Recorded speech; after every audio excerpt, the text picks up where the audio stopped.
Hello everyone, my name is Michael. I am fully caffeinated, I have my Frank Frazetta Death Dealer t-shirt on, and I am ready to get this done.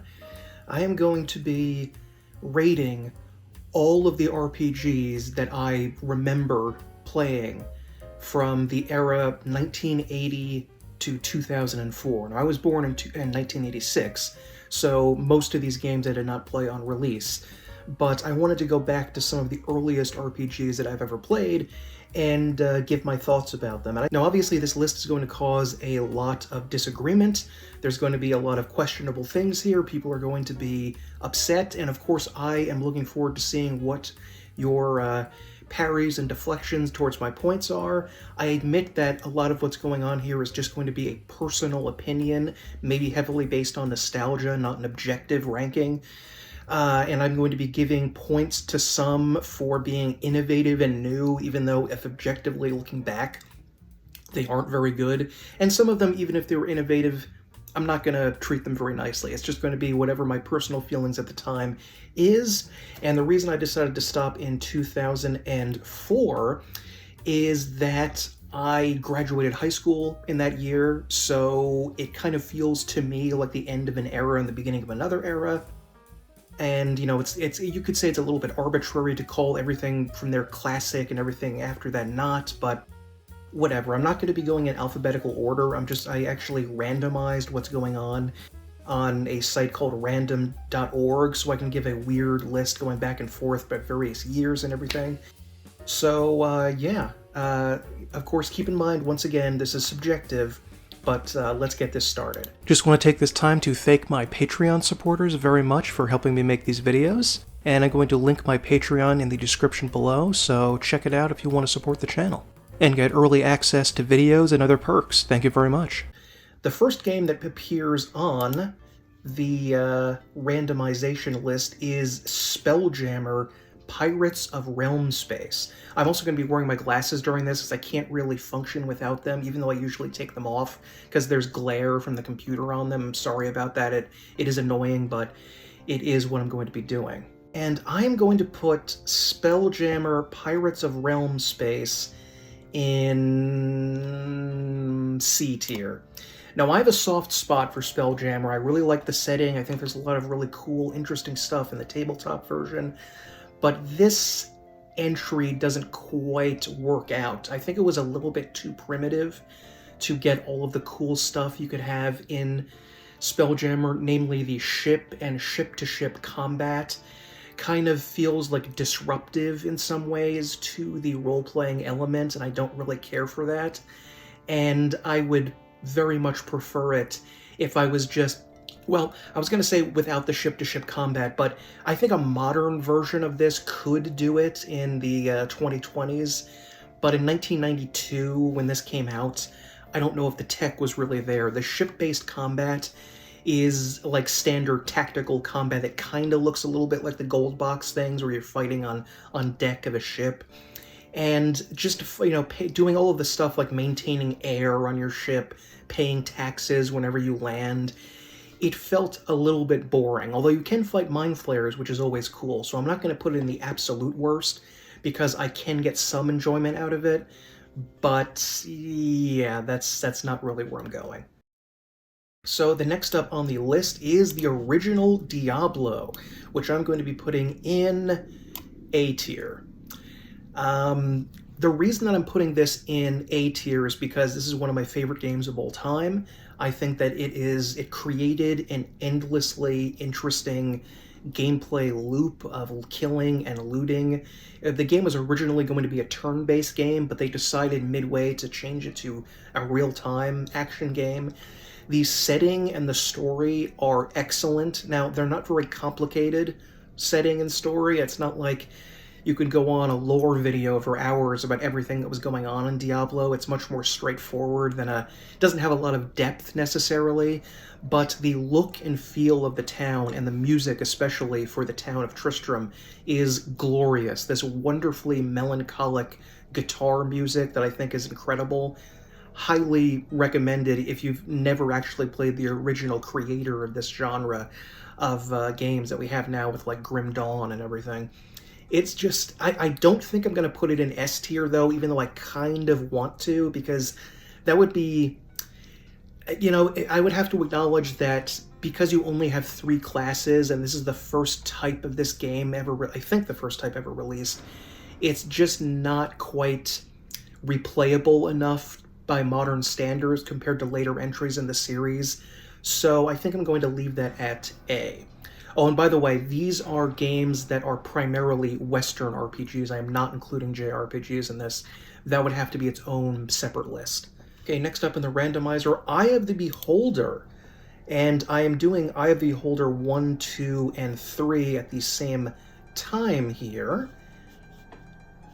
I am going to put this in B tier. Now, I'm more of a turn-based boy. I may like a Diablo or 2 here and there, but mostly I like to keep things a little bit slower so I could think before I make a move. So, the combat in these games and the later derivatives like Legend of Grimrock, I was never quite able to perfectly get the combat loop down, and I would end up screwing up or moving in the wrong direction or not being able to cast a spell fast enough, and that was definitely a nuisance. So I have to put that on the cards on the table here, that's not really something that I'm personally very good at.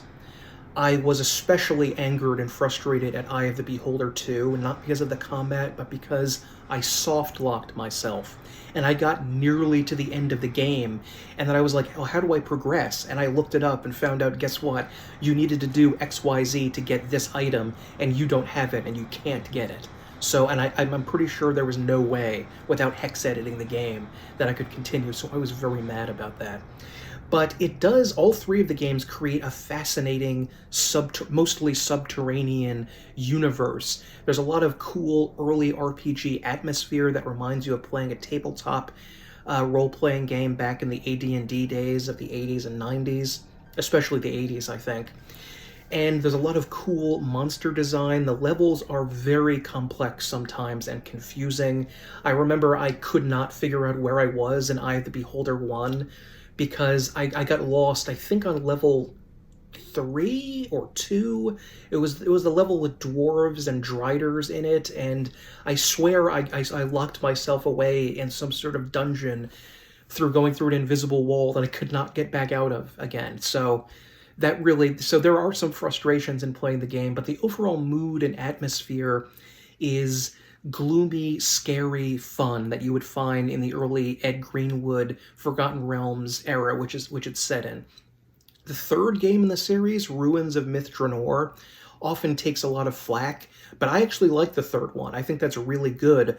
One of the reasons being that you can actually pick up a were-tiger NPC, and I love cats, so the idea of playing as a were-tiger, and he actually tigers out, and you can slash with his tiger claws. So the 3rd one also began with a really obnoxious maze, though, so I can see why people didn't like it, but, overall, I'd rank the series around a B. If you haven't checked these out, I would recommend trying at least one of them. If you've never played a Dungeon Master or a Legend of Grimrock style, you may want to start out with this, a simplified version of the later Grimrock games, and just to see how you enjoy it. But remember that combat can be a little bit frustrating. Okay. Ooh, next we have Deus Ex, the first game in the series, and I don't think it is going to surprise anyone that this is going right up to S tier. This is one of the greatest one of the greatest games ever made. The setting is a cyberpunk near future where a worldwide contagion is causing all sorts of disruptions towards the United States, and there are secret government conspiracies to unlock. It is a immersive sim, which means the game pays an incredible amount of attention to the details of the world and allowing you as a player to interact with as much as you possibly can. Now, that was made by the same company that made Ultima Underworld, so that's not surprising. They invented this genre of making it less about hacking and slashing and less about the intricacies of social interactions like the later Baldur's Gate and Planescape games would be, and made it more about giving you an interesting sandbox to explore. And you can use violence or stealth in order to get from point A to point B.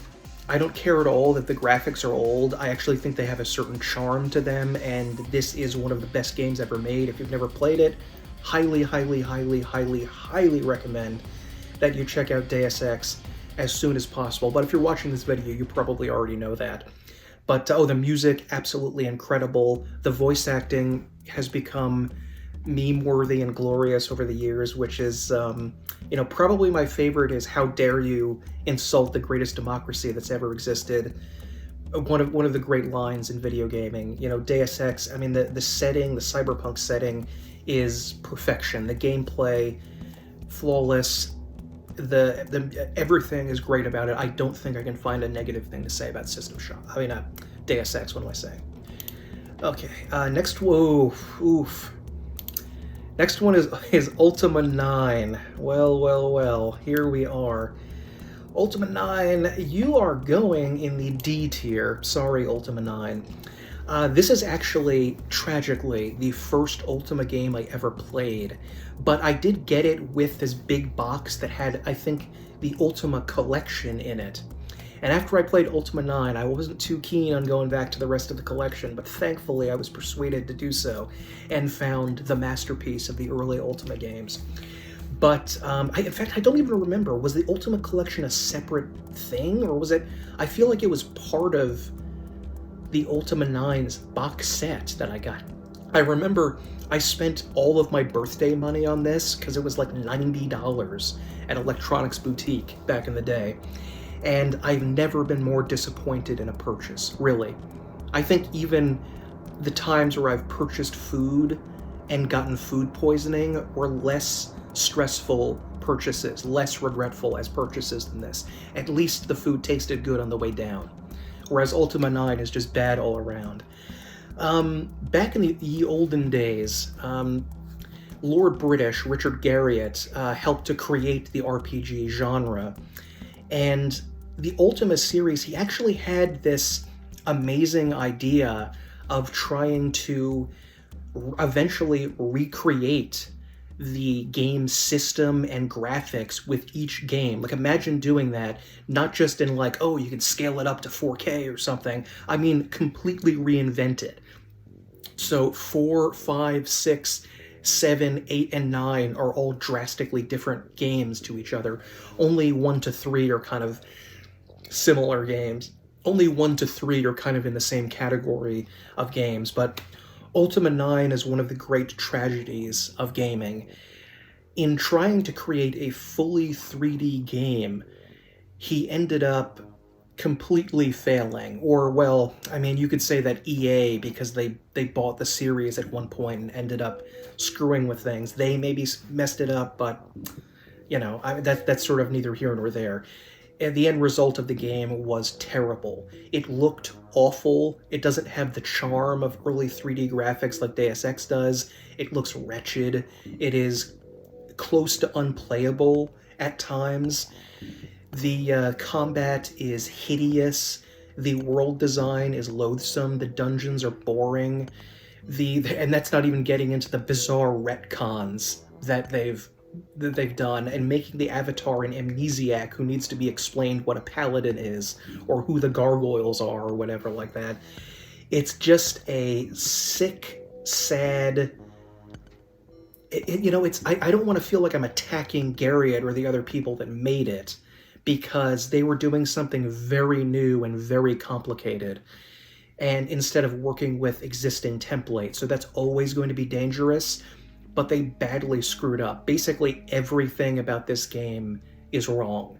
I guess the music is okay, but that's not really saying very much. So let's move on from that negativity towards, Castle of the Winds.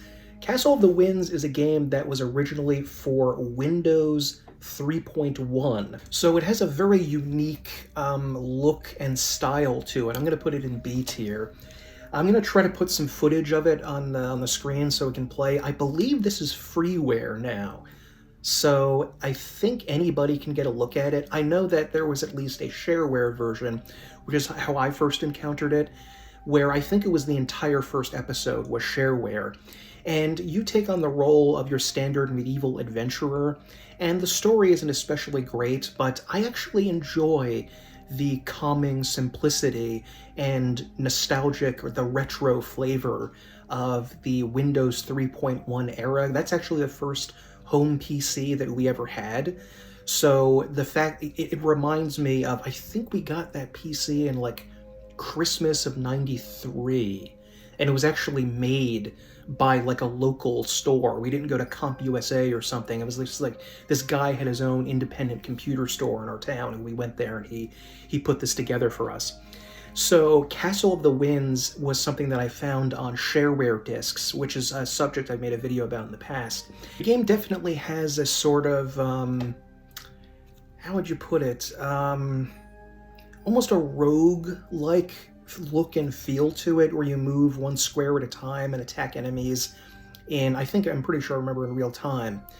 And I enjoy this more because of its simplicity. It feels more like a minimalist experience, which a lot of these games can provide, where you're not being overloaded with huge amounts of stimuli all the time with games like you would now. It's much more quiet and reflective. I'm pretty sure there's no music to it either. And it's a very simplistic story of like your village is burned down, and you have to go fight, find the person that did it. And yeah, very simple, very fun, but an enjoyable game to play casually. Next up we have, the Temple of Elemental Evil. Now I actually did a playthrough of this on the channel back in about maybe 9-10 months ago now, and I would rank this again with the B tier, maybe a low B, maybe like a B minus, I would say. Temple of Elemental Evil is one of the legendary modules for Dungeons & Dragons made by Gary Gygax himself. And this game combines the earlier modules of the Village of Hamlet with the later conclusion of the Temple of Elemental Evil. And you play as a set of adventurers that are sent to investigate some evil actions that are suspected to be going on around an ancient temple to an evil god that was supposedly slaughtered long ago, but as we find out, rumors of the demise of evil in the territory have been greatly exaggerated.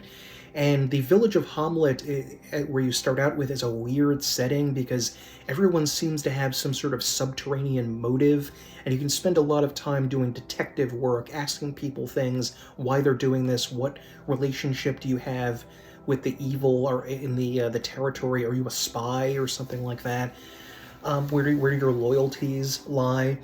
And eventually you do make your way to the eponymous temple, where you are going to go through a dungeon crawl, fighting a variety of different enemies, including, as people who watched my Let's Play of it, an absolutely badass Lucatra with over 100 hit points, which still angers me to this day.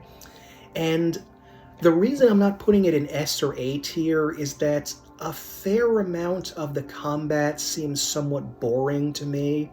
Compared to the later Might and Magic and Wizardry games, it doesn't quite add up to something interesting. And I do approve that it is turn-based combat, thank God, unlike Baldur's Gate Pause and Play, which ended up really annoying me. But it is still a very difficult slog, and it's because of some weird things about where you're allowed to rest, where, it's not like you can rest and take a chance of being attacked. I think you are, as far as I can tell, guaranteed to be attacked, so you can't, you can try to rest in the temple, but the temple, it's the Temple of Elemental Evil, you can't rest there, it's full of evil. So you have to make this slog all the way back to town and back again, and back in the day, in early, well, this is D&D 3.5, but still, you did need to go back and rest quite a bit for your spells to actually work. So that was a major nuisance. I also found some bugs in the game, which I ran into, as you may have noticed. I ended up thinking the ending was fun, but also a little bit too hard, as you eventually end up having to fight demons and then an avatar of a god. I do enjoy that there are multiple endings, so if you do things a little bit differently, you can get a better ending than you normally would. You can permanently defeat the evil in the temple rather than just destroy... instead of just defeating it momentarily, where it's going to come back again a few decades later and kicking the problem down the road to some other heroes. So, I mean, if it's not that expensive and you're willing to put up with a lot of irritation and jank, I would recommend it, but just remember that it's not brilliantly... Well, you know, I mean, it is made by the same studio that made Vampire the Masquerade Bloodlines, so you know there's a lot of talent behind it, and Arcanum. But it's still, the gameplay loop I didn't find very fun and ended up feeling it was pretty tedious. Next up we have, oh, my beloved Wizardry 8. No one is going to be surprised if you're aware of this channel that we're putting this in S tier. This is quite literally my favorite RPG game ever. It has the most addictive combat that I have ever experienced in any game, past or present, not just of this time period, but up until the present day. Even including the Souls games, to me, this turn-based combat is even more addictive. Now, that's a good thing because there is tons and tons of combat. And there is, you know, I also don't really like the graphics. This seems dissonant to me now, because I'm saying I do like the early 2000s graphics of Deus Ex, but I don't like it in Wizardry. I'm sorry, but I'm just going to have to leave that there. That's just some sort of weird dissonance in my mind, and, you know, that's just how it is. I'm not crazy about the graphics, and the music is only okay, but everything else is perfection. The combat is endlessly interesting because it's very challenging and involves an enormous amount of tactical decisions based on your party composition, based on whether to use ranged attacks or not, whether you want to surprise the enemies by entering into combat yourself or wait for them to come to you.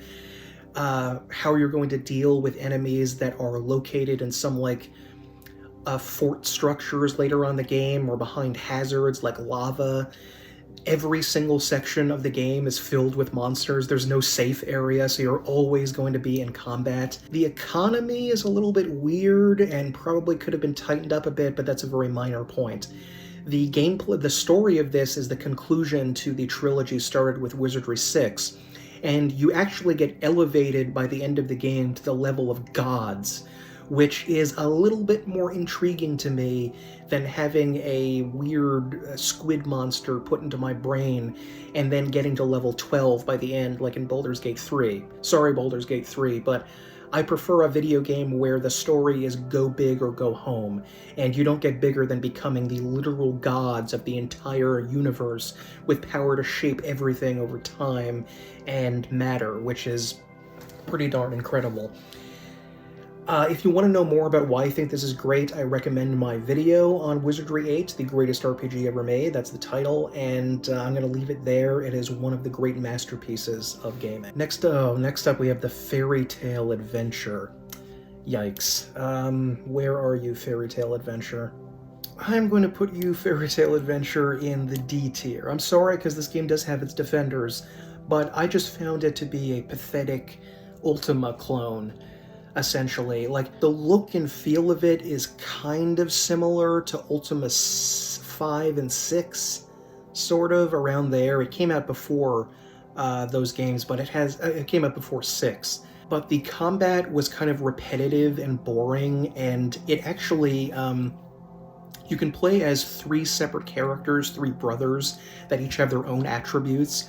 So you don't get a lot of free choice in creating your character, especially because there's only one that you play it as a time, and one brother dies, you get to play the other brother.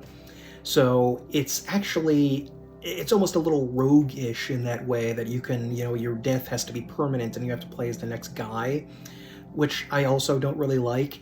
Towards the end of the game, I haven't actually finished it, but towards the end of the game, it flips from being very challenging to being not at all challenging, where you're almost invincible against enemies. The story is also, you know, your standard, like, fight the evil guy, defeat evil, whatever. You do get to do some interesting things, like I think you can give alms to beggars like you could in Ultima to increase your kindness score, but it's, you know, the level design is rather dull. It's kind of a huge game for 87, I think.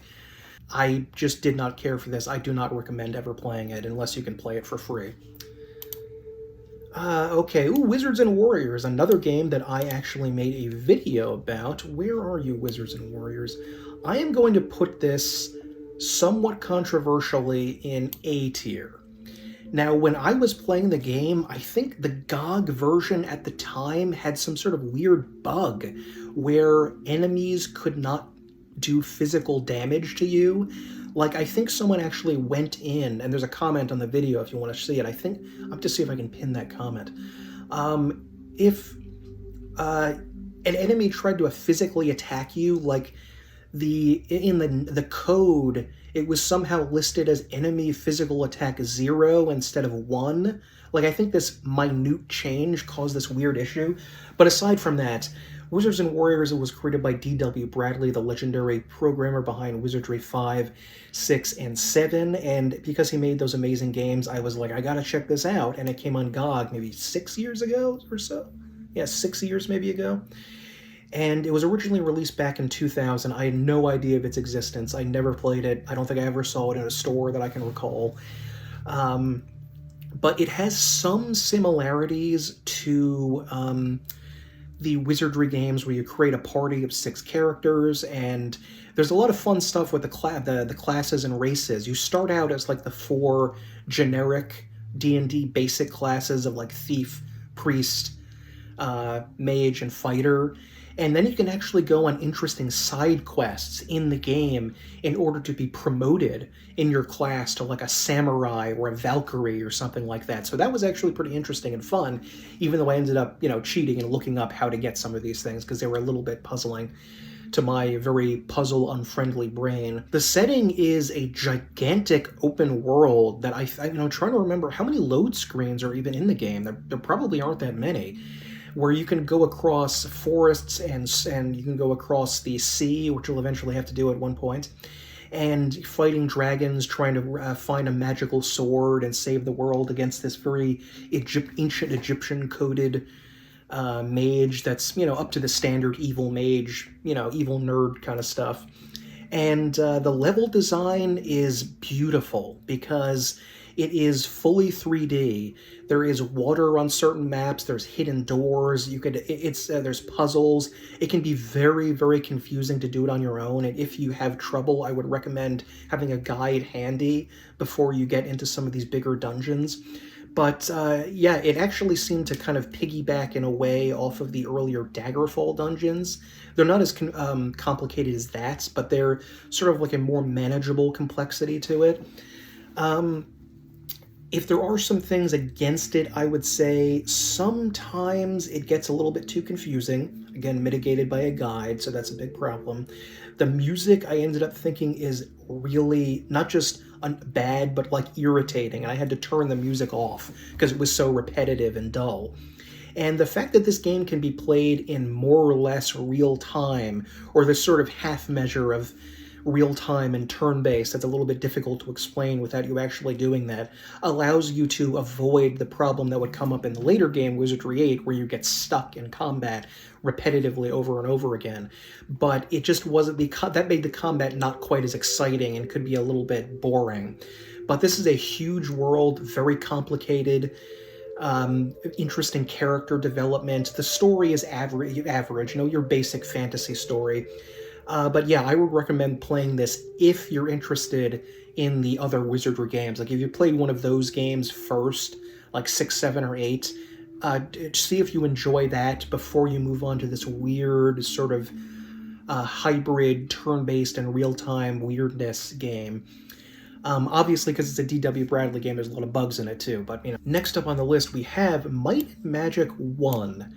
I am going to put... Where are you, Might and Magic 1? Might and Magic 1, I am going to leave on C tier.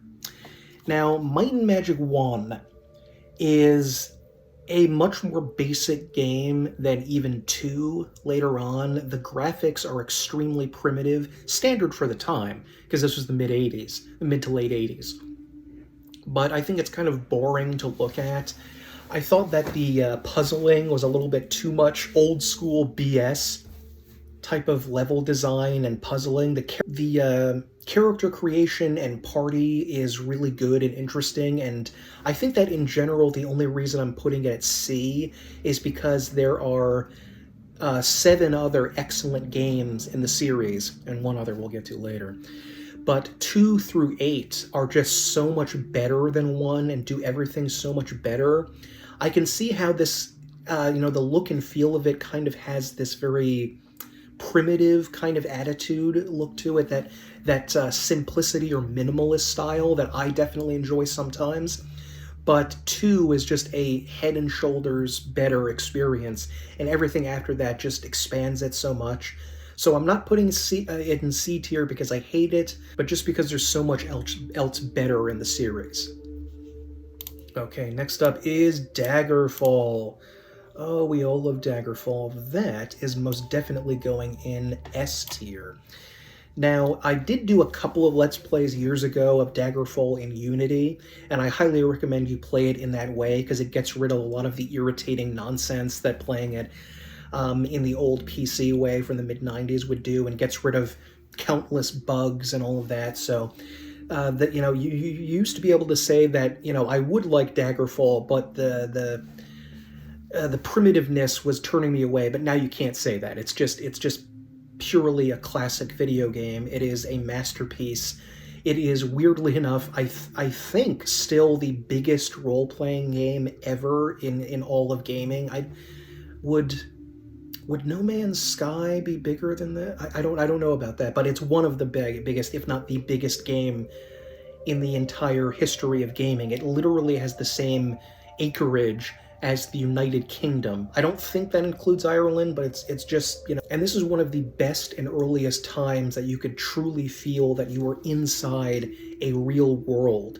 It wasn't just like, I can remember when I was a little kid playing Zelda on the NES and going like, this kingdom has about 4 people in it, and Zelda and Link are 2 of them. So why does it doesn't feel like an actual place with real people walking around? And most video games, even to this day, use this dilation of space where you're supposed to not actually feel like you're in a real city or town by the number of people, because that would be at least hundreds, if not thousands or tens of thousands. Even for a large medieval town, it would get that big. So you're supposed to kind of feel like, okay, this isn't real, but I'm kind of pretending it is by using my imagination. With Daggerfall, you do not need to pretend. You are in a real space, a real world. The leveling and character creation is familiar to anyone, at least vaguely, if you've played another Elder Scrolls game. And mercifully, you can also create your own character class, so the depth there is very high. And there's also, I love this, you can pick negatives to your character along with positive traits. So like your character can't use plate mail for some reason. And that adjusts what the difficulty of the game is going to be. And there's also the difficulty of the speed that you use when fighting. Combat is a little weird at first, but you can get used to it pretty quickly, where you have to move the mouse in different directions in order to slash or thrust. But it's satisfying and fun, and the level design is also brilliant. Extremely confusing and complicated because a number of the dungeons are randomly generated, so they can be completely bizarre and ridiculous looking, but they will give you all the, if you wanted to ever spend your time just playing one game for eternity, Daggerfall might be a good one, because you're always going to find something new. Now, the plot dungeons, those were actually created, but those are still big and complex too. So it's highly recommended before you go inside any of these dungeons to get a spell that allows you to recall right back to the entrance of the dungeon, because you don't want to get lost. You can make a save before going down, but if you get lost, you're going to lose all that progress if you have to reload. But the actual story is kind of overshadowed by the exciting world building. It's set in the Iliac Bay, which is this area, sort of Mediterranean-esque, where there's a Europe-type area, like deciduous forest area in the north, and a North African area to the south, and Hammerfell. And just the look and feel of everything is beautiful. This actually stands, even to today, as one of the best designed worlds in all of gaming. Highly recommend everyone check it out on the Unity version. If you've never done it or are worried about it being too old, the Unity version has made it perfectly playable now, along with including, if you want, extra graphical settings to make it look even better.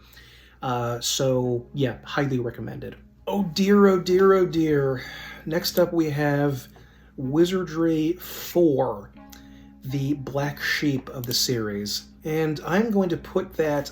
My heart says to put it in D tier, but because of certain aspects of it, I'm going to put it in C. I'm not going to completely denigrate it by putting it in D. The first 3 Wizardry games followed a fairly simple pattern and were basically identical to each other in a lot of ways. But 4 is the most drastically different in the entire series, because instead of playing as a party of adventurers, you play as one guy, Wardna, the evil wizard that you had to slay from the first games. And you play as just this one guy who can summon monsters in order to have them fight for him. And if you think this sounds familiar, you're probably right, because later games, like, honestly, Pokemon, to some degree, but especially the Shin Megami Tensei games also followed this similar path, where you had one dude, but you also could summon other people in, and they were your main fighting force. And however, the complexity of doing this is miserable. This is one of the most difficult video games ever made. In fact, you could even argue that it is the most difficult ever to finish, because you are an incredibly pathetic, squishy wizard who is not going to get very much stronger in terms of his physical power. You're only going to gain spellcasting ability as time goes on. If you've not recruited the right guys for the right situation, you are going to be destroyed in a heartbeat. You're given, like, literally nothing. If I was starting a video game like this, like Wardna is, I would become pure evil within seconds, I think. And you actually have to, bizarrely enough, go all the way up through the dungeon from the bottom to the top and eventually attack the main town from the other games and kill all of the characters, like Gilgamesh and his tavern. You have to kill all of these knights and paladins at the inn, and it is brutally difficult. It may have been fun at the time for some people, but I don't know why they went in this direction. Maybe they just lost the ability to come up with new ways to do the game and didn't want to repeat what they'd already done 3 times. But we saw with 5, 6, 7, and 8 that they could figure out new ways of doing things. So because of its uniqueness and the influence it probably had on the creation of certain RPG game systems, I'm not going to put it in D, but it is horrible to play. If you can play this for more than a few hours, you are a heroic champion of gaming. In fact, I think there's a review of this game by D Forte, one of the channels that I really like that posts a lot of wizardry content, and you can get a more in-depth look at why this game is so brutal and why some people, even people who play it, never want to play it again.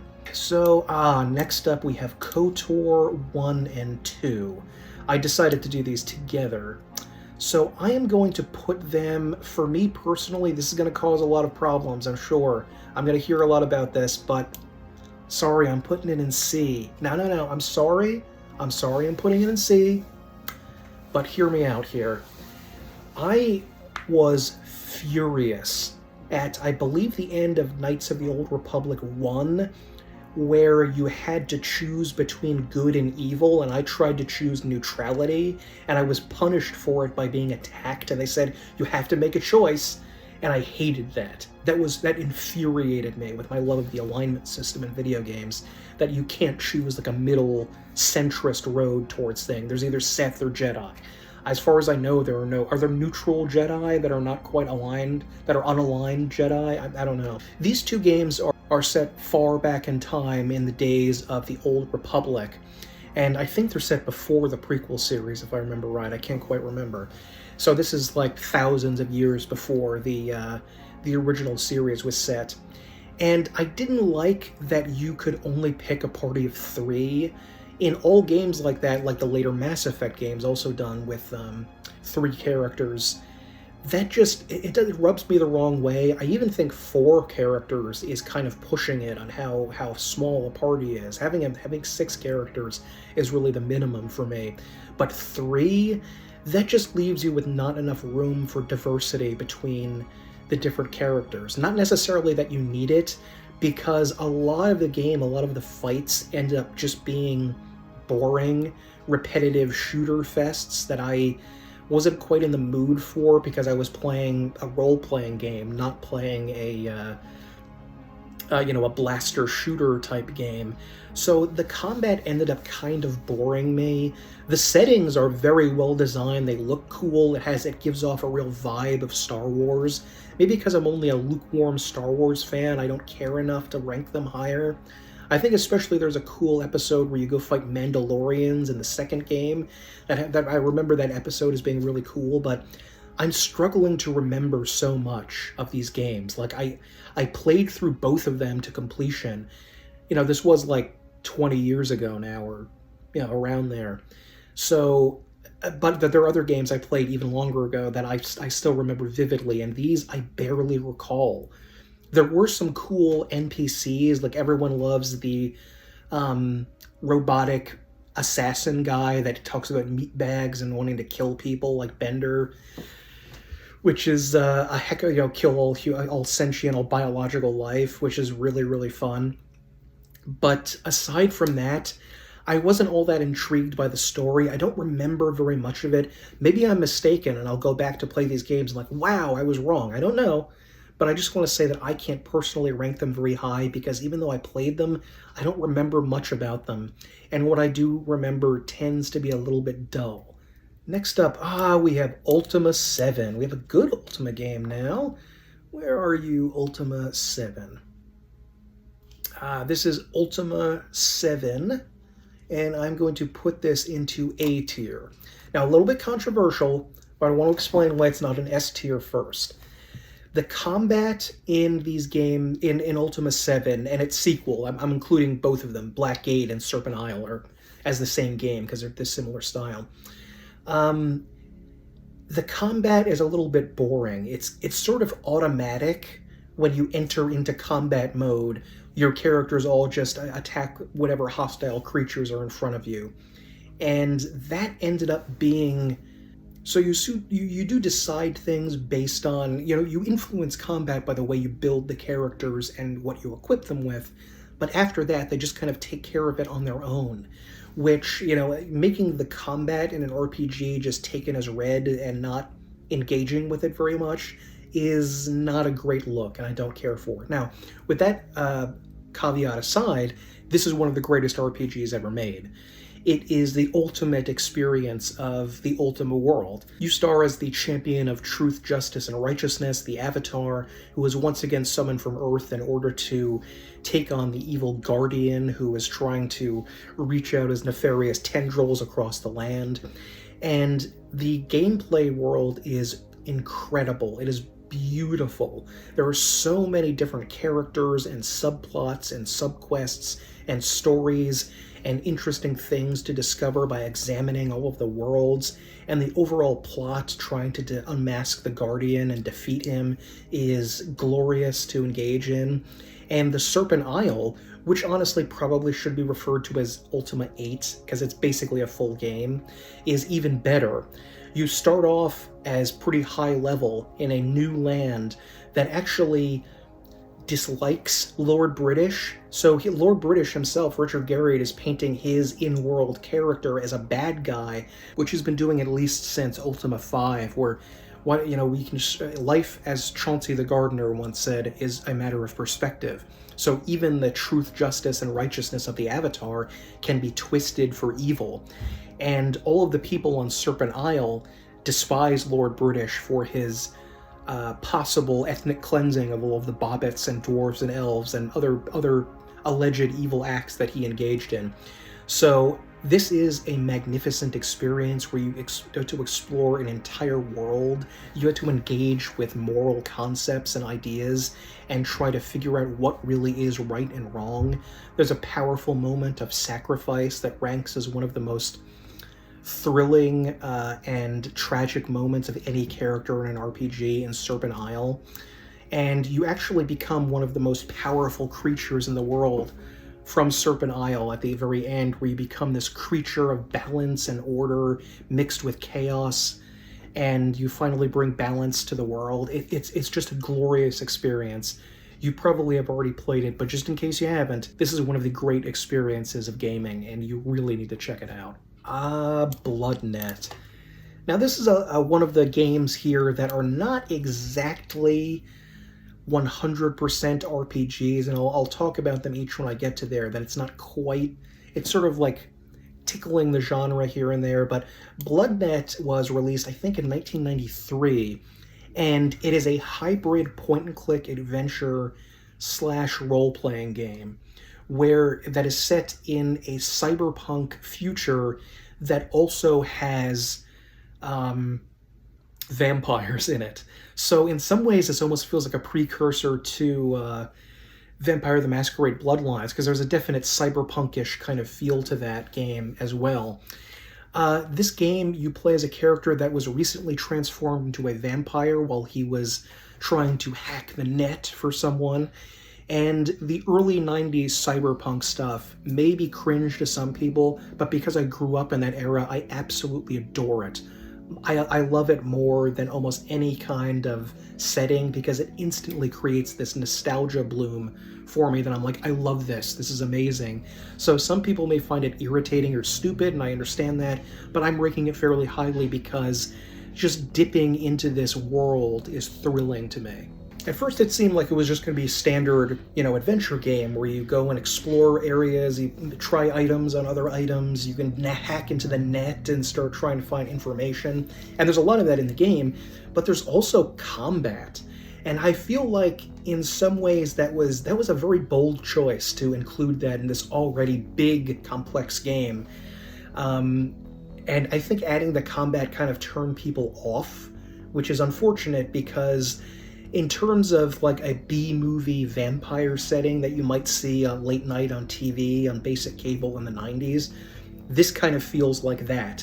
The acting of a bunch of the characters is perfect. It's cinema. It truly is cinema. I love it. And I would highly recommend you just, even if you don't want to play it, just like watch someone play it. I think someone actually did like a big 2-hour retrospective on Bloodnet recently on YouTube. I'll see if I can find that. But it's just a very interesting cyberpunk vampire B-movie experience. It's also pretty difficult at times because you can hire tons and tons of people, and there's a lot of complex stats that you have to look at, and armoring and giving a weapon to your character and figuring out how he's. It's too complex for its own good. And I'm not necessarily saying play it to the end, but at least you may want to watch someone else play it, because that could at least be fun. It'd be more entertaining maybe than playing it. But I'm actually giving it a fairly high score at a B, because it just hits all my buttons for nostalgia. Okay, next up we have, Gothic 1 and 2. Gothic 3 will be later.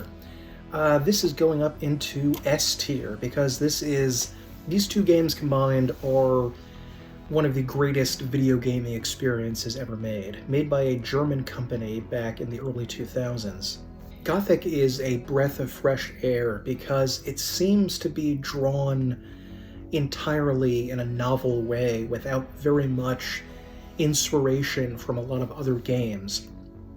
You start out as a nameless character who is dumped in a supernatural prison in a medieval fantasy world, and you have to navigate the disturbing prison politics of various factions of people inside the prison, because the prisoners have killed the guards and are now running the prison on their own, and discover the secrets of why this area was closed off with magic from the rest of the kingdom, and how to escape eventually and stop an evil force that is rising up from beneath the ground. And Gothic feels like a terrible missed opportunity in RPGs. Like, you can imagine a gaming landscape where people decided to go full force with more Gothic type games than they went with, where they made more, I guess, social type games after that, which involve a lot of talking. And I mean, there's socializing in this game, it's very interesting, but there's more of an immersive sim kind of feel when in this game. Just the general vibe of your character, you feel like a real guy and are experiencing real interactions with other people. The developers kind of asked themselves, how would a person really act in the real world compared to how they would act in an RPG? In this game, for instance, you can't just wander into people's houses and take their stuff. They're going to get pissed off at you if they see you going in there, or if they try to take one of their items that they own. Going to fight animals, the animals will growl at you and tell you to back up if you get too close, which a real-world animal would do, instead of just immediately attacking you with some battle music playing.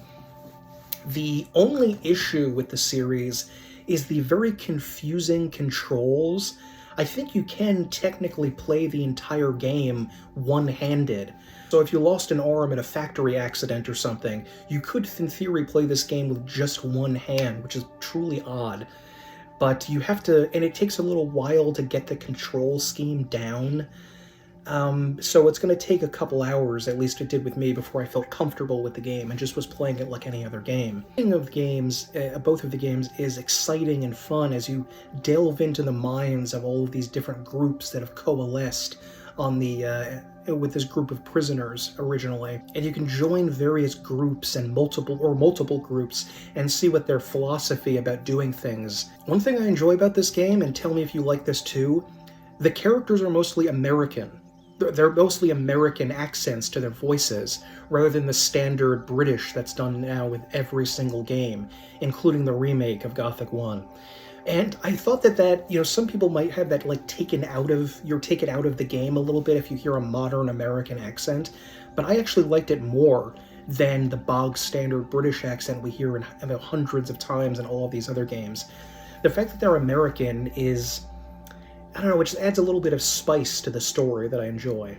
The leveling system is complicated because you actually have to find people to train you in different skills over time, so it can be confusing to find out like where this guy is, what he wants to give him in exchange for this training, how powerful what I have to do to get this skill level. Exploring the world is a little Dark Soulsian because you could go off in the wrong direction and find enemies that are vastly stronger than you and instantly kill you. But you can kind of sneak around and try to find a way to get through them, and especially if you know the game, you can overcome some early challenges quickly if you know exactly where to go and what to do. Combat is not spectacular. I don't really care for it because it can get very, very fast, where you can get stun-locked really quickly. Magic can erase you and very fast before you can do anything about it. There are some monsters. There's one dragon, I think, in Gothic 2 that I almost, like, broke my keyboard trying to fight. And I figured out that the only way to fight this dragon that I knew was to transform myself into a velociraptor, which is a spell you can get, and go and attack him and bite him, because I think the dragon velociraptor is immune to fire, so the dragon's fire wasn't killing me. So you have to, like, weird things to work out like that. In fact, now that I think about it more, I think you can actually find a potion that turns you into a velociraptor really quickly in the first game and just kill a ton of enemies fast. So there's a lot of fun, interesting things like that give it sort of an immersive sim. You can decide a bunch of different ways on how to solve things. Oh dear. Elder Scrolls 1 Arena. Where am I going to put you? I'm going to put Arena in C tier. Now, my 100% cards in the table honest opinion about Arena is that I probably would put it in D tier, but because it kicked off so many important things, especially for Daggerfall, that I would have to leave it at least a little bit better than a D. It is the first game in the Elder Scrolls series, and originally was going to be a fighting game, before the developers, convinced their bosses to let them turn it into an RPG, which is I love to hear. We could have had some boring, stupid combat, like fighting game like Rise of the Robots that everyone remembers as being terrible, but instead it kicked off this masterpiece of a series that we're still loving to this day. The reason why it's so low on the list is because actually playing the game tends not to be very fun. The level design is not as cool as it became in Daggerfall, and everything seems to be Daggerfall, but not as good. Like 3 or 4 points down on the list of what made Daggerfall so great, at least. But it did begin the combat, the world, the setting. Like in Daggerfall, unfortunately, the Khajiit and Argonians are just like humanoid descendants of cat and lizard people, so they just look like humans, which is unfortunate. Cool picture art on the cover. Cool cover art, but other than that, there's no real point to going back to Arena. It's like Might and Magic 1 and 2. Just play 2. There's no reason to go back to 1, unless you are, like I am sometimes, desperately interested in novelty in my gaming. So, sorry Arena, I gotta leave you at a C. Might and Magic 6. Now, where are you, you little devil? I am going to put this at...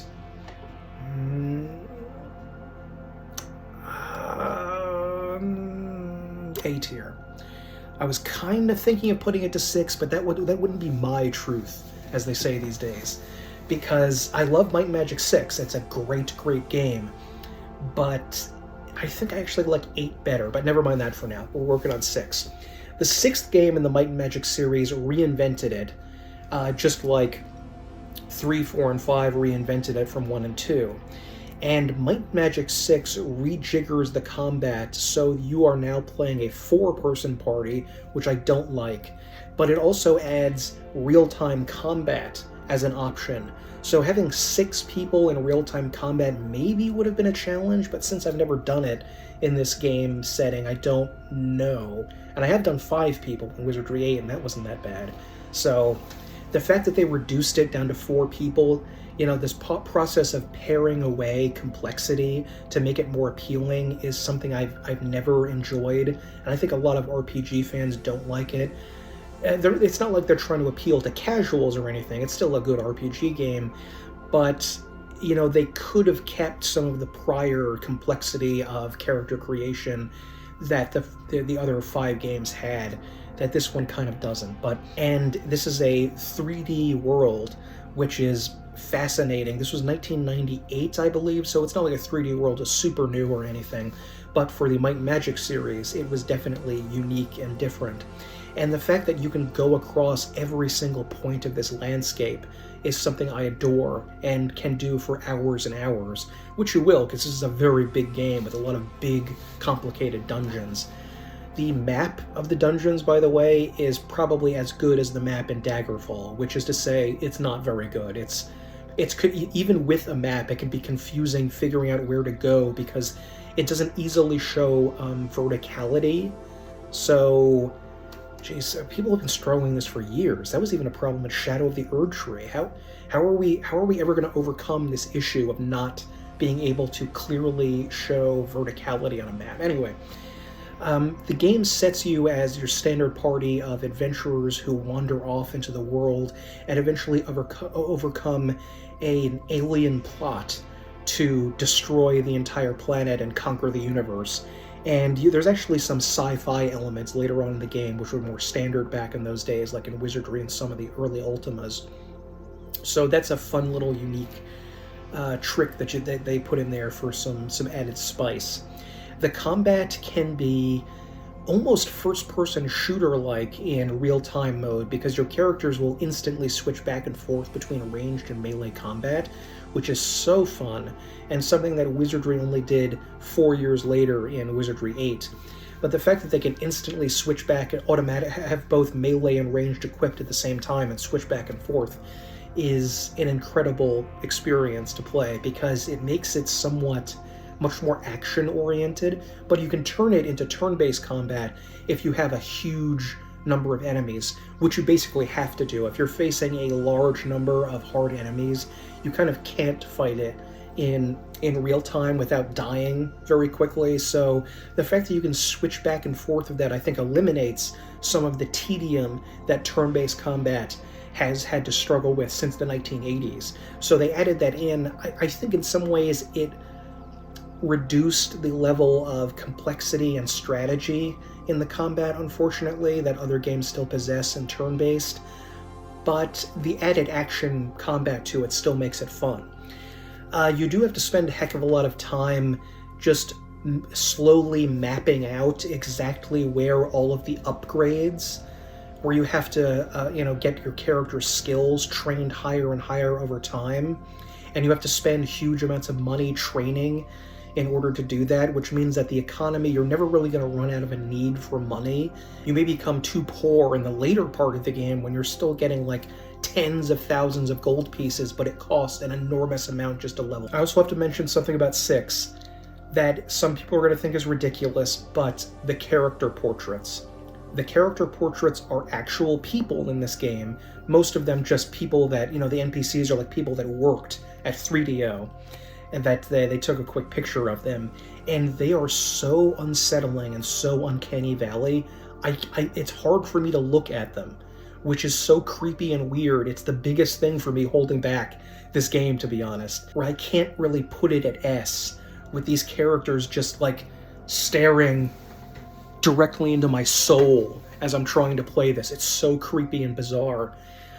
Generally, the level design and the story is better in 6 than it is in 7 and 8, but that to me was never very important in the Might and Magic games. That was always something kind of in the background, not really something I was all that thrilled about, so I would strongly recommend starting with 6.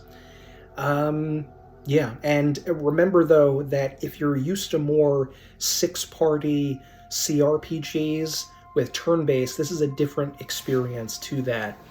And you're going to have to, you may want to watch someone play it for a little bit to see if you're going to be into it before you try it out. The game is currently available on GOG as part of a 6-game pack that has the first 6 games of the Might and Magic series, which sometimes I think can prevent people from finding any of the games, because they may not be able to find 2 or 3 when they look for it directly and not notice that it's part of this collection. But it's a good collection of 6 games to get a lot of bang for your buck. My precious. Ultima Underworld 1 and 2. These are some of the greatest games ever made. I am putting them on S tier. These were the original immersive Sims. Conceptually, the design document for Ultima Underworld 1, which began as its own game before it was added sort of like a glued-on DIY style to the Ultima series. It began as being trapped inside Moria from the Fellowship of the Ring, which is a really cool idea to start, where you're skulking around in the dark, hiding, dodging patrols of orcs running around. There's water that you can go into. The levels are 3D and played in first person before Doom. This came out before Doom, amazingly. And it just has such a rich and brilliant world in order to explore, with all sorts of different factions and characters. And you have a map that you can actually write on, so you can make notes where you have to make notes if you want to know where you are. Across the map to figure out what's happening. The only thing that I would say that's a negative about the games is the combat is a little meh. It is 1992 first-person melee combat. It didn't quite feel right, and especially with the first Ultima Underworld 1, you don't, strictly speaking, need to do a lot of fighting. You could just sort of dodge around and hide and maybe kill a rat or 2 here and there. But you're going to be spending a lot of time, most of your time, talking to people and figuring out quests, which is fun, that's fine, but maybe I would want combat to be a little bit better and a little bit more of a feature if this is really going to be an RPG and not a point-and-click adventure. Ultima Underworld 2 does kind of solve that problem, because there's a lot more interesting maybe not interesting. There's a lot more fighting that you have to do, a lot tougher fighting that may prove a challenge to you. I also labeled this, I have a review of Ultima Underworld, by the way, if you haven't seen it. I strongly recommend it. I might link it in the description or in a pinned comment or something. And Ultima Underworld is what I refer to as an inquisitive rather than acquisitive video game. So instead of trying to become ultra powerful and gain a lot of stuff, what you're trying to do is learn things. You gather information throughout the experience. Because this is the first immersive sim, there's a lot of eating, a lot of interacting with various objects around. Characters will be annoyed if you try to sleep in a place that you shouldn't sleep in. Just to show how, a standard quest in this game is that you actually have to encounter a group of lizard people who speak their own language, and you have to learn through a translator how to speak their language and speak to them with their own words. That's the kind of thing that you're going to be doing in this game. Yeah, both Ultima Underworld 1 and 2 are amazing. I would start with 1, even though 2 is more integrated into the Ultima setting and just feels maybe a little bit faster, a little bit better. It's still basically the same kind of thing. So I would start with 1 and then go to 2. I think these are available at the moment on GOG, although some weird stuff happens sometimes where they were like delisted briefly and then brought back. So, don't quote me on that. You'd have to check to see to make sure they're on there. But this is one of the greatest games ever made. It helped give birth to the immersive sim genre. And yeah, it's just a great experience. Oh, the Ravenloft Games. Okie dokie. That's what we have up next.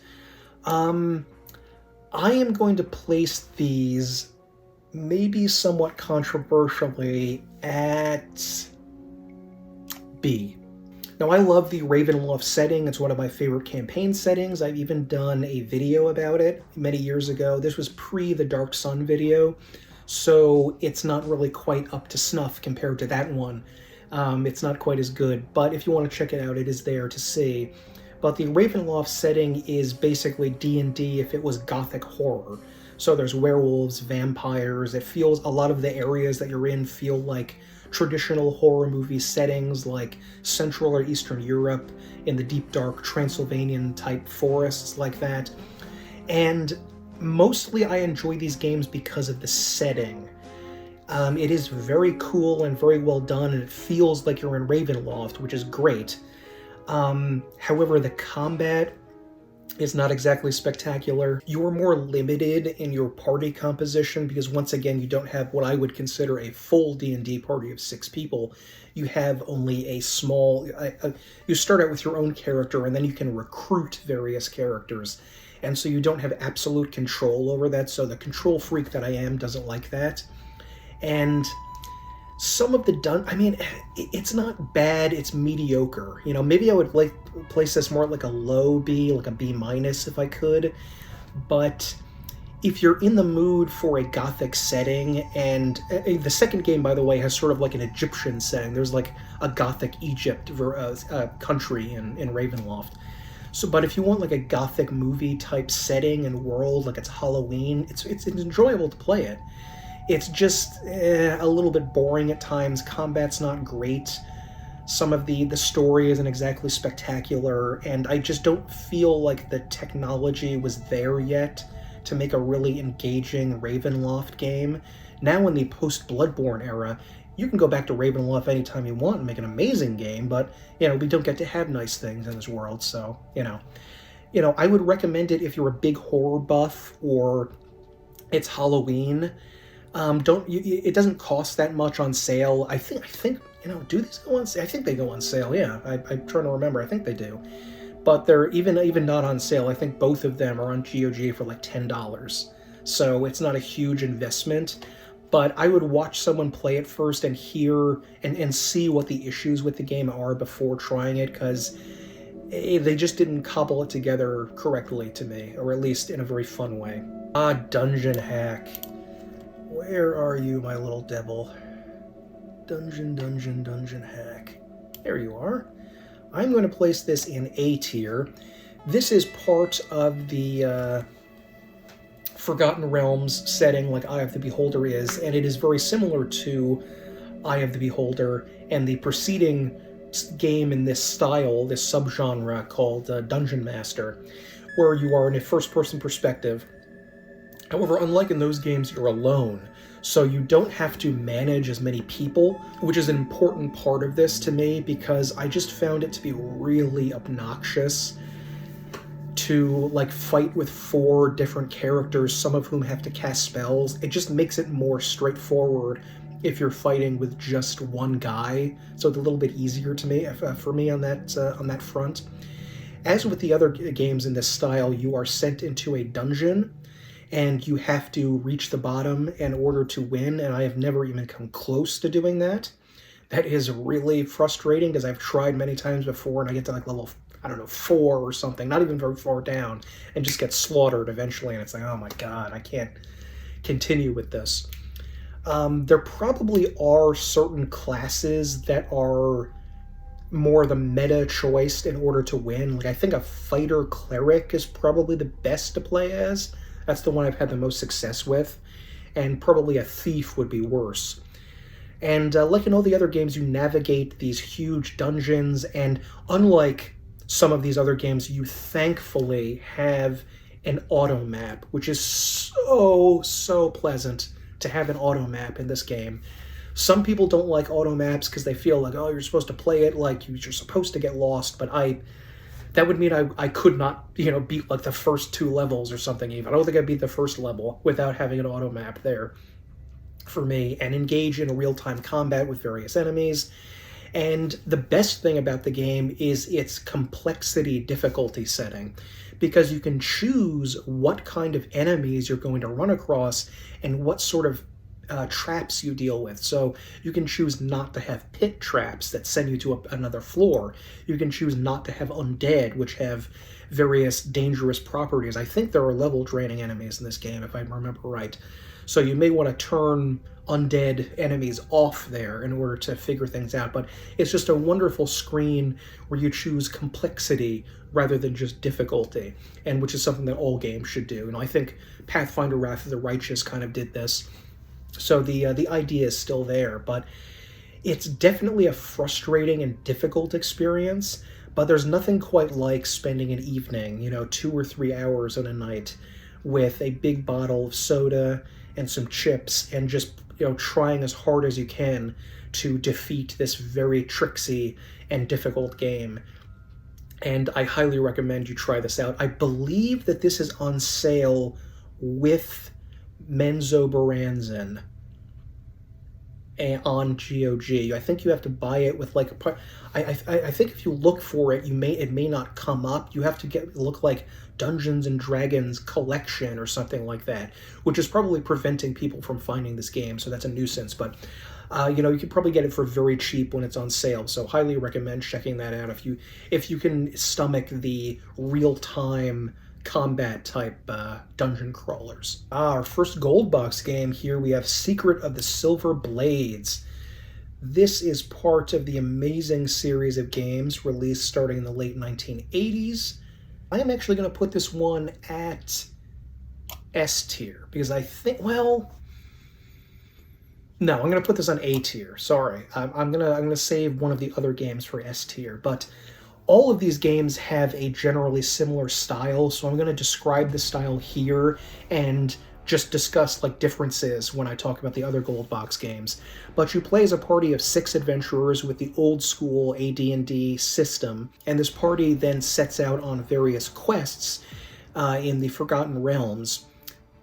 And right away when you start, it is unfortunately very, very text-based in the way that it looks.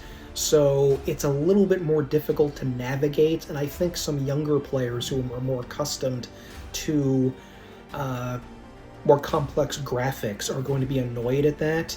But most of the time when you're walking around in the game, you just have huge black bars with like names of characters, and then a tiny little window where you can see the map of where you are currently. And only when you go into combat do you actually see like a play field with different characters and enemies on it. However, amazingly, the play field actually matches the map in-game, so it's not some separate astral space that doesn't look anything like where you are, like in a JRPG. You're actually fighting in the area that you really are in. And the combat is fantastic. Yes, I know that you can cheese enemies with Stinking Cloud, but I like that. I'm comfortable with doing that. You can definitely cheese enemies with Fireball if you're far away from them and are not going to take splash damage from it. And your mage gets to go first. That's a windfall for your party if you get to it. Gosh, where are you? Cormyr in the second game? I don't remember exactly where you are, but you're near Mithranor in the second game. Weird mountainous area and have to fight frost giants and gigantic woolly mammoths that apparently the frost giants ride or something. I'm okay, whatever, they're like pets. That's pretty cool. I'd want a woolly mammoth pet. I almost said a frost giant as a pet. That I would not like.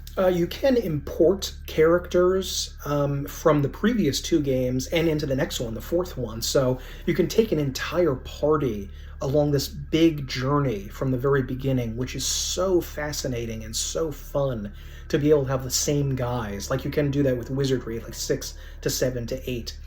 And this one, I would have to say... No, I have to say I think I like Pools of Darkness the least, but they're all great games. They play basically the same. One nuisance that I did find with the game, unfortunately, is that it includes the racial limits that AD&D had back in the day. Before, in ye ancient days, as much as I like that era's style, there were definitely some nuisances about the gameplay that I didn't like. And the fact that certain non-human races can only reach certain levels and classes basically means that if you plan on taking the party beyond the first game, you're going to want to have a 100% human party, which destroys the diversity there for me, and I don't really like that. But that's a fairly minor quibble. And in fact, the person I mentioned earlier, DeForte, he is actually currently working on a remastered version of the Gold Box game, specifically starting with Pool of Radiance, where he's adding new classes, new enemies, he's changing the racial class limits, he's adding all kinds of new stuff, just like he did with Wizardry 6 and 7. So I'm really interested in that project. I'm really looking forward to that. And you can go to DeForte's channel to check that out if you want to have a greater experience with the Gold Box world. I barely remember what the story of Secret of the Silver Blades is. I think the Silver Blades were some heroes that stopped an evil wizard, the standard evil wizard, from, getting out of a glacial prison and releasing monsters or something. I don't even remember what the secret is of the Silver Blades. Whatever. It's still a really fun game, highly recommended. Next up is Betrayal at Krondor. Now, I have not played this game since possibly the 90s, so it's questionable whether I should comment on this, but I do remember some of it still. I would place it personally at B rank, maybe a lower B, like a B minus possibly. The game takes place in first person, and you can only have I think you can only have a maximum of 3 characters in a party at a time, which I don't like. And while you can level up the characters as you do not get to create the main party members. It's like an official story that was set out and was put into it actually novelized at some point. In fact, I don't remember if the novel came first or afterward. I think it was afterward. But you play as 3 set characters that are investigating the betrayal. That's what's going on. And I don't want to spoil too much of the story, but there's a big invasion that's going to happen, and our heroes need to discover when it's going to happen and inform people. And of course, a betrayal does take place at some point, but I don't want to go too deeply into that. But the story is very good, and I haven't read the books, but it might be better to read the books than play the game, because I really detested the combat in this game. It takes place usually you're in first person, but the combat takes place in third person on a little map. And it's just kind of small and boring, and it's hard to really engage tactically in it like you can with the Gold Box games, because it feels more like a rugby scrum or a small melee with this tiny group of people against an equally tiny group of people, not a big battle where there could be dozens of enemies on screen. And I just feel that limited the game quite a bit, because you're going to be doing a fair bit of combat, and I would just kind of prefer to take that as read and just sort of watch someone play it. Or, I mean, this game has a lot of love for it. I'm not, feel free to explain why that's wrong, what I'm saying. But I was just never all that into it. I'm giving it a B, though, because the story is well told and interesting, so I was able to enjoy it quite a bit on that level, and just face a sort of like, moment when I was going into combat. They also have very realistic-looking people, like they had in Might and Magic 6, which I don't like, and I wish they had not had that trend back in the day, but whatever. There are, I believe, 2 more Krondor games, but those are not well received at all and generally disliked, and I never even bothered to play them because I wasn't in love with the first one anyway. But if you have played the other 2 ones, tell me what your experiences are of them so we can get a more rounded picture of the trilogy on there. So, yeah, I mean, interesting story, combat a little, so that's basically where it is. Oh, my beloved. We have Vampire the Masquerade Bloodlines, which for some reason has 2 slots here. That's not good. I'm putting this one in S tier. Now, I have made a video about Vampire the Masquerade Bloodlines, so if you want in-depth thoughts on it, go check that out. It's called Vampire the Masquerade Bloodlines, a postmodern masterpiece. This was released in 2004, so it's just at the tail end of this era of games that I'm talking about, this classic era. And it has a number of immersive sim elements, so there are multiple ways to solve different problems, choosing violence or sneaking or persuading people. The setting of the World of Darkness is one of my favorite RPG settings. I love it. So being able to play in that world is absolutely thrilling. And, I am very much biased in favor of vampires, so I have to admit my bias there. If you go to this game and it's not as good as I say, it's like, well, I just love the vampires. The soundtrack is extraordinary. There's a lot of cool, like, early 2000s EDM music playing in it. There's a curiously antiquated, very nostalgic, retro, like, mid-90s DOS operating system on the computers. The story is very engaging, with amazing characters, with a bunch of different motivations to them. And there's a lot of political stuff going on in there, which I also really enjoy. And I just love everything about this game. Now, admittedly, this game also has absolutely horrible bugs in it that are still basically being worked on by the fan community today, 21 years later. So you definitely want to get this game, but you definitely want to get the a bunch of big mod fixes that change things, add new content that was cut out, allow you to skip a very obnoxious portion of the game that everyone hates.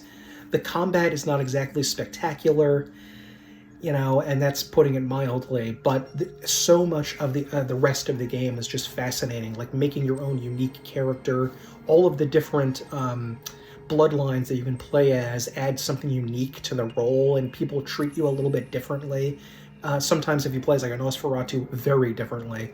But yeah, this is just an incredible experience that you can play over and over again. Perfect Halloween replay value, like every October you can just boot this up and start playing Bloodlines. A masterful experience all around, one of the best experiences in gaming. Incredible story, really makes you think and have a ton of fun. Very funny too as well, which is hard to do. And yeah, just a great experience. Deus Ex Invisible War. Now, where are you? Here you are. This might be a little bit controversial, but guess what? I'm putting Invisible War in A tier. I've never actually played I think it was originally on Xbox and then ported over to PC, so it unfortunately has a user interface that's very console controller kind of like, which is really annoying to a lot of people. But I really liked Invisible War. In fact, it might even be... God, I was going to say it was my second favorite Deus Ex, but I'm not quite sure. I can't absolutely say that for certainty. I may change my mind on that, but it's definitely excellent and does not have does not deserve the reputation that it has of being a shitty sequel to a masterpiece. Because this is actually set considerably farther in the future, so everything is more explicitly science fiction-y and cyberpunk. There's like arcologies that you have to run around inside, and there is contact with some sort of mysterious like I think there's like an alien race that they contacted, and the world is sort of irradiated, so it's a lot of cool, even though this is early 90s, it's got that cyberpunky mid-90s kind of vibe to it. And admittedly, it is a little clunky because of the, you know, the console origins, but I think that the story and the gameplay and the setting is still great. You know, the setting is amazing to explore and figure out your way around all these incredible complex vertical levels and all the weird places you get to go. Like, I think one of the earliest ones takes place like in Cairo inside an archaeology in the desert, so that's a pretty fascinating setting. So again, tell me if you hate it and you can't stand the settings, but I really enjoy playing this game. One obnoxious thing is that it can be very challenging to get running depending on what operating system you have. So you may, I think that kind of poisons people against the game. They end up spending, like, trying to decide on playing the game, and then they end up struggling to get it to work for, like, ever. And they get really mad and just, like, they go into the game when they get it working pissed off. So maybe let's hope that someone can find a way to make this game and release it in a way that is compatible easily with modern computers, because it was not with me when I played it. But otherwise, you know, if you're willing to sink into the ocean go into the atmosphere of a game and live there and how cool this world is, definitely recommend you play this. But if you're going to be annoyed at the clunkiness and the bugs and stuff, you should probably avoid it, but you'd be doing yourself a disservice. Maybe at least watch someone play it. Might and Magic 2. This is another game that I did a video on, so if you want a more in-depth review of it, you should go check it out. I'm going to be putting it in A tier. The second game in the Might and Magic series advanced things quite a bit. The look and feel of it is, you know, still primitive, but not incredibly primitive like I felt the first Might and Magic was. Might and Magic 2, I think, looks fantastic, and looks even better if you play it on a Sega Genesis.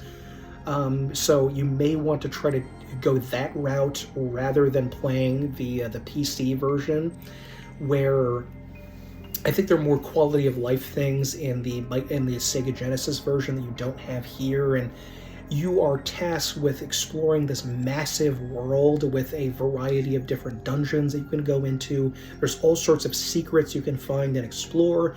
You can you can ethnically cleanse a village of thousands of goblins for reasons that are never, I think, adequately explained. So that's always fun. You can create, there are more I think there are more classes in this one and races than there were in the previous one, so that's a lot more interesting. And I just had an incredible time with this. It is very primitive, very old-fashioned. If you're playing the PC version, I don't think there's any soundtrack at all. So that's another reason to go for the Genesis version if you're more interested in that. But, you know, check out my Might and Magic 2 review if you want a more in-depth discussion of that, but it's very, very good. Albion, oh boy. This is such a tragedy, but I have to put this at C tier. Now, admittedly, I've never finished this game. But there's a good reason that I didn't finish it, because the combat was way too hard. And there's nothing wrong with combat being hard progressively as the game goes up and you get an arc of you know, the combat getting steeper and steeper. But I found it to be brutal right from the beginning. Like, right when you start, like, your first battle is like, whoa, calm down. This game is too hard right from the start. You play as a human who is going on a mission to another planet where a medieval alien civilization has been discovered. As per usual, you cannot get off the planet because your spaceship doesn't work, you know, naturally. So you have to gather a party of different people, explore the land, get to know the culture, and you play partially in first-person view when you go into dungeons, like it's a wizardry game, but you also play partly in third person, like zoomed out, like top down, like you're looking at a Zelda game in other sections. So that probably confused people a bit when they were playing it.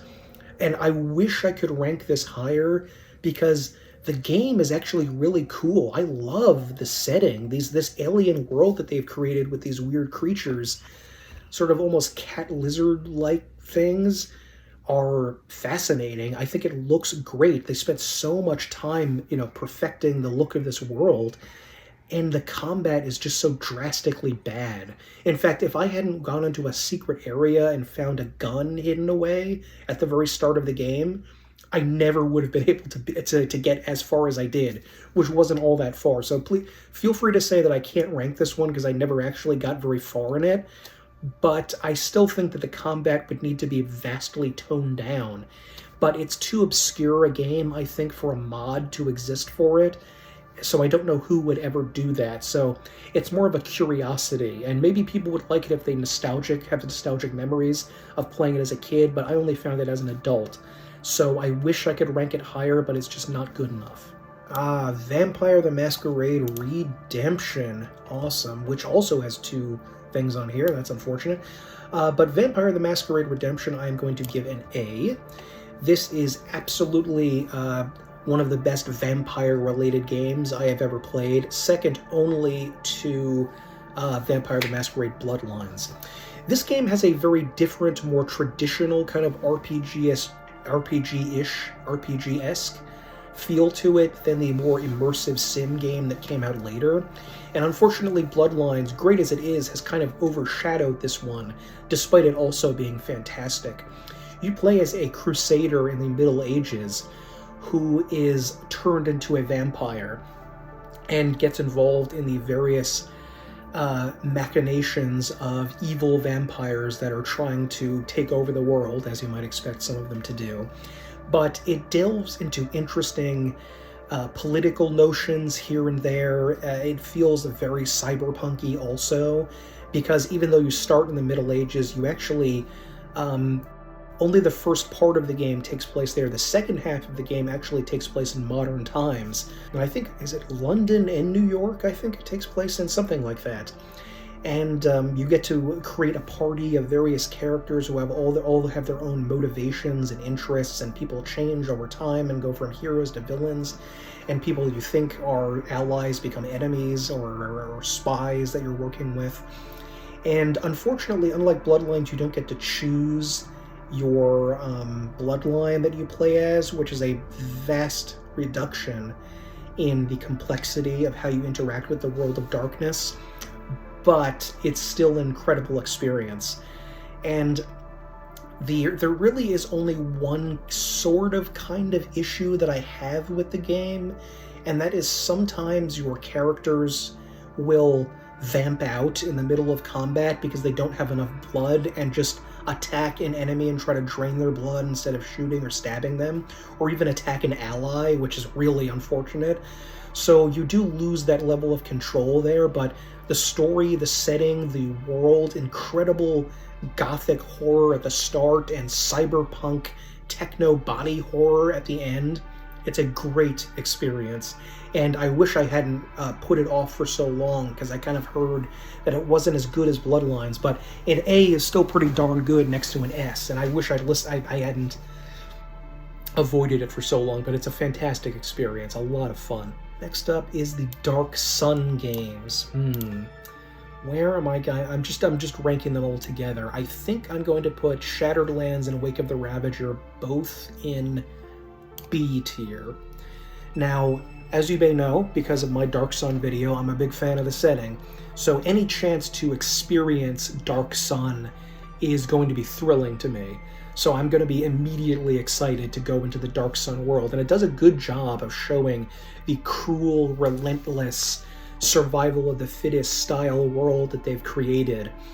And you start out in the first game, of course, in the stereotypical Dark Sun style as a group of gladiators that have to escape the slave pits, which is quite a little task, let me tell you that. The game actually involves, especially at the very start, a little bit more of a point-and-click adventure-ish stuff. If you try to just fight your way out with your bare fists, you're not going to have a good time. Which is very on-brand for Dark Sun, because if Dark Sun ain't something, it ain't a power fantasy, because you are going to be ripped to shreds if you try to act like a tough guy when you are not strong enough to do so. In fact, I think on my first playthrough, I barely was able to defeat the final boss fight. That was really rough trying to get through that. The only negative, the thing that's really holding these games back is that I'm really not a fan of the combat in them. Because you are not... It's sort of... Because this was done by SSI, so this is a few years after the gold box era when they decided to branch out and do different things. It's sort of like the gold box games, but it feels a lot clunkier when you're actually on the map. I did a let's play of the first game, or part of it anyway, and if you want more in detail discussion about that, check that out, but just realize that, you know, the combat, which you have to engage in quite a bit, is a little bit too difficult, and you can kind of gimp yourself if you don't create a good party at the start. If you don't have someone who can cast the haste spell, you're in for real trouble later on in the game. Let me tell you that.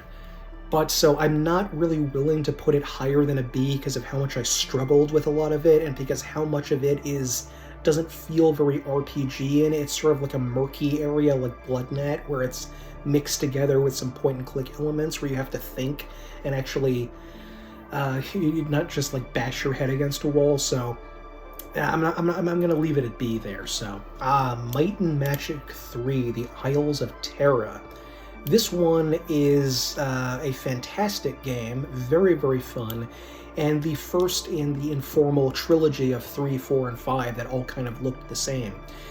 Branching out at this early stage from Wizardry, which was a huge influence in the first two games, Might and Magic 3, which takes place on Earth, by the way, that's why it's called the Isles of Terra, which is kind of weird. It allows you to play for the first time in a real-time setting, even before 6 did. So you don't have to worry about that whole mess of getting into boring, repetitive fights over and over again. You can just sort of chew through enemies quickly and attack them at range.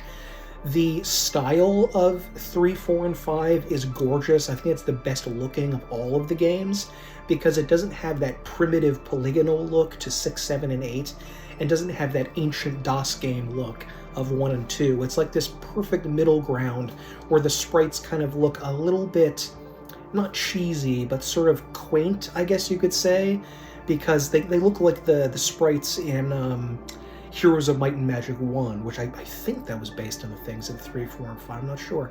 You do thankfully have a party of 6 characters, which is very nice.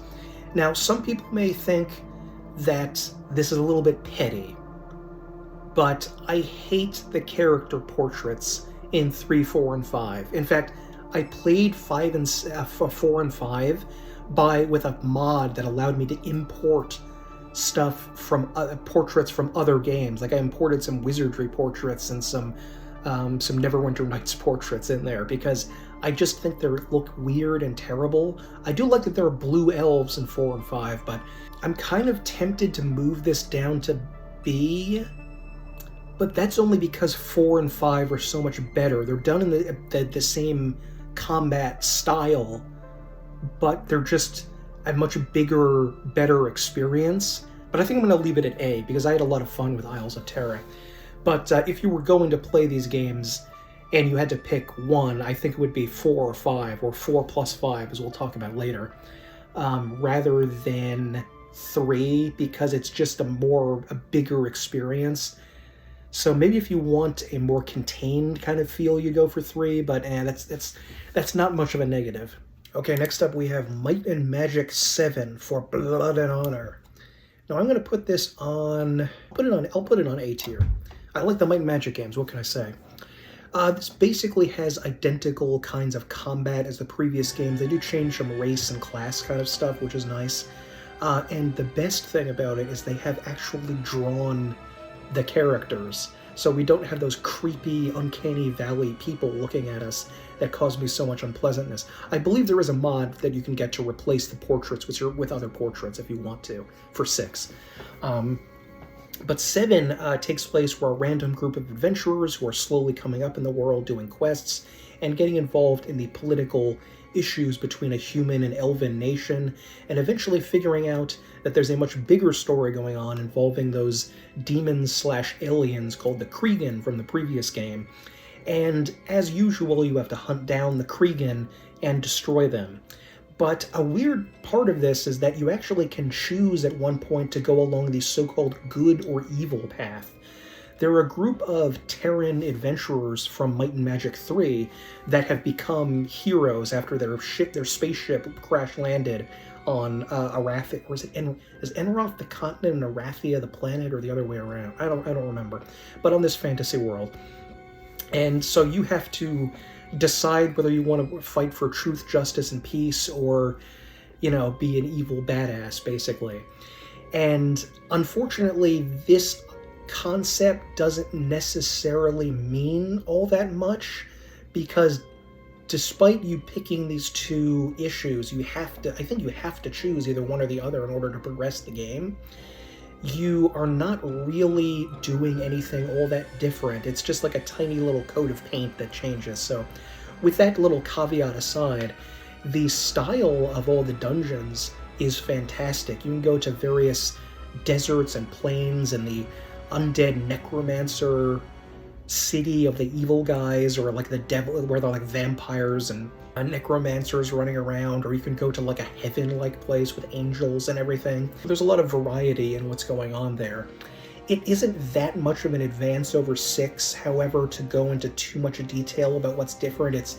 There's a lot of cosmetic differences. I kind of felt that 7 was a little bit too long compared to 6 and 8.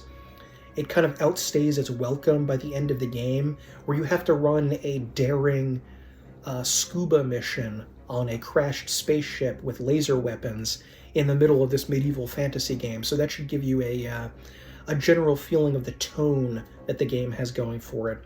But yeah, I definitely had a lot of fun with Might and Magic 7, except for one horrible level where you have to crawl around for what felt like hours in a tightly packed cavern with gigantic ancient behemoths that can destroy your armor while hitting you. So if you don't have a character with the repair armor skill, you're not going to have a good time.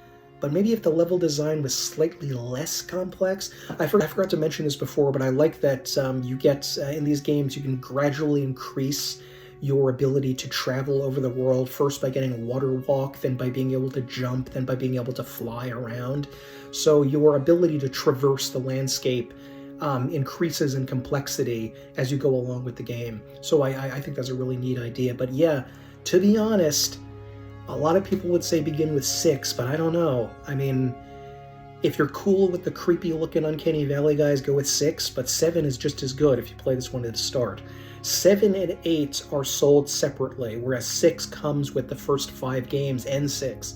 So that probably sounds like the much better deal compared to just getting 7 or 8. But they're all fun, enjoyable games. Okay, the next game we have up is Starflight, another interesting type of game because it's not 100% an RPG. It's more of like a space exploration sandbox diplomacy kind of game.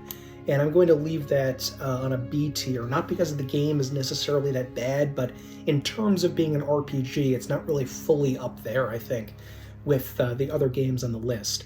It is a lot of fun, though, where you have to create a crew of people with various different skills and abilities, and you have to do the whole Star Trek thing, where you go out into space, contact new life and new civilizations, and, have diplomatic meetings with them instead of just blasting them out of the sky like, say, Zap Brannigan would do.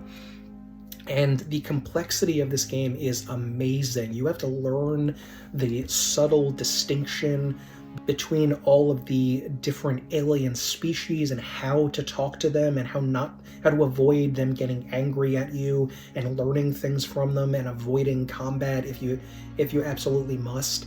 The setting that the world has created is this wonderful sort of almost retro 50s or retro 60s, maybe more like retro 60s Star Trek influence type world. And there's also trading and resource gathering, so not 100% an RPG, but those elements are definitely present. And I always want to shill Starflight when I get a chance to do it. There is a Genesis version of this game which I have not played extensively, but it seems to play quite a bit differently than the DOS version, so I don't know if you would want to start out with that one, or rather make that like a later on kind of choice. But yeah, it's not 100% an RPG, but you do get that sense of Star Trek diplomacy in outer space as you encounter these weird alien creatures. So yeah, I would really recommend this game. It's a lot of fun. Icewind Dale 1 and 2. I don't want to make people angry, but I think I'm going to place this in B tier. I was kind of working on C tier, but maybe I'd put it like a low B. Now I'm going to make this clear later when we talk about Baldur's Gate, which that's also on this list, but I do not like the pause and play combat of any of these games. Baldur's Gate, Icewind Dale, or Planescape Torment. With Icewind Dale, I think both of the games, at least two, but I think both of the games you do get to 100% create your party, rather than recruit other people into the party, so that does increase your level of control. But other than that, I can't enjoy the combat. Now, if you play as an archer in these games, like have an entire party full of archers, it's kind of broken, and so you may be able to avoid the irritating combat in those games if you go like full archer party or something. That's just a little tip if you were going to play these games. That kind of creates the opposite problem, doesn't it? Instead of being too hard, it's a little bit too easy, especially early on. If you're not quite comfortable with the pause and play, it can be a little bit easy for your stupid AI characters to get themselves killed very quickly. And without being able to take, the game really is screaming for you to do it in turn-based, and to take, which admittedly would vastly increase the length of the game, but I would prefer that towards these half-witted AI running at each other and pausing every second to create a new spell that somebody has to do. It's just frustrating. But anyway, putting that aside, and I'm not going to talk about the combat again in the Baldur's Gate games because we've talked about it here. The setting of Icewind Dale is actually pretty cool. You were in a far northern city that seems to be... Is Icewind Dale perpetually snowbound? I'm not really sure, but it does seem to be sort of on the distant edges of civilization. Icewind Dale 1 and 2 has a reputation as being the more combat-focused of the games compared to Baldur's Gate, which is more or less true, but that's selling the story short. I like the thing I liked most about this game was the story, especially when someone accidentally summons demons in order to win a fight against a group of, I think they're barbarians. It causes a bunch of problems because nobody wants demons around now, and so the two groups try to work together to fight against the demons. And there's a lot of interesting fun settings you can go to, like the Underdark, and there's some fun political stuff going on, like a coalition of goblins and other persecuted creatures, like I think lizard men are fighting back against the humans that are trying to expand into the world, and who's good and who's bad. So there's definitely some interesting story stuff, and as usual, the pre-rendered backgrounds look gorgeous. I think they look amazing and better than some later 3D games, especially like Neverwinter Nights. I would leave it at a B because I know that the people who worked on it made great music, the voice acting's good, the setting is interesting in both of the games. Yeah, I'm gonna have to leave it at B, even though that might be doing it a bit of a disservice to other people, so I'm sorry. Rogue. The game here that spawned, it gave its name to an entire genre of extra games. I'm going to give Rogue an A, put that on A tier.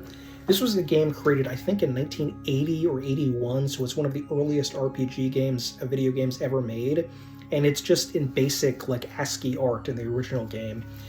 And it is a dungeon crawl, and like the name that we use now, roguelike, that's based on this game, it is randomly generated.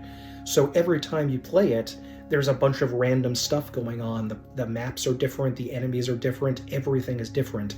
And this has created the game theoretically has an infinite amount of replayability because you are always going into a different dungeon each time that you play, which is one hell of a lot of fun. And Rogue remains a massive influence on gaming to this day, so I think for that reason at least we have to put it pretty high up there. But even just playing the game on its own, it has this sort of simple beauty, this minimalist quality where there's almost nothing there, and it provides just enough of a catalyst to get your mind going on the experience. I think the Angry Video Game Nerd talked about this years ago when he was playing Atari games, about how they have a kind of peaceful simplicity to them, and the primitiveness kind of adds to the experience in a way. And I feel the same way with Rogue. It has been re-released on a variety of different systems and platforms over the years. But the original Rogue I've never been able to beat because it is brutally difficult, like a lot of roguelikes are. And, you just travel down into this very simplistic dungeon, fighting monsters, getting... it's incredibly simplistic by today's standards, just getting all kinds of loot and experience and drinking random potions. You have no idea what they're going to do. Would I recommend playing it nowadays when there are so many other roguelikes in the genre that it created? Probably not. There are a bunch of others, including a game on this list that I think is much better. But, I still have to give it its acknowledgement for creating so much and for having procedural generation in 1980. That's very impressive. But, yeah, I mean, Rogue is an enjoyable time. It's one of the earliest and... recommended if you're willing to go back into the truly ancient days of computing software. Wizardry 7. The game that I labeled the best DOS RPG ever made. Wizardry 7 Bane of the Cosmic Forge, I'm definitely putting an S tier. It is an absolute masterpiece, just like Wizardry 8. I loved every second of this game. It is incredible. It is a gigantic... I was going to say dungeon crawler, but it's really more of an open world game because you can go in so many different directions and places. The user interface is much superior to Wizardry 6's, and you can create a full party of 6 characters with all kinds of weird different races and classes, and you can class switch to make your characters broken and how powerful they are. The game admittedly is very complex, too complex, to the point where I genuinely suspect that they made it so complicated in order to sell hint books, in order to make extra money, but that's neither here nor there. I will link my video to it below if you want to check out a more in-detailed view of it, but the combat is magnificent. The world design is amazing. The story is excellent. The setting, the vibe of the game is great. And it has an enormous amount of replayability, so it's one of the best RPGs ever made. Highly recommended. Buck Rogers' Countdown to Doomsday. Where are we going to put you, Mr. Buck Rogers? This is another game made in the the gold box style. So it definitely has the look and feel of those games, which is very good. But I'm only going to put it in a B tier because there's weird stuff with the game where a bunch of skills that you can use are useless. And I think they were just added into there to make look at how many skills you can get.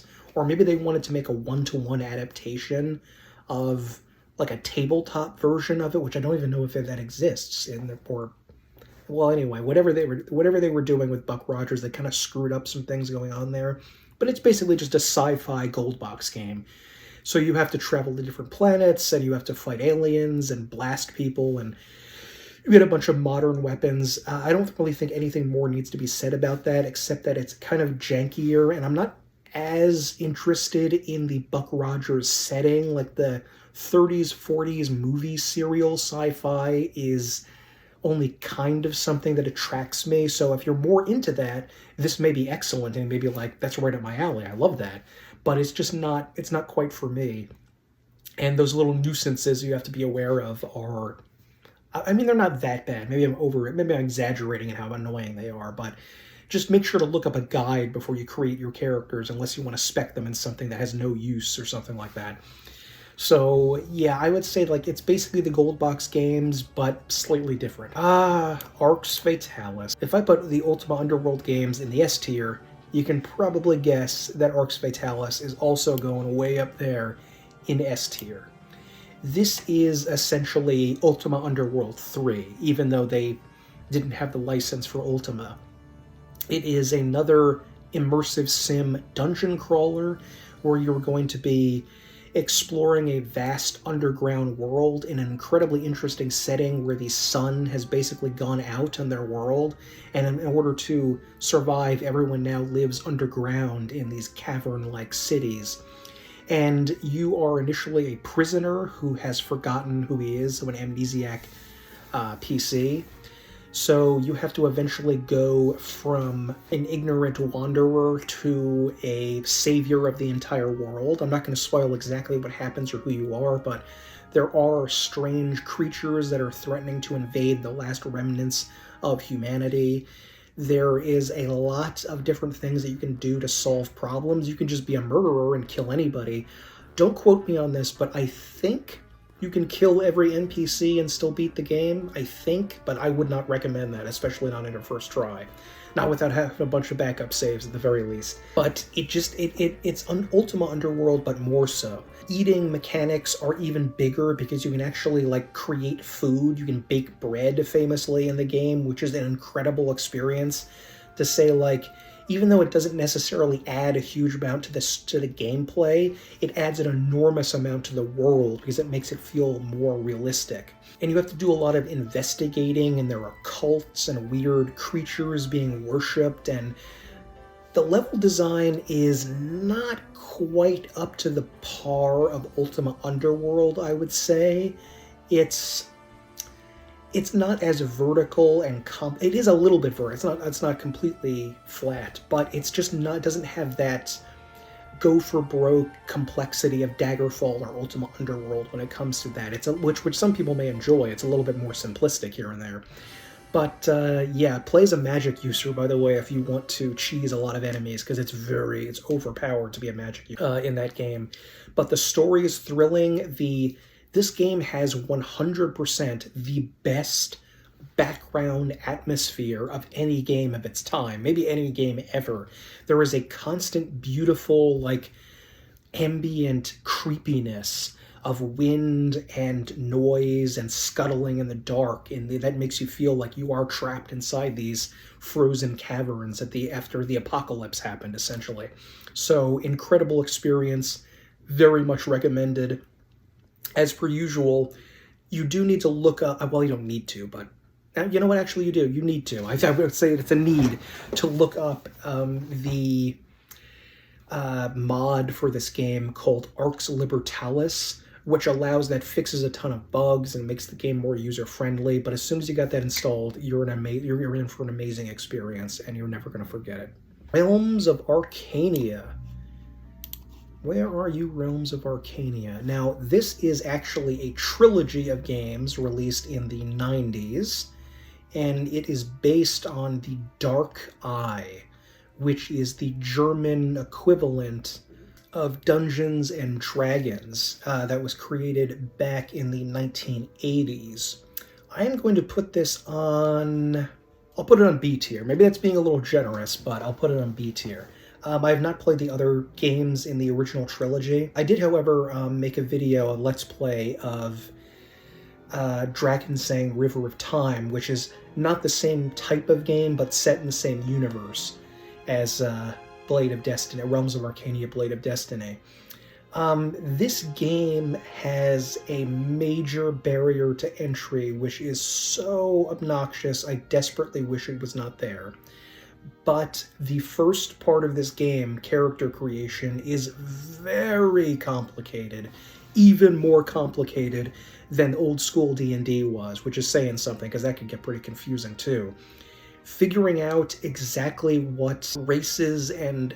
there's not like classes, like it's doing the basic D&D basic thing where a race and the class is the same thing, so like a dwarf is a race plus class. So figuring out exactly what your party composition should be and what spells you should get them and what this bewildering array of numbers is actually supposed to be for in the actual combat is maddening, and I can see why people would just give up if they saw that, because it's kind of nuts. So I think you should probably go through a walkthrough of how to create characters, which I know a lot of people would be unhappy with. For this game in particular, it's very much recommended because it can get crazy figuring out what's going on, and you do not want to gimp your party that early when you realize, oh my god, I wasted all this time creating characters that are not very good. There's also a lot of complexity on dungeoneering, so you have to buy rope and torches and lanterns and all this other junk at the general store, or the adventurer store. I don't remember what they called it, but figuring out exactly what you have to do for the story is also weird because it doesn't begin sort of like Daggerfall, and where you have to like wait for a certain amount of time to pass, and you get a random letter telling you like, oh, you have to do this. So it's a little bit peculiar in that way. Combat can also be very confusing and difficult if you don't know what you're doing, but if you do your homework and study how to play the game, which a lot of people are going to be furious about and never do, it can actually be an enjoyable experience, and it's just exciting to see a different world than D&D and how another country has experienced role-playing games. I don't think it's ever going to be as good as D&D, but the complexity aside, it is fun. It is an enjoyable game, and it also does the same weird thing that some of the other games in this list did, where you play as in first person most of the time, but when you go into combat, it's suddenly zoomed out and top down on a bunch of characters on a tactical map, except it's much harder to figure out what to do in this than it was in the Pool of Radiance and in the Gold Box game. So definitely a frustrating experience that you have to study for to make it worthwhile, but it would be enjoyable if you did that. So that's up to you if you want to take that time, if you have the time in your life to learn how to play the game before even starting it. Ultima 4, the game that gave us one of the most important games in terms of depth when it comes to playing a video game. I think I'm going to put it in A tier. I think if I was not willingly giving it so much extra credit because of how important this game was, this game's story and style was, I'd probably put it at B, because it's a little bit dull by today's standards, but I'm putting it in A for what it did. Unlike the first three Ultima games, which are pretty standard adventures, you know, wizards, orcs, spaceships, all the things you'd expect in medieval fantasy, Ultima 4 is one of the most fascinating ideas that I've ever seen in a game. It's what do you do after the adventure? Because that's where the real problems in life come. It's not with the adventure itself, where you know you have an evil to fight, but what do you do after that? And it decides that your main character, who instead of being the stranger in the other games, is suddenly going to become the Avatar, who he became for the rest of the series.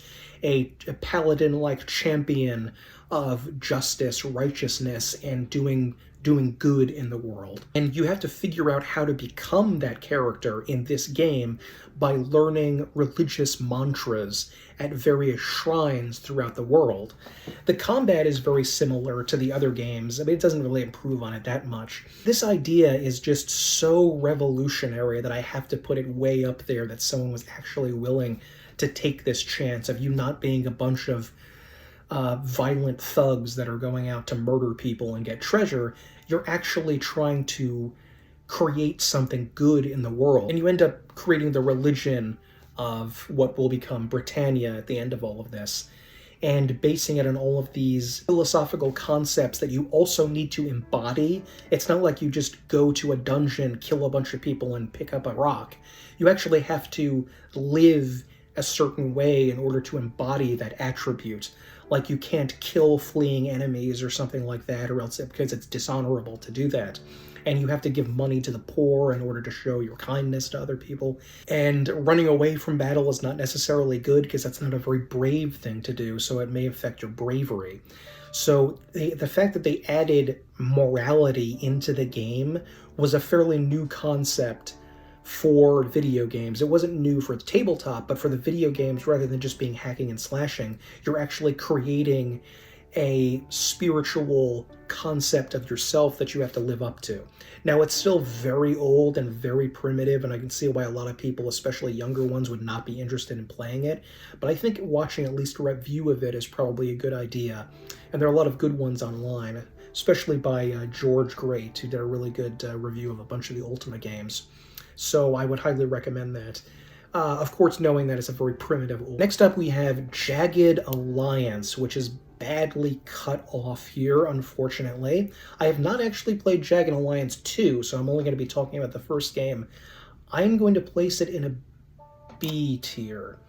Now this one is slightly different from your standard RPG because it's more about, instead of creating a simple party, you have to manage a mercenary company and take on various quests to take down these evil third world dictators that are oppressing people. I think that's what you had to do. Or was that the second? I don't remember, but you're a mercenary company. And so you have to hire people, you have to spend money, you have to worry about the economics of your organization and who you're actually fighting for and why. And characters can permanently die, so if somebody dies on a mission, there's no resurrection in the real world. You just die. The reason I'm not ranking this one very high is because I thought that these games were extremely challenging for me. Maybe if I actually sat down and watched a long Let's Play of it, or read an in-depth guide, I would be able to learn it a little bit better. And tell me about if you have hints and tips on how to play the Jagged Alliance games. Generally, I've heard that 2 is better than 1, so maybe I should have started with that one or something, but this was actually made by the same company that made Wizardry 8, so as you might expect, it is a very challenging game, and you can get brutally punished if you're not paying attention, and getting a really good mercenary company there, and even then, there's kind of some hair-raising difficulties in fighting, so I was not really thrilled by the setting.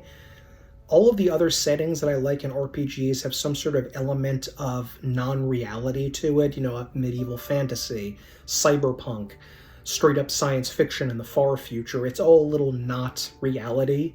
But the fact that this is set more or less in the present-day world in an action movie, like an 80s action movie style, that's fun. I like an 80s action movie. But honestly, even with the 80s action movies, I like Predator, Aliens, RoboCop, the more science fiction type ones, not one that's just, basic mercenaries killing people.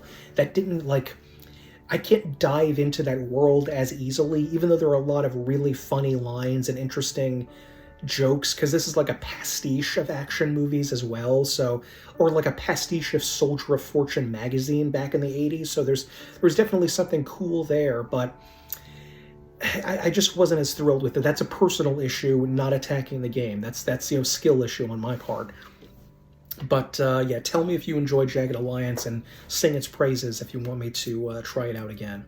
Bard's Tale 1, 2, 3. Okay, well, we have something fantastic here. Where are you, Bard's Tale? There you are. The Bard's Tale was created way back in 1985 for the Apple II by Michael Cranford, who later went on to make the first Darkseid game, which I did not know until recently. And it is done in a very similar style to the Wasteland games. The movement that you're doing is first person, unlike in Wasteland, which is zoomed out, but the combat is very, very similar, where you see a cool little sprite of a creature, and you have to choose all of your attacks for your party members there, so heavily influenced by Wizardry.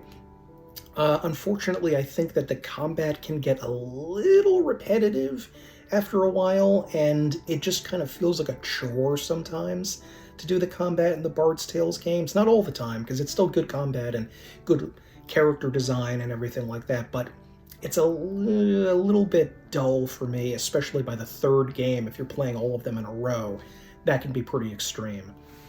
The second and third games were basically done in a similar style, with the third one actually done by Rebecca Heineman, who made another one of an excellent game called Age of Empires 3, which I did a review of. Bard's Tale, unlike a lot of the games in this list, actually got an official remaster back in, I think, 2018, and it has all of the first 3 Bard's Tales games in it.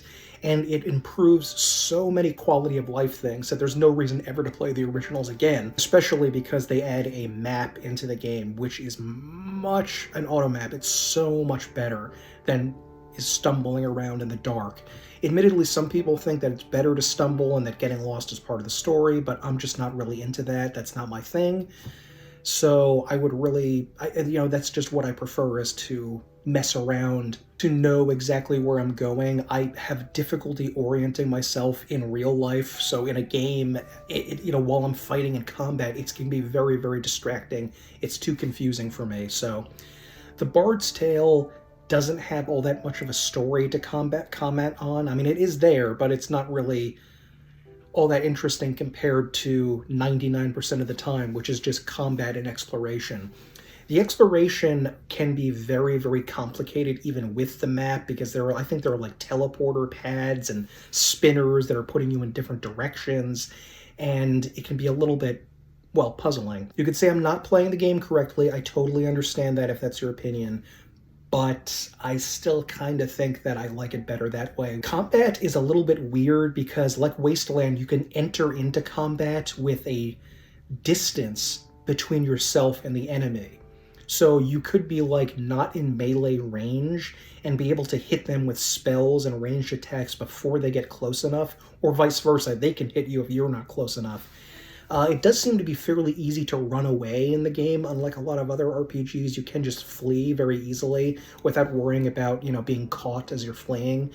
But you're still going to have to go back there and fight, because there are certain squares where there's always going to be an enemy where you have to fight there. It can be a little bit confusing, it can be a little bit repetitive, but if you love a good grind, this is the game for you, and it's a lot of fun. Okay, Pools of Darkness is the fourth in the series of Gold Box games, and you can import your character from the other games to the final one here. You're going to be playing at fairly high level too, but I'm actually going to leave it as a B. The combat has reached a point where it's just kind of not very fun, because you're so high level. It's usually very easy to destroy enemies without really a lot of danger to you or your characters. The world is interesting because there's a huge cataclysmic event going on where cities are falling and, evil has to be thwarted, which is great, of course, but I think by this point I was kind of bored with the series, and it doesn't add very much new. Really, none of the games add something truly new. They're all kind of the same, because they're made in rapid succession, like one year right after the other, very quickly. So it's just more of the same stuff, but it doesn't stand out particularly to me like the other ones did, and I sort of already reached my apotheosis with the Gold Box games with the second one, Curse of the Azure Bonds, so I don't really know if it adds all that much interesting to it.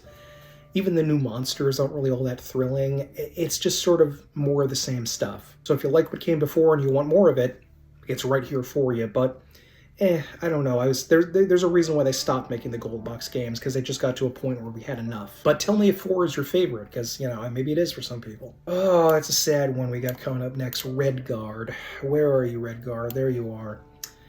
Putting this in D. Not really a surprise there. This was the first attempt that the Elder Scrolls games made to branch out from the standard RPG style and make it more of an action game. It's still a little bit RPG-ish, so I left it in here. You play as one of the Redguards, the people of Hammerfell, named Cyrus, and this takes place during the Imperial conquest of Hammerfell. So you're kind of trying to lead a resistance against the Empire from imposing their authority onto your kingdom, which automatically is going to create a big problem for players, because we go to an Elder Scrolls game for freedom of choice, and being forced to play as a main character, even if he's pretty good, he's not a bad character, it's just in this setting, you want to choose your own character, not be forced into playing another. The game looks awful. It's a terrible early polygonal game that just looks heinous everywhere. On some of the monsters, I guess it creates kind of a weird uncanny valley look that makes them a little scarier, but it's still not particularly interesting. You have a more piratical or swashbuckler kind of feel to your character, where you pull out a rapier and begin sort of like arrow flinting your way through enemies, but it's generally just not very good. Almost nothing from the game, like maybe the music is okay, I guess. And like I said, I would enjoy this game if they spent more time on it. Maybe it was made 4 or 5 years later, when they knew a little bit more about making a 3D game. It feels a little bit presumptuous to make this early. So I want to like it more than I do. I don't despise the game or my time with it, but it was just so clunky and poorly written, and everything about it, there's really nothing positive to go on about it for, except that it was potentially a good idea that was never seen through to fruition, which is really unfortunate. And I think this was actually Todd's first game as lead director, which is kind of amazing that he, in the game industry, you do fail upward somehow, but, whatever. Oh boy, we got another sad one coming up. This is Ultima 8 Pagan, and this goes in D tier. This is right when the series began to fall out of the grasp of Richard Garriott, and, was definitely at a point where it was beyond his abilities, being in the industry for over a decade at that point, for I think 15 years by the point that this was made, where he wasn't quite capable of keeping up with all of the new stuff that was going on. And this was made after the disastrous purchase of Origin Systems by EA, I think in 92, and this came out in 94. And Garriott also began to divide his time working on other stuff, like he wanted to make Ultima Online too, so he wasn't really giving this his full attention, and it came out horribly. This game actually takes place not on Britannia, but on another planet called Pagan, which is a refreshing change because instead of being the land of the Enlightenment in the Avatar, this place is corrupted completely by evil and controlled by tyrants. So it is a place where the Avatar has more to do, I think, than back on Britannia, where everyone is at least aware of how to act like a good person. Here, everyone is nasty and cruel, and so there's more, place for a good guy character to come in. Unfortunately, the look of your character is atrocious. He is stuck in this great helm and red costume the entire time, which looks so generic. It's like it came out of a pack of different, like a free pack of different image files. And you don't get to create a party anymore. It's just you going out and killing things. And all of this would have been enough to make it terrible, but the real thing that made it absolutely unplayable was that they added platforming. So there are large sections of the game, well, maybe they're not technically large, but they feel like it because you spend a lot of time on them, where you have to laboriously jump over platform after platform after platform. And guess what? You want to save each and every time that you jump, because you're going to screw it up over and over again. I didn't even mention this in Ultima Underworld. That has janky jumping, but that's not that important. That's a bagatelle compared to this, where it actually is game-breakingly miserable. The story isn't horrible, and it actually involves you becoming the Titan of Ether and becoming this all-powerful entity. Not only an all-powerful, but very powerful entity. Unfortunately, everything else, aside from some cool story stuff here and there, is heinous. There are large parts of the game that just seem empty or unfinished. There's none of the finesse or style that you would expect to see in the other games. It doesn't feel like a living, breathing place. Maybe because they didn't have enough time to flesh out Pagan compared to Britannia, which we've known for years in various games, but it doesn't spark joy, is what I'm saying, this game. And it's miserable to play unless you are a masochist or some sort of obsessive for playing every game in a series. Stay far, far away from this, especially if it's like your introduction to Ultima, because it's just going to hurt you.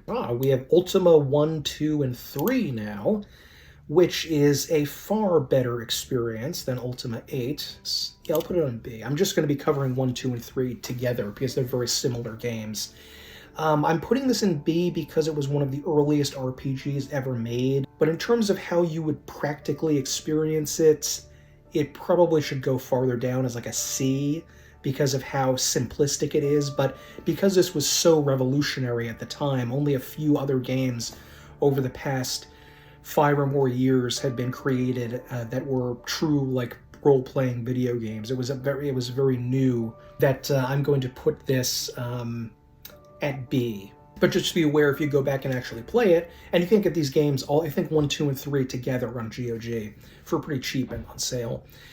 Just remember that these are very early games, and it's very primitive. You're not actually the Avatar in this game, you're the stranger going to the land of Caesarea, which is what it was called before the, let's say, the incident of cleansing that happened when Lord British took power and all of the Bobbits disappeared. Mysteriously, no one knows what happened to them, and we have plausible deniability about that. Nobody knows. But you do get to play with more races like dwarves and elves here, but that in a way kind of makes it less uniquely its own specific kind of system on Ultima 1, 2, and 3 compared to the later games, which have their own less Tolkien-esque world. But this game does have some really fun, interesting things, like there's a Time Lord you can meet, because, you know, Doctor Who was big at the time. Why not a Time Lord in one of the games? And you have to take on the evil wizard Mondane, again, just, you know, your standard evil wizard doing evil wizard stuff. And his apprentice, who's, God, what was her name? I don't remember. And there's a lot of weird science fiction elements in this, like you have to actually go up in a space shuttle, which Lord British actually did, by the way. He had enough money to actually go up into space briefly, which was, you know, great for him. There were computers that you have to interact with, even though it's supposed to be a medieval fantasy world. The lines between sci-fi and fantasy were much more blurred in the early days of RPGs, which is, you know, it's a pretty cool thing to have that. Might and Magic 2 also had that, by the way. But the first 3 experiences with Ultima, I would probably recommend you not play, just unless you're like obsessive about the series, because they are very boring and repetitive. The dungeons are kind of dull, like first-person experiences when you go down into them. It is all the standard stuff you'd expect: dungeon crawling, fighting monsters, leveling up. But it's incredibly early on in all of this, and there's so many other more important Ultima games to play. Well, this was very important. It was still so early on. It kind of feels like the era of like silent movies, where you can enjoy them from a technical aspect and, you know, acknowledge how important they were. Actually enjoying it as a movie is somewhat difficult. So I would give these a little bit of a pass unless you're really, really keen on going back in time. I had to take a break, jeez. Okay, I'm back in this. Next up, we have Deathlord. Okay, I'm going to... Where are you going to go, Deathlord? This is sort of like a holy grail game for me. Not in the sense of acquiring it, but... and actually playing it to completion. Deathlord is a vaguely Ultima sort of wizardry hybrid game that has an odd sort of East Asian sort of character setting to it, with like samurai and other weird Japanese names for classes. Like the class for barbarian doesn't say barbarian, it's some Japanese word, and you have to like memorize this stuff. Apparently it was originally supposed to be Norse mythology, but at the last second they changed it to make it like more, I don't know, attractive to people that like the Japanese stuff, but whatever. This mid-80s game is notorious for being brutally difficult. I don't think it's quite as horrible as Wizardry 4 is, because there's not a lot of immediate death, and not as much like instant death stuff where your entire party is wiped out by a single spell, but it's definitely a very challenging game. Now, thankfully, someone has created a version of it called Deathlord Relorded, which fixes a bunch of things, makes the UI better, and it makes it much more palatable to a modern person. It's still going to be a hard swallow, though, because this is a rough game. You're going to be dying a ton, like early Wizardry era dying, maybe even more than that, and it is exhaustingly long. I think somebody did a full playthrough of this, either on YouTube or Twitch, and I think I saw this on YouTube, and there were like hundreds of videos of him playing this. Like, it took years to complete, even though he knew the game. So I kind of feel like if there's ever some sort of moment where I'm forced into lockdown forever, and you know, the only thing that I can do for eternity is play video games or something like that, I'll check it out. Like, I feel like I'm going to play this when I'm like 85 and I have nothing else to do except sit and just play the game forever, and maybe eventually beat it. But it is a big, big challenge. It's not bad, you know, the fighting is fun, it's engaging like early Wizardry, but this is a rough sell. Oh, my beloved Fallout 1. Now, where are we going? Where is Fallout 1 on here? Ah, there it is. Now, this is going to hurt. but I feel like I'm going to put Fallout 1 in A and not in S. There's basically nothing wrong with the game. I just feel like 2 and New Vegas are superior. So I'm going to save S tier for Fallout 2. I spoiled that for you, but that's going there. But Fallout 1 is definitely one of the best RPGs ever made. The setting is magnificent. It didn't create, Wasteland created, the post-apocalyptic type world setting, but Fallout, I think, perfected it a decade or so later when they created a world that we're still fascinated with today, with a world where all the trouble began when the US annexed Canada. So that's, Fallout's still in the news in a way. Character creation is generally excellent, especially because you can pick both good things and penalties onto your character. There is one minor issue, however, with the character creation and the combat, and that is agility. There's basically no reason for any character whatsoever to have less than 10 agility, because if you even just have 9, that's going to hamper your ability to fire your weapon or most weapons in combat. So you're kind of gimped by being forced to pick 10 agility in order to get those action points. The special system works brilliantly. It's a little bit confusing that you can pump your scores up above 100%, and that would need to be explained to people, because I don't think I've ever read the original manual. I don't know if it says that in there. I'd have to check that. But you can bump your skill points like big guns or melee or speech above 100%. Which, as we know from the Simpsons baseball episode, will give 110%. That's impossible. No one can give more than 100%. By definition, that is the most anyone can give. Even before we know anything about the story, about the plot, the world is one of the most arresting ever designed. It is post-destruction of everything. So we have the obliteration of billions of people, the poisoning of huge amounts of the planet, the destruction of nature, the mutation of animals, the hard-scrabble life where even the simple act of getting enough water to drink can mean life or death for your entire community. And the world that they created with caravans of water sellers that almost seem like they belong in the Middle East during the medieval era, and these horrible sort of barbarian raider types that have no socialization whatsoever and just enslave and kill. It's a fairly accurate interpretation, I think, of what would really happen in some ways, that there would be a lot of heinous, barbaric evil in the post-apocalyptic world as people struggle for survival. But the character design is great. The story where you have to hunt down the water chip and then find out what this monstrous creature known as the Master is up to. And none of the other games had a main plot that I can think of that evoked body horror like Fallout 1 does. The final boss of Fallout 1 is the best boss in the entire game. It is absolutely great. The design is incredible, this gooey, splotchy monstrosity. It's an incredible game. Everything about it is great, with the kind of exception that the combat can be a little gimped and boring, and I'm not crazy about it. But in general, it's a magnificent game that created a legacy that still lasts to this day. Okay, next up we have Curse of the Azure Bonds, and this is the one of the gold box games that I'm going to put in S tier. Now, all 4 of the main games in the series are play more or less identically, but this one I think had the most engaging, interesting story and difficulty that was right in the middle, not too hard, not too easy.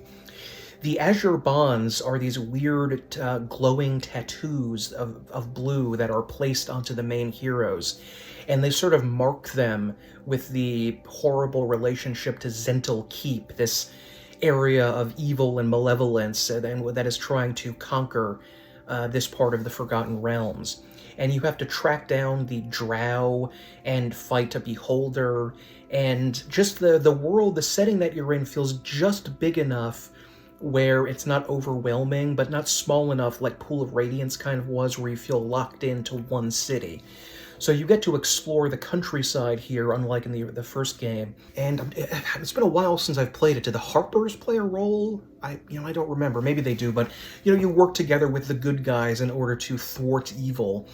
And even though it plays the same as all of the others, I just think it has this is the perfection of this system. The coziness that you get when you go out onto the world map and see this sprawling land of green all around you that you can explore, it really feels like you're in a fantasy Middle Ages. And I think it's one of the best expressions of the Forgotten Realms in video games. And if you have never played a gold box game and just want to play one, part of me was thinking you should play Pool of Radiance, the original one, because it's probably the simplest, but the best one is probably 2. And you don't particularly need, I mean, you can, import your party from 1, but you don't really need to. So I would definitely recommend, try 1 or 2, if you're going to try one of them. Also, one of the, to show the attention to detail that Secret of the Silver Blades has, when you fight the drow indoors, you can pick up their magic weaponry and armor, which is really cool because they're like swords plus whatever, like +2 or +3, probably much better than what you have right now. But as is mentioned in the lore of the drow, if you take their weapons outside into direct sunlight, like you will have to, they will melt away into nothingness. So you could actually pick up these weapons, think, oh wow, I got a great upgrade, discard all of your other weapons, but if you don't know about the tabletop, that's a terrible idea, and you could be without weapons eventually when you leave. And I think you do get ambushed when you leave the drow base too, so that could be really, really scary. But anyway, great game. Try it out. Okay, and next up we have Wasteland, the original post-apocalyptic RPG. Trying to decide where I should put this. I think I'm going to put Wasteland in A. Now, this is a very old game. It is, I think it came out in 88 or 89, and so it's less than 10 years from the original Fallout, but this and the original Fallout are like night and day in how, if you think the original Fallout looks primitive, try the original Wasteland. But aside from the graphical primitiveness, it plays a little bit like the Bard's Tale, except honestly it's a little bit harder. I think there are skill checks you have to use to climb over things. You can accidentally go swimming by falling in a river, which I did once, and because the game only has 1 save slot, I nearly had to restart the entire game because my party was drowning in the river, falling down, and I somehow managed to just barely make my way onto land. I don't know if it happened automatically or if I was hammering the buttons, what actually did it, but I very nearly had to restart, so you can turn that off in the game system. I'm going to have to check that out to see if you can turn off automatic saving, because if you only have 1 slot, that's a big issue. But Wasteland is very similar to the Fallout setting, where you have a post-apocalyptic world, and instead of being a random lone wanderer, you have to actually create a party of so-called desert rangers based on the Arizona Desert Rangers, which you will likely remember if you've played Fallout New Vegas. While the overworld is a little bit more Ultima-like, the combat is entirely Bard's Tale, so if you've played that, you're going to be instantly familiar with this, where you start out at a distance from other people, and you can actually specialize in either melee or ranged combat. And I was thinking, melee couldn't be powerful, right? Well, actually, yes. You can get proton axes, which, again, if you've played Fallout New Vegas, I think that was just in the big empty... Yeah, I think that was just in the big empty DLC. But if you played that, you're going to see some similarities there as they keep popping in. The Wasteland world compared to Fallout is a bit more, I don't want to say ridiculous, but a bit more extreme, I guess you could say. There's actually a temple of blood where this evil cult worships, I guess, death or something like that. I don't even remember what they worship. But there's a blood temple that you can go to. And there you can go actually to Las Vegas, of all things. And there are gigantic Scorpitrons, just like in Big Empty, running around Las Vegas killing people, which is why you probably want to stay away from there until you're a little bit stronger. I did not have any really problem with the game. except for that automatic one save slot thing, which is very primitive and feels more like a challenge run, like that would be an Iron Man run nowadays. It was actually re-released around the time of the first Fallout game on CD, and because it was on CD and not a floppy disk, they added a kick-ass soundtrack, which sounds very similar, to me anyway, to the original Fallout soundtrack. This sort of like crunchy, nasty, very like wild, almost Wild West influenced kind of feel of the post-apocalyptic world. If you haven't played Wasteland and can stomach the older 80s era of gaming, I would highly recommend this. I think it is available along with Wasteland 2 and 3 on GOG. And frustratingly, the original one also had the weird Bard's Tale and Gold Box nonsense, where you had to actually look up the manual if you wanted to see written text from characters, which is really bizarre and very, very primitive compared to nowadays. But I feel like the CD version also fixed that too. So if you want to go and check it out on GOG, again, highly recommended. And it'll also get you start playing Wasteland 2 and 3. Oh, this is a special one. ZZT and Megazooks. I'm going to put that in A. I'll just speak briefly about this one, but this is not so much a game as a game creation software that was released in the late 1980s as ZZT, and then later upgraded in a more advanced version as Megazooks. And back then, you don't know what it meant for people back in that era to have their own custom gaming system where you didn't actually need to know code in order to make a game. And this was years before RPG Maker, too, that the Japanese eventually worked on. But it has incredibly primitive art. It's just, like, art doesn't even really seem like a good way to go. Graphics. It's basically just ASCII graphics. But you can make an entire game in them, and plenty of people have, and they're available to find and download if you want to play them. But I'm not going to spend too much more time talking about this because it's just an architecture for designing games. And it may seem a little ridiculous to people if you actually go look at it to a younger person, but this had an enormous influence on a lot of people, I remember, including myself back in the day when I first found this, I think also on shareware discs. The idea that I could tell my own story in a game was huge. And I never actually used the Gold Box games also came out with a construction kit for you to make games, although I didn't include that because I never played that one, but that's also something you can do. Dungeon Master 1 and 2. Dungeon Master 1 and 2 is next. I feel like maybe I should put this in A. I'm going to put it in A. This is the original style of gaming that eventually became Eye of the Beholder, Dungeon Hack, and nowadays Vaporum and Legend of Grimrock. This first-person dungeon crawl created a sense of immersion that we didn't really have in the late 1980s. It was one of the first times you can feel like I'm really sunk inside this world. There's something about the visible ceilings in a lot of these games, including Dungeon Master, where you feel sort of this claustrophobic sense of I'm actually trapped inside a labyrinth, and there are monsters here and I need to fight my way out. And you also need to worry about food and beverage as well. One oddity about this that I wasn't crazy about is that you don't actually create your characters at the start. You sort of unlock them, pre-made characters of a bunch of, there's a whole set of them you can choose from and craft your party through that. And I think in the second game, you unlock them from cryogenic chambers or something. It's kind of weird. Again, more mix of science fiction and fantasy in these early years. And exploring this dungeon is very confusing. I have no idea where I am most of the time. Thankfully, there is a map, but you have to literally hold it in the character's hand in order so it takes up a weapon slot in order to actually use it. And in these first-person games, I get lost immediately and have no idea where I am and end up wandering around a lot. But still, it's fun. It feels like an exciting. It was one of the earliest times where the game provided a catalyst for feeling like I'm actually in this situation, in this dungeon. And it's not the first one especially is not overly long or difficult, especially if you have a good idea of what you're doing.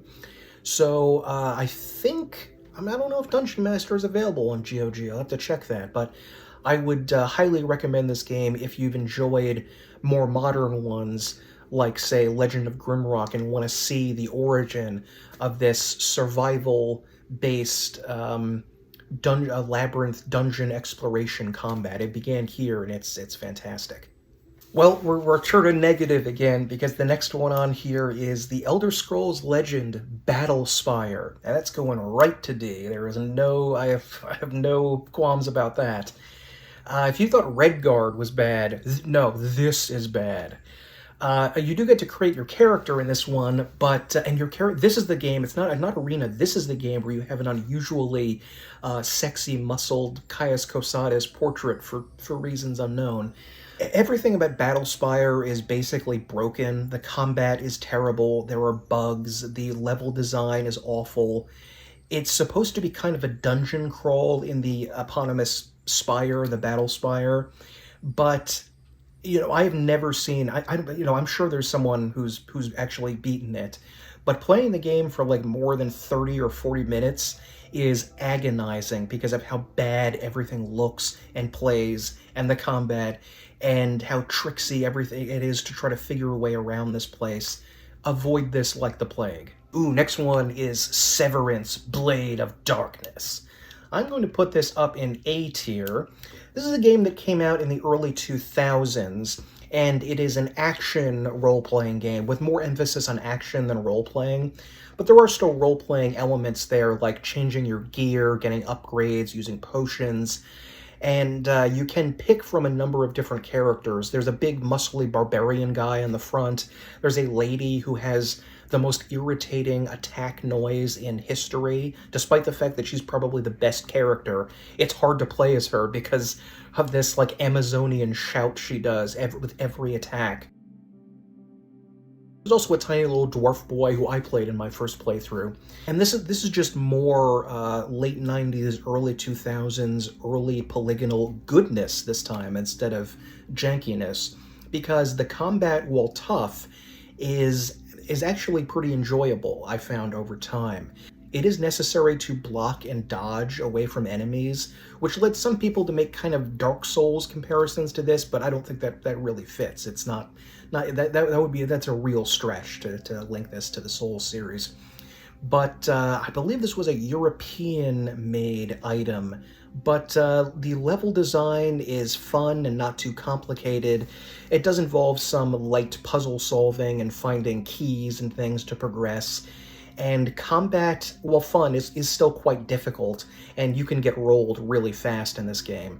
Your shields, by the way, can also just explode randomly when they're hit too many times, which is, maybe prepares you for Breath of the Wild or something, but I was not a fan of that. But otherwise, the story is, pretty basic. The evil dude is trying to take over, and you have to stop him. It's not much to write home about. But the level design is interesting, the action-oriented, skill-based combat is fun, and I had a heck of a good time with this game. If you're interested in playing a game that... The closest thing I could think to link this to is Rune, which was another game that came out around that same time, and had sort of played in a similar way. I didn't include Rune on this list because I think it was listed as an action game, but I don't know, maybe tell me if you think I should have included Rune. The Blade of Darkness was released a couple years ago, I think, on GOG, so there's a modern version you can play on your modern computer, so there's really no reason to avoid it. It's pretty cheap on sale, so I would very much recommend that if you want a more action-oriented type of RPG game. Next up is a true master here, System Shock. This is going right up to S tier, including both System Shock 1 and 2. I think that if I separated them, I would put 2 at S, and the original version of System Shock probably at an A, because the controls for the original version of System Shock were not great. They were kind of weird, overly complicated controls that you see sometimes in games of the era, where they didn't spend a lot of time like normalizing the controls based on pre-existing patterns that people will intuitively understand if as soon as they pick them up. It's not awful, but it was bad enough that it was changed in a later edition, like an enhanced version that altered some of the controls to make it a little bit more playable, which I think is still available on... I think I got that on Steam ages ago. I'd have to see if it's still available on GOG. But the System Shock games pitch you as a lone hacker, so of course it's a 90s cyberpunk game, because hacking was so cool back then, man. And as this lone hacker guy, you are trapped on a space station where you are tasked with figuring out what the heck happened there because they lost contact with the space station. And of course, there is a rogue AI named Shodan that is causing trouble there. And you have to defeat the various cybernetic bio-horrors that have been created by Shodan's meddling. And in order to do that, you have a variety of different skills and powers that you can learn and level up. And it's just an incredibly scary, fun experience that blew everybody out of the water back in the early 90s. I think this was 94 when the first one released. So it also has immersive sim elements to it, like Deus Ex and Arx Fatalis and Ultima Underworld have. So you can interact with a lot of the stuff, and they take care and time to make it feel like a living, breathing world, and there are a lot of different ways to solve problems, like hiding and running away from various creatures. And it's just a glorious experience if you can endure the janky controls. And you don't even need to really do that anymore because the game was actually remade recently with a fully modern Redux edition that is great. And probably there's no particular reason to go back to the original one unless you want like a nostalgia trip. Because I played the original System Shock ages ago, I still have an attachment to it and still would want to play that one in addition to the remake. System Shock 2 is undoubtedly a masterpiece. There is no control problems there whatsoever. The gunplay feels very Deus Ex-like. And you are once again trapped on a space station, and you can pick from a bunch of skills, including psionic powers, and because I love psionics and always enjoy seeing them because they're novel compared to magic, I always like playing as a psionic character. And you have to take care of yet another weird biomechanical horror creation that is taking control of a space station again. I don't know how they lost 2 space stations to identical problems, but, maybe that's corporate culture for you. But the second one is absolutely brilliant. It's a joy to play. It's very scary in some sequences and has a survival horror type feel here and there. And there's a lot of hiding and skulking and hacking and sneaking that you can do if you don't want to just blast people with shotguns. There are evil laboratory monkeys that are hunting people down and biting them to death, which is, again, that's absolute cinema. And you would genuinely hate yourself if you avoided playing System Shock 2. Okay, next up we have Star Control, which is going to be very familiar to you because we already talked about Starflight. And these are very, very similar games. I'm going to put this in A tier. Star Control, you also take on the role of a crew on a spaceship that is going on diplomatic/trading missions out into space. It does take place in a very interesting world where an evil species called the Urquan have taken over things, and we're sort of trying to save humanity and also pretty much everyone else in the galaxy or by defeating these creatures. So yeah, you can kind of argue that this really shouldn't be considered an RPG exactly, but I feel that there are RPG elements to it. It's not exclusively like a strategy game. You do have to engage in ship-to-ship combat against various enemies, and choosing who your crew is and how you interact with things and whether you're going to fight or try to be peaceful, I think that adds to a role-playing element to it. Oddly enough, this one also received a Sega Genesis port, and I had a Genesis as a kid, never heard about this game, or Starflight, or at least the Sega Genesis version. And probably the best thing about Star Control is that you can play it free. The license that the original company had on it expired years ago, and a version called the Urquan Masters is free to play, so anyone can jump into it. And it actually is more advanced than Starflight, so if you're going to have to pick between the two, if you're going to dip your toe into this genre, you should start out with Star Control. But both of them are pretty interesting, I think. Okay, the next one's also a weird choice, but it's Omicron the Nomad Soul. I'm going to put this in B tier. This is a David Cage game who became famous in the 2000s for making allegedly grown-up type games, which are really more like interactive movies in a way. But Omicron is definitely a game. You have to play this, and it can be very tough sometimes.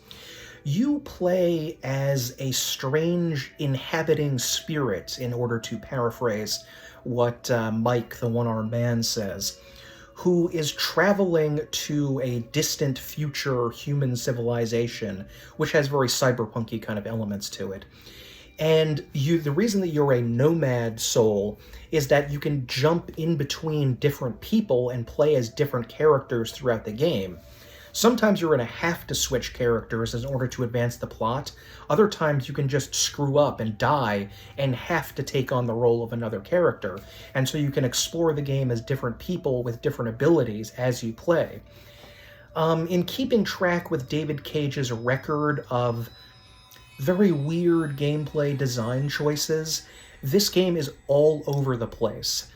I would say that the skeleton of the game is a point-and-click adventure, but there's also fighting game boxing sessions, which can be very tough, and you have to do.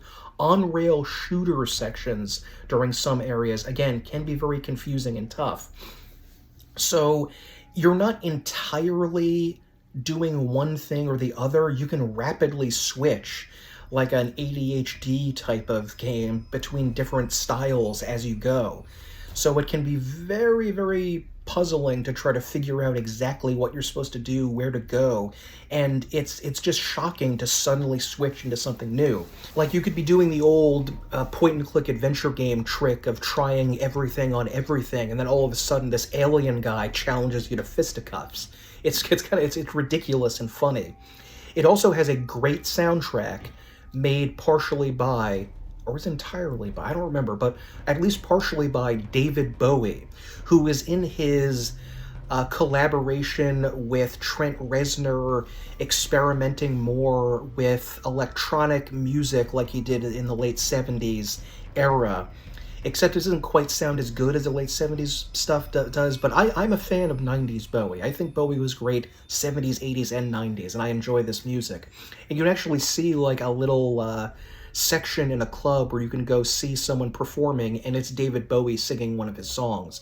I don't think I'm going to play that, though, because that might be copyrighted, I'm not sure. But it is a wild game, a bizarre game, and you do have to actually pay attention while you're playing, or, religiously consult a guide. You can't just go in here casually and expect to win. You're going to get frustrated very quickly. But, you can also pee in the game. I don't know why I mentioned that, but you can pee if you want. I don't, that's kind of a David Cage thing too. Anyway, a bizarre, wild experience. But if you can get this on sale, I do recommend it if you're willing to put up with some bizarre Franco jank, I guess you could say, if it's, because David Cage is French, but it's a lot of fun. Next up, we have Might and Magic 9. D, no question. This ruined the Might and Magic series, and is the reason why it died at that point, just like Ultima 9 killed its own series. They drastically changed how it looks from the previous trilogy to make it, I guess they're trying to make it look a little bit more modern and 3D, but as we've learned, you can do those 3D early polygonal graphics good, and you can do them bad, and this game definitely does them bad. And the cutscenes, the voice acting are all absolutely horrid. They're almost unwatchable at some points, to be honest. Painful to sit through, I would say. The combat is dull and janky. The story is...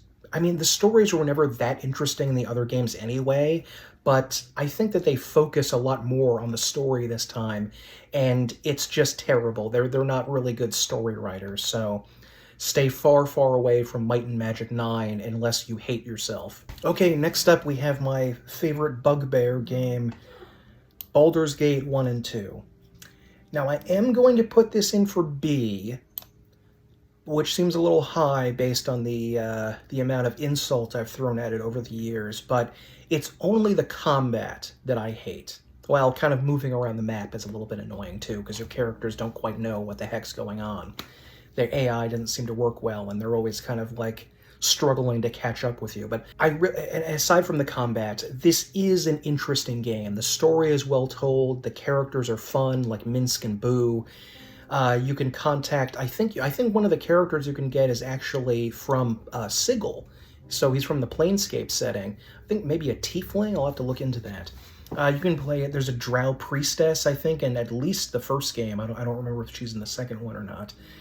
But it is just it's an incredible story involving the god of murder, confusion that was caused during this era where the gods were fighting amongst themselves after having their power removed by the overgod Au, and how that changed the universe. And it's an incredible experience. You can be good or evil. You can interact. There's so many people to interact with, so many places to go, so many subquests that purely, and you know, the pre-made backgrounds, incredible looking, excellent.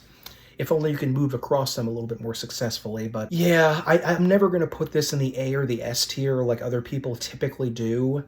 But, you know, for the story and the setting and the world building and the soundtrack and the characters, all of that other stuff that's not actually playing the game by fighting and doing quests, I would have to rank it pretty high as a B. I'm not going to say more about it because I've been actually thinking about doing a replay of Baldur's Gate 1 as an Archer character, by the way, to try to, you know, cheese a little bit. But, yeah, let me know if you'd be interested in seeing me do a little Let's Play of, you know, 3 or 4 hours of Baldur's Gate. To check that out. But yeah, I'm not as crazy about the series as other people are, so, you know, I know most people would have it much higher, but not me. Okay, the next one's a little bit of a weird one again, but I included Strife on this collection, and I'm actually putting it up here in B tier.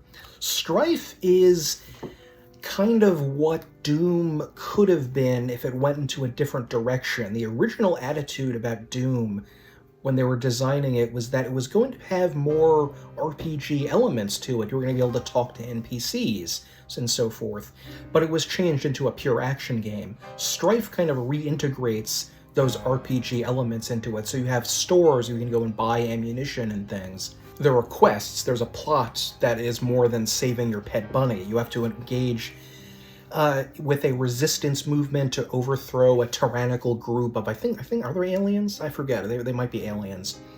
But it has the same Doom gunplay in it because it's based on that chassis. So you can go around blasting things, and you're going to have to in order to beat the game, but you're also going to have to think just a little bit more, and so I think it's worthy of putting that in there. It probably wasn't really worth much of a replay, to be honest.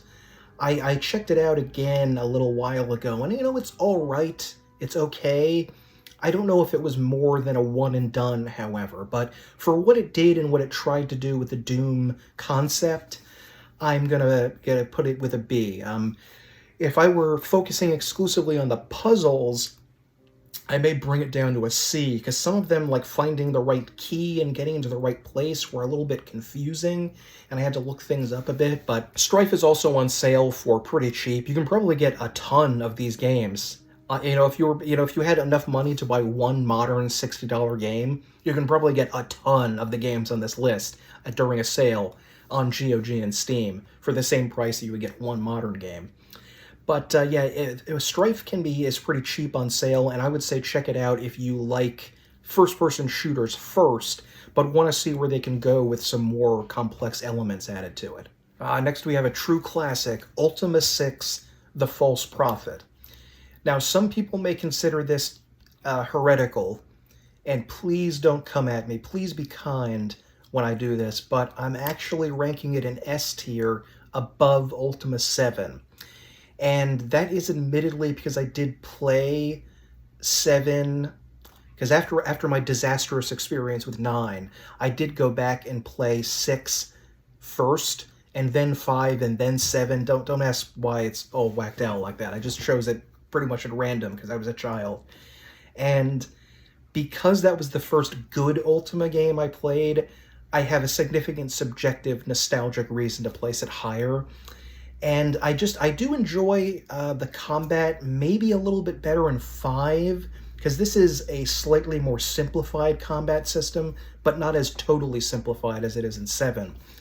This time, this is the conclusion of the Age of Enlightenment trilogy, so 4, 5, and 6, where you are going to take on a species called the gargoyles, which appear to humans as loathsome red demons that should just be obliterated from the face of the earth, from the face of Britannia.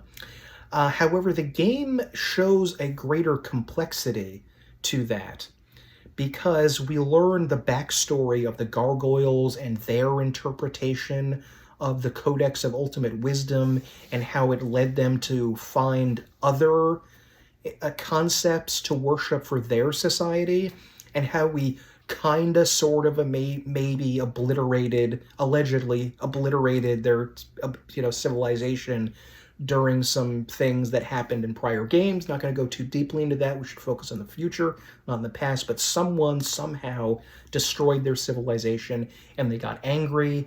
And we sort of work out the end, not by slaughtering, an evil wizard like in the first trilogy, but by, stopping the war between, we're not just a hero in the conflict, we are the peacebringer that ends the conflict eventually.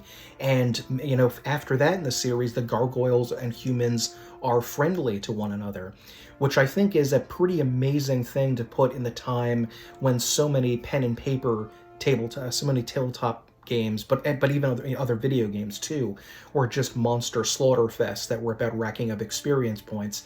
4, 5, and 6 really made you think about what was going on, and it's not as hard as 5, which is important to me. It's not super hard, not super easy. It's right in the middle, so I enjoy that. So if you haven't played Ultima 6, you are definitely lacking in your RPG education, and you really need to go back and see where a lot of this stuff began. Next up is Fallout 2, and I am putting this in S tier. If I was including later games, I would probably say that New Vegas is better than Fallout 2, but they're more or less equally on the same plane as in terms of greatness. Fallout 2 is a bigger game than the first one. You don't have a ticking clock in this one because you start out as a tribal, and your village is trying to find a Gek, the Geck, the Garden of Eden creation kit, to make their once fertile lands fecund again, after they have been ravaged and turned into nasty desert. And it does have a notoriously bad introduction, which is so weird whenever that happens in a game, because, surely you have to put your best foot forward, and if that foot is immediately going to be stabbed and poisoned by a giant scorpion while you have only a stick to defend yourself, it feels like they should have realized what was going on. But anyway, once you get out of that introductory area and begin exploring the world, you will find a bunch of interesting characters, including a super mutant, another tribal with a bone in his nose, which is maybe a little offensive, but whatever, a robotic dog that looks a lot like K9 from Doctor Who. And this game was, criticized but for being a little bit sillier than the first game. The first game had a lot of dumb stuff in it too. I think, in fact, I'm trying to remember which of the games canonically has a ghost in it. Because I don't know if you knew that, but the Fallout series in-universe has a ghost. Just to let you know. I think that was 1, however, but 2 also includes a lot of silly things, like you can go and you can become a porn star in one of the towns. You can sleep with a mob boss's daughter and then kill his entire mafia. I think you can kill everyone afterwards. There is there are 2 film stars which seem suspiciously similar to Tom Cruise and his then-wife Nicole Kidman, who believe in a bunch of Scientology-esque bullshit So they were making fun of Scientology long before the hubologists in Fallout 4. Fallout 2 doesn't have the same type of, like, evil cultist things going on that were happening in Fallout 1, which maybe was a throwback to the Cult of Blood in Wasteland. I'm not really sure where that came from, but those weird, were they the followers of the Apocalypse? I forget who they were, but the purple robe guys. So 2, it's a little bit lighter, a little bit more fun, but it's still a post-apocalyptic game, so there's a lot of grimness and a lot of grimdark there to find. But I just enjoy this one a little bit more because of, I guess I like the ending a little bit better. The overall point isn't a biomechanical horror creation from the past. It's literally, at the end of the game, you're fighting pre-war America, which still has managed to survive, to exist after all of this time. And it is looking to genocidally exterminate all life that has been contaminated by radiation in the Wasteland, which is a pretty amazing commentary on the nuclear age and the fact that if any remnant of the past survived from the pre-war world that wasn't like the Brotherhood of Steel or something and willing to adapt to the new world, then they may be just as exterminatory as the governments that destroyed the world in the first place. So maybe you wouldn't want them to survive. You would want the new tribalist societies, primitive as they may be, to take up the mantle of civilization, or maybe like the new California Republic does, where you can take all of the good stuff, or at least try to take all of the good stuff from the pre-war civilization without any of the Earth-annihilating nuclear weaponry. And amazingly, I do want to point out that this is the game in the Fallout series where you can blow up a child with a grenade.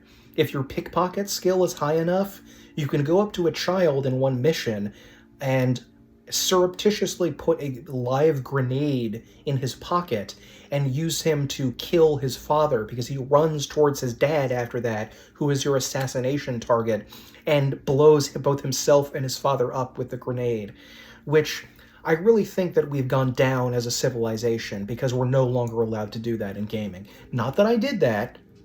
I mean, I did do that, but I reloaded afterwards. Not that I would want to do that.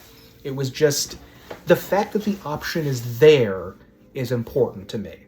The option to not do it, or at least, reload after you do it. I'm going to move on to the next game, I think. Next up is a game that needs no introduction. It is The Legend Morrowind. That's going up into S tier. Now, if I had to pick a game that I liked more between Daggerfall and Morrowind, I might choose Morrowind, but I feel that's one of those things where it would change daily. So, ask me tomorrow and it might be a different answer. Morrowind is the first in the series that I played. I went back to Daggerfall and Arena after this. And Morrowind was... it's hard to explain what a special place it has in the hearts of millions of gamers around the world, because this is one of the games where it really felt like you could dive into an entire universe and completely forget about the cares and worries of everyday life. And I think that myself and so many other people in the fan community of Morrowind nowadays have had that exact experience, that in an especially trying, brutal part of your life, you went into this mystical, almost alien landscape of Morrowind, and not just adventured, but really lived inside the world, which is why so many people are still obsessed with it nowadays. In Morrowind, you play as a part of the Dark Elf province in the northeastern part of the Empire. This world is very unique compared to the other standard Tolkien-esque fantasy worlds, which tend to be based on European climates and foliage, but Morrowind is drastically different. There are huge sections of it that are desert or wasteland. There's lava flows in some parts of it in the center area. Buildings look like they're made out of adobe in some areas, or even there's one that's made after a gigantic crab shell. The armor that people wear traditionally in Morrowind, the Dunmer wear chitinous armor that is made out of these insects that they work with, or it's made out of various droog armor. I don't remember how to pronounce that word, but this sort of underwater sea creature armor that you can get. And it just looks it feels science fiction-esque, like you really are on a completely different planet, not on some sort of magical emerald forest with all sorts of fairy tale creatures around you. It feels a little bit nastier and uglier and more, not realistic exactly, but a bit grittier. And speaking of grit, there are actually sandstorms that you can come across in the game that can slow your movement and destroy your vision. The fast travel system is not done with a basic horse and cart like it is in Skyrim. You actually have to get on giant creatures called silt striders, which are these almost flea or tick-like creatures that can move you from place to place. The story that you're trying to unravel as you work as an agent for ultimately for the Empire, is to discover how an ancient god has been trying to resurrect his might by spreading plague and contagion throughout the central island of Morrowind, which you're constrained to. And admittedly, the combat is shit, but what can I say? Sometimes that can anger me so much, I'm just throwing away people from the S tier like Baldur's Gate, but sometimes I just don't care. Everything else is so good, even though the combat is really obnoxious and involves fatigue, which is a whole big thing I don't even want to go into. Don't even ask about it. Which is, I think that's a problem for people getting into Morrowind nowadays. People are so angered and frustrated with the fatigue system that they're not even willing to explain what the heck is going on to newbies. It's so frustrating. I don't even want to get. I'm not going to get into it. But the world of Morrowind, with these bizarre Daedric cults and these monstrosities that are being created by the plague, we get to meet the last surviving dwarf who has survived for, I guess, thousands of years somehow in this weird, bloated, mutilated condition. And the world of Morrowind, from the desert to the lava to the giant crab fortress that a bunch of houses live in, to the various Dunmer noble houses like House Hlalu, to the plague-ridden creatures in the ash wastes, to the underground tombs where the Dunmer plant their dead and leave ghosts in order to kill people who dare defile them. It's a magnificent experience, and it goes on sale for pretty cheap. You know, like the other games, there are a massive amount of mods for this. There are so many mods in this game. You could crash the game again. You can put so many mods into this that people have created over the years. Has anyone created a stamina alteration mod? I don't think I've ever looked for that. But anyway, if anyone knows about that, let me know, because I'm interested. But it is still a vibrant part of the gaming community. Decades later, people are still modding this game, still playing it, still talking about it. It is still incredible. It is one of the great triumphs of gaming. And, you know, if you haven't played it, which is probably doubtful if you're watching this list, but just in case, if you haven't played it, go check it out, because it is a masterpiece. Okay, the next one on the list is another weird one, but I decided to include Cybermage Darklight Awakening. I'm going to put it in B tier. This is another, Strife, a weird, first-person shooter RPG hybrid. It was also made by D.W. Bradley, who made Wizardry 6 and 7, and Wizards and Warriors, so he's very much represented a lot on this list. The name Cybermage, even the name is 90s cyberpunk nostalgia, so I'm right there with it. It is a little bit awkward to play, and it takes a little bit to get used to, but it is a fairly Doom clone-ish kind of thing with some vague magic powers added into it. So it was definitely a unique experience if you enjoy going back to the original boomer shooters before it became a subgenre of the modern gaming world, the actual boomer shooters from back then, and especially what people were trying to do with the genre and expand it out and make it a little bit more unique compared to the Doom, Quake, Wolfenstein 3D formula. This one, it has to the RPG elements where you're chatting with people and have to figure out exactly where to go. and there's a lot of weird stuff going on it that doesn't fit into the FPS mold. I'm not going to go into too much detail about it, though, because you have to really experience it for yourself if you want to have that nostalgia trip for the 90s and are willing to tackle jank. That's always something I'm looking for. If someone is willing to wrestle jank in order to get to the good stuff underneath, that's always a good quality in a gamer. Unfortunately, you can't really play this one normally. And when I say normally, I mean like on Steam or GOG. I have gone to the GOG wish list and voted this one up and tried to get people to, you know, put this one on there for years. I don't know if there's some weird, I don't know, copyright issue or something like that. That could be what's going on. I'm not sure. I had a hell of a good time with Cybermage Darklight Awakening, although I have to admit it was a little bit more of a nostalgia-heavy influence. It's not up to par with like Doom or Blood or Duke Nukem or something in terms of FPS games. It's a weird little, you know, D.W. Bradley niche type of game. So, I mean, if you can find it, I'm not going to say where, but if you can find it, you know, give it a try at least. Next up in this oddly clustered little section of D.W. Bradley games is Wizardry 5, Heart of the Maelstrom. I'm going to put this on B tier.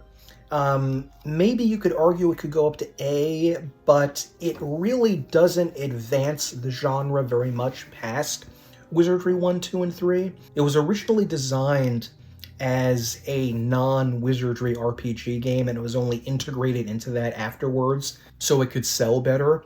And it weirdly came out with very bad graphics for 1988. They looked like they came from 1981 or 82. There are no really significant improvements towards class and race like there would be in Wizardry 6. I don't think Wizardry 5 is available on GOG or Steam at the moment. Maybe because it's just considered too primitive. But, well, they have Ultima 1, 2, and 3, and that's even more primitive, so. The game is the standard labyrinth dungeon delve that you're familiar with the other Wizardry games. And I think this is the first game where they added this incredibly irritating mechanic of diving into pools in order to find things, and it is very easy to drown while doing this.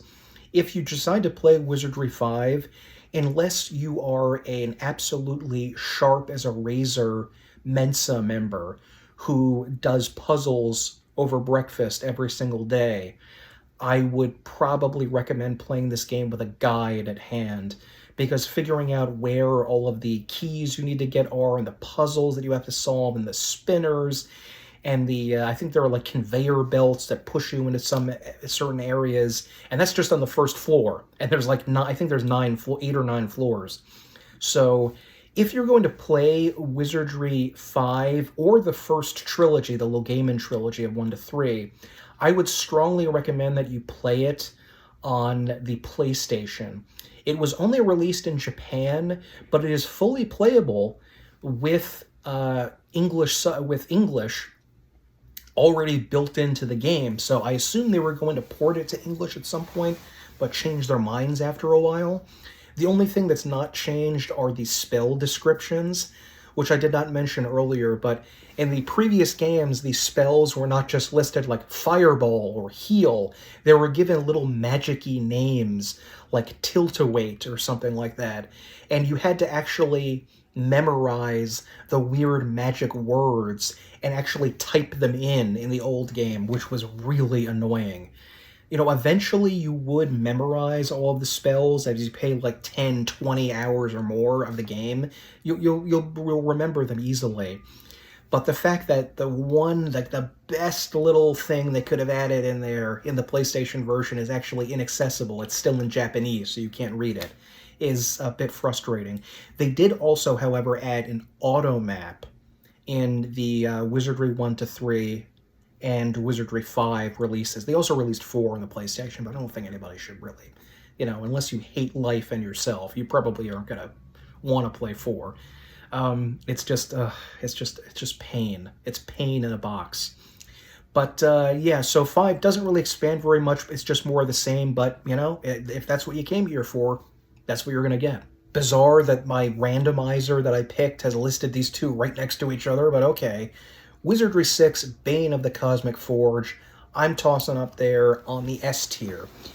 Even though I still think that Wizardry 8 and 7 are better, that doesn't really mean very much because they're just so... It's not because Wizardry 6 is lesser or bad. It's just not quite as amazing as these other two games were. Wizardry 6 is the one that actually changed the dynamic of the Wizardry games by adding new races and classes and drastically altering the spell system so you could stay 100% of the time in the dungeon and not have any town to go backwards to. I also did a retrospective about Wizardry 6, so check that out if you want a more in-depth look at what's going on. But this was a masterly experience from D.W. Bradley, and one of the best RPGs ever made. Oh, my beloved Planescape Torment. I think you know that this is going to be popped up right to S. Which again, I feel the pain of the Baldur's Gate stands out there. Listen, the combat in Planescape Torment is the same combat as Icewind Dale and Baldur's Gate, but I am not going to count that against this game. Or if it is, the rest of the stuff is so great, I just love it so much, that I'm willing to place this at S tier strictly for that. Unlike Baldur's Gate and Icewind Dale, however, Planescape Torment does not force you to fight. I think there's either 1 or possibly 0 battles in the entire game that you are required to defeat in order to win, which is an incredible experience. Like, people were shouting from the rooftops about how amazing and incredible Disco Elysium is for doing this in RPG without combat, and it's like, yeah, technically you can fight in Torment, but you don't have to, and I think you're actively encouraged not to. Even if you don't know this when you start up the game, you can figure out pretty quickly that you're going to get your shit kicked in if you go and pick fights with people all the time. Planescape Torment is about a man called the Nameless One who is living in the interdimensional city of Sigil, which is at the center of the outer planes, the planes of existence that are about thought and experience and emotion and the non-physical things, like faith, for instance, is a big part of the Planescape world. And you have to uncover the riddle of why you appear to be immortal and why you have lost your memory. And I'm not going to spoil that right here, but it is one of the most fascinating trips down into the world of RPG games, especially for the time. It talks about all the things that I'm fascinated about with philosophy and morality and experience and the conception of self, personal relationships, and how those can intersect and ruin or create brand new experiences for you. And the writing by Chris Avellone is excellent, and it really puts you into the headspace of being in the philosophers with clubs that Planescape was described as, of this kind of quasi-mystical sense of trying to understand the world around you when it is an ever-shifting, subjective universe without objective reality or right and wrong. Everything, as Chauncey the Gardener said, is a matter of opinion. And that is definitely true in Planescape, but I'm not going to spoil any more about it. It is one of the best RPG stories ever.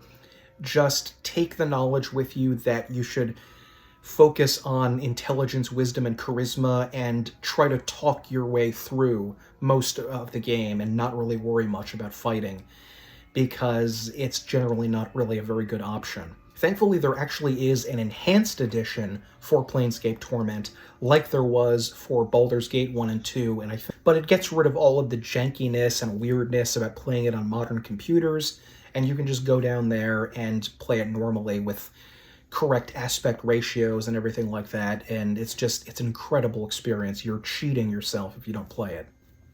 Okay, next up we have more pain. This is definitely going into D tier. It is Descent to Undermountain, or my descent into insanity, as I like to call it. It was doing some interesting things, where it was taking first-person technology that felt more at home with the first-person shooters that people were so obsessed with during the Doom era, and tried to make a dungeon crawler out of it and failed utterly. Mainly because the combat is ridiculously janky. Like, there's no fix you can make to it. No matter what you do, it's just at the root level terrible. You could be very, very powerful towards the end of the game and be killed by a bat somehow. The hitboxes, it feels like an understatement to say the hitboxes are strange in this game. So it's kind of unplayable. The soundtrack wasn't all that bad, if I remember correctly. And yeah, it's just sort of pain and misery, and it just does not work. I'm not going to waste any more time on it. Don't play Descent to Undermountain. Okay, next up is Demon's Winter. This one I think I'm going to put into B tier, which may be a little bit generous, but for the time, this was a heck of a lot of fun. I never actually ended up completing this game. It has a little bit of... the combat actually reminds me of the Dark Heart of Ukral, now that I think about it, where you're left in this sort of little play area to duel it out with the enemies. But it is an RPG game with a very large world. Like, it's gigantic for the time, and you have to explore it by, I think you have to take boats to different islands to go to different areas and explore all the different towns there. It doesn't play all that much differently from, say, maybe Deathlord would be a close approximation of how the game plays, and it is, the story is very simplistic, big bad, evil guys trying to destroy things. And you create a party of characters. So it's fairly, maybe I'm being generous because it's fairly basic and simplistic, but sometimes I enjoy that. And you can also get it really, really cheap on GOG. So this highly simplistic, almost like not maybe early Ultima-ish kind of feel to it, and it's not a masterpiece by any means because it doesn't really change things, or it's comfortably in the niche of its own era. But yeah, I mean, I if you are interested in the more classic era of gaming in the 80s, give it a try if you want, because it goes for really cheap. Next one I'm kind of cheating a little bit with, and this is Caverns of Xaskasian. I'm going to put that onto the A tier. And the reason I'm putting it, saying I'm cheating, is because I've spent a lot of time playing the sequel to, which was made years after the original one, which was released in the mid-1990s. But I still have a fond memory of the original one. It is a roguelike game. In fact, the creator of Caverns of Xaskasian actually has a YouTube channel, which, if you're interested in these kinds of games, you might know of, called Rogue Love. And he's also an actor, and it's a good channel. I watch a lot of his rogue Let's Plays. It's a lot of fun, because he goes through all the different roguelike type games. But the one that he's created may be one of the best, at least by my estimation. You have just an enormous amount of races and classes, and randomly generated dungeons each time. I've never even come close to actually finishing it, where you actually have to kill the demon Xaskasian at the bottom of the dungeon. It also adds this fascinating religious element where you can go to temples for blessings from gods, I think, and based on what god you worship, various actions can have different consequences to them, which I don't want to spoil too much. But this was another one of those, you could probably play this game infinitely if you wanted to, if you had nothing else to do. If you were on a desert island, but somehow had, electricity, you could play Caverns of Xaskasian for years and never get bored with it, like most rogue games. So I would definitely recommend checking it out, because it is free, Caverns of Xaskasian 2, which is still in development now and looks a lot better. But yeah, it's a great roguelike if you like those types of games.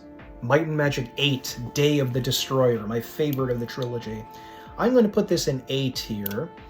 And the reason it's my favorite of the trilogy is, one, it finally adds a map system that automatically tracks the locations of skills, which you would think, because skills are such an important part of the game and finding trainers for those skills is like, 50% of the game, that would have been integrated into Might and Magic 6. But you'd be wrong. It was only in 8 where it was finally perfected. And Might and Magic 8 is also my favorite because you get to play as the bad guys.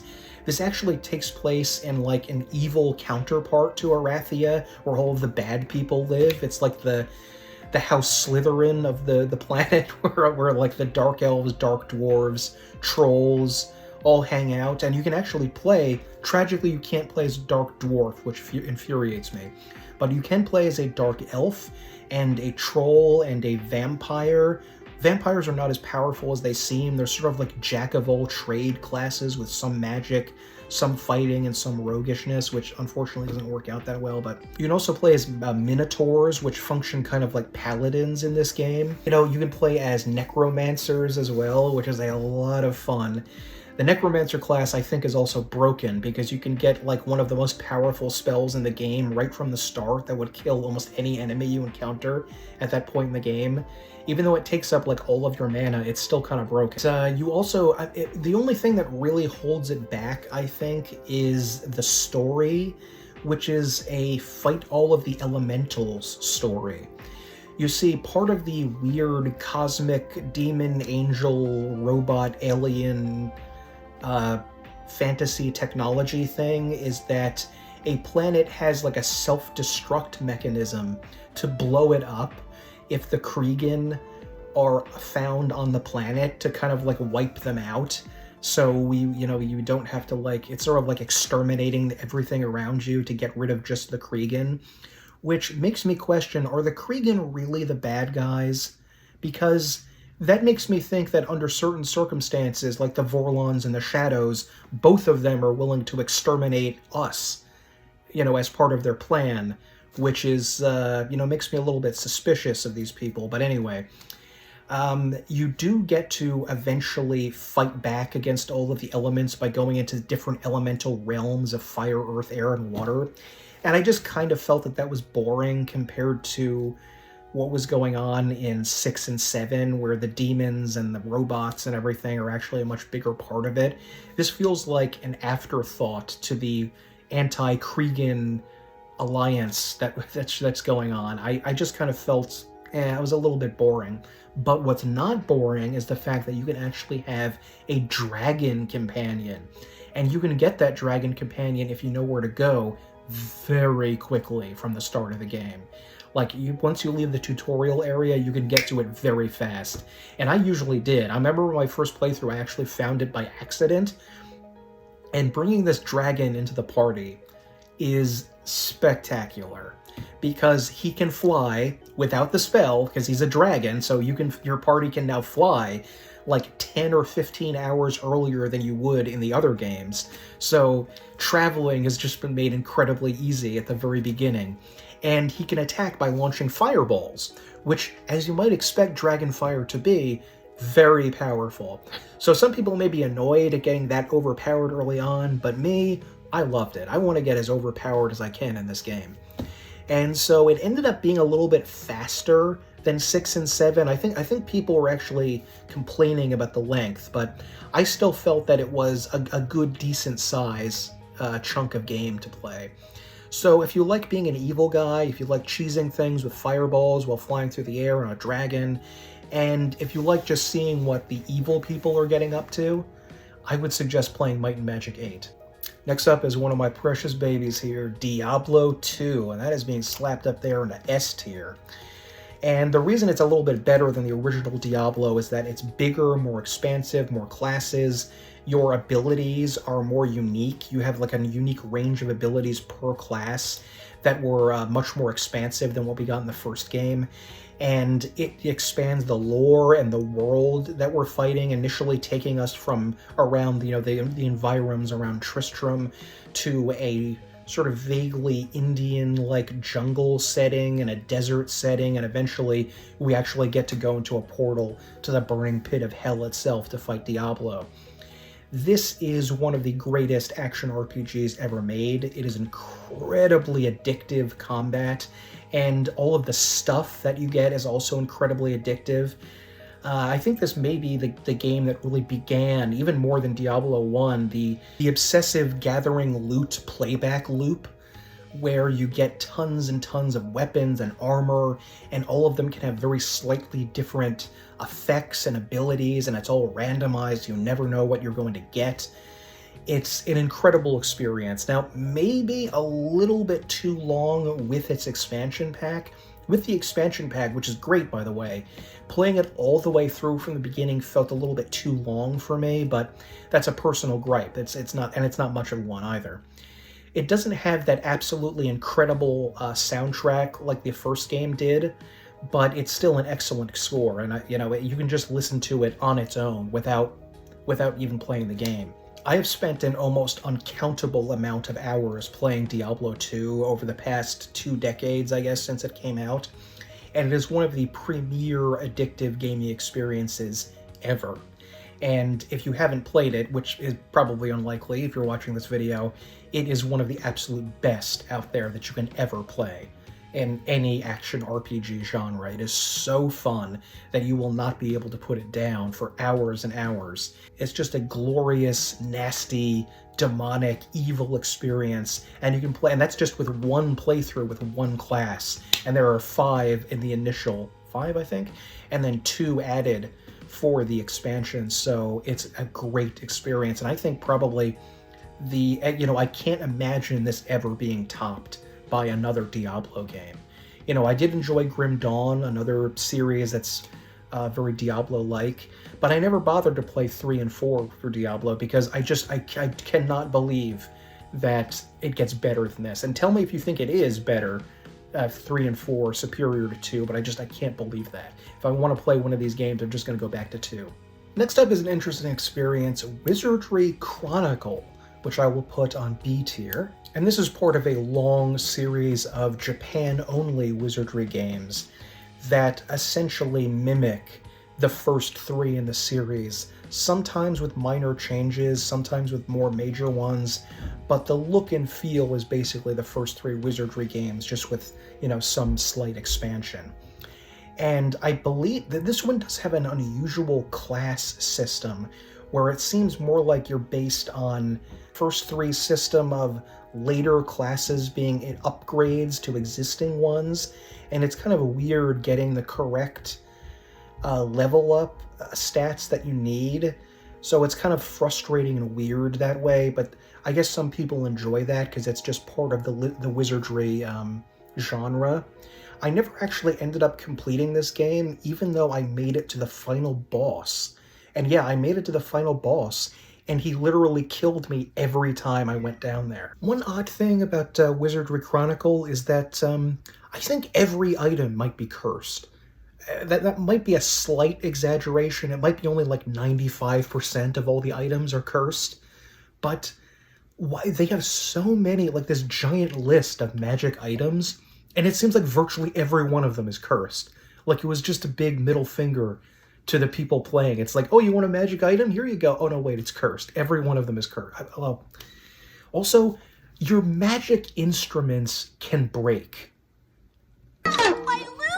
with a magic lyre, and it could just explode somehow, which I guess makes sense. Like, practically speaking, a bard, if he goes into a dungeon, a musical instrument is a very delicate thing. It seems likely to break pretty easily, but I just thought that was a little bit crossing the line in terms of cruelty. That I could have a magical instrument, it could just, oh, we got the big one right here. It's Wizardry 1, 2, and 3, and I am putting that in A tier. Now, admittedly, it is still fairly primitive compared to the later games in the series, but I think that there's a lot more replayability and fun in Wizardry 1 to 3 than there is, say, in Ultima 1 to 3, which it's just sort of like a historical thing that you would go back to play that. It's not actually fun anymore. Whereas the Wizardry formula, at least in Japan, has been endlessly inventive. They're still making games like this over there, of creating a party of characters going into a dungeon, exploring, grinding, dying over and over and over again to the same enemy until you start tearing your hair out.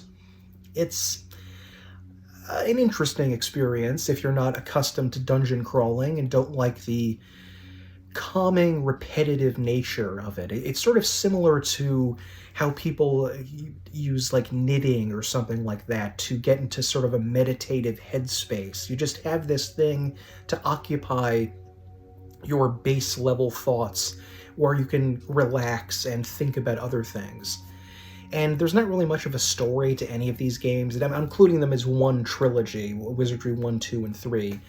later known as the Legacy of Lil'Gamen, because they're basically identical in how they play. And I would recommend you go back and check out the earliest of the Wizardry games, because they're still fun, although I would recommend you play them on the PlayStation or some sort of later iteration of it rather than the actual DOS version. Especially because now we have the first game in the series, Wizardry 1, has been completely remastered and looks completely modern, and you can buy it on GOG now, which is kind of amazing that a game from 1981 is being remastered. That's incredible. Like 40 years have passed. That's extraordinary. All of these games involve not just punishing combat, but absolutely brutal puzzles that are very difficult to figure out without looking them up in a guide. And I would recommend not even bothering to try to solve some of these puzzles. Just follow the walkthrough as you do. And, you know, that should take care of it. The first one, you're just sent into a dungeon by King Trebor to try to find an amulet that an evil guy named Wardna has, and that's sort of the limit of it. But I still think there's a lot of power in these original games. There's something that keeps me going back, jumping into the dungeon again and again, because, I don't know, it just feels like home down there, you know, as a part of an adventuring party. I don't have to waste a lot of time learning social skills and cues and figuring out what's going on like some other more social-based RPG games where you have to talk to people. Here, it's just you go into the tavern, you rent a room, and that's it. That's pretty much all you're going to do. It's incredibly brutal by modern standards, savage even, but it also created so much about what we know is an RPG game. Without this and Ultima, we basically wouldn't even have modern RPG games. So for translating the concept of a dungeon delving party from tabletop into video games in one of the earliest versions of it, you know, maybe just 5 or 6 years after the Plato era games, it's amazing. It's going to have a long-lasting legacy that we're all going to look back to as the start of the role-playing genre in gaming. All right, next up we have another D tier immediately, Hillsfar. Now, I'm sure that there are some people that are like nostalgic for this game, and that's fine. You know, I respect that, but this game is awful.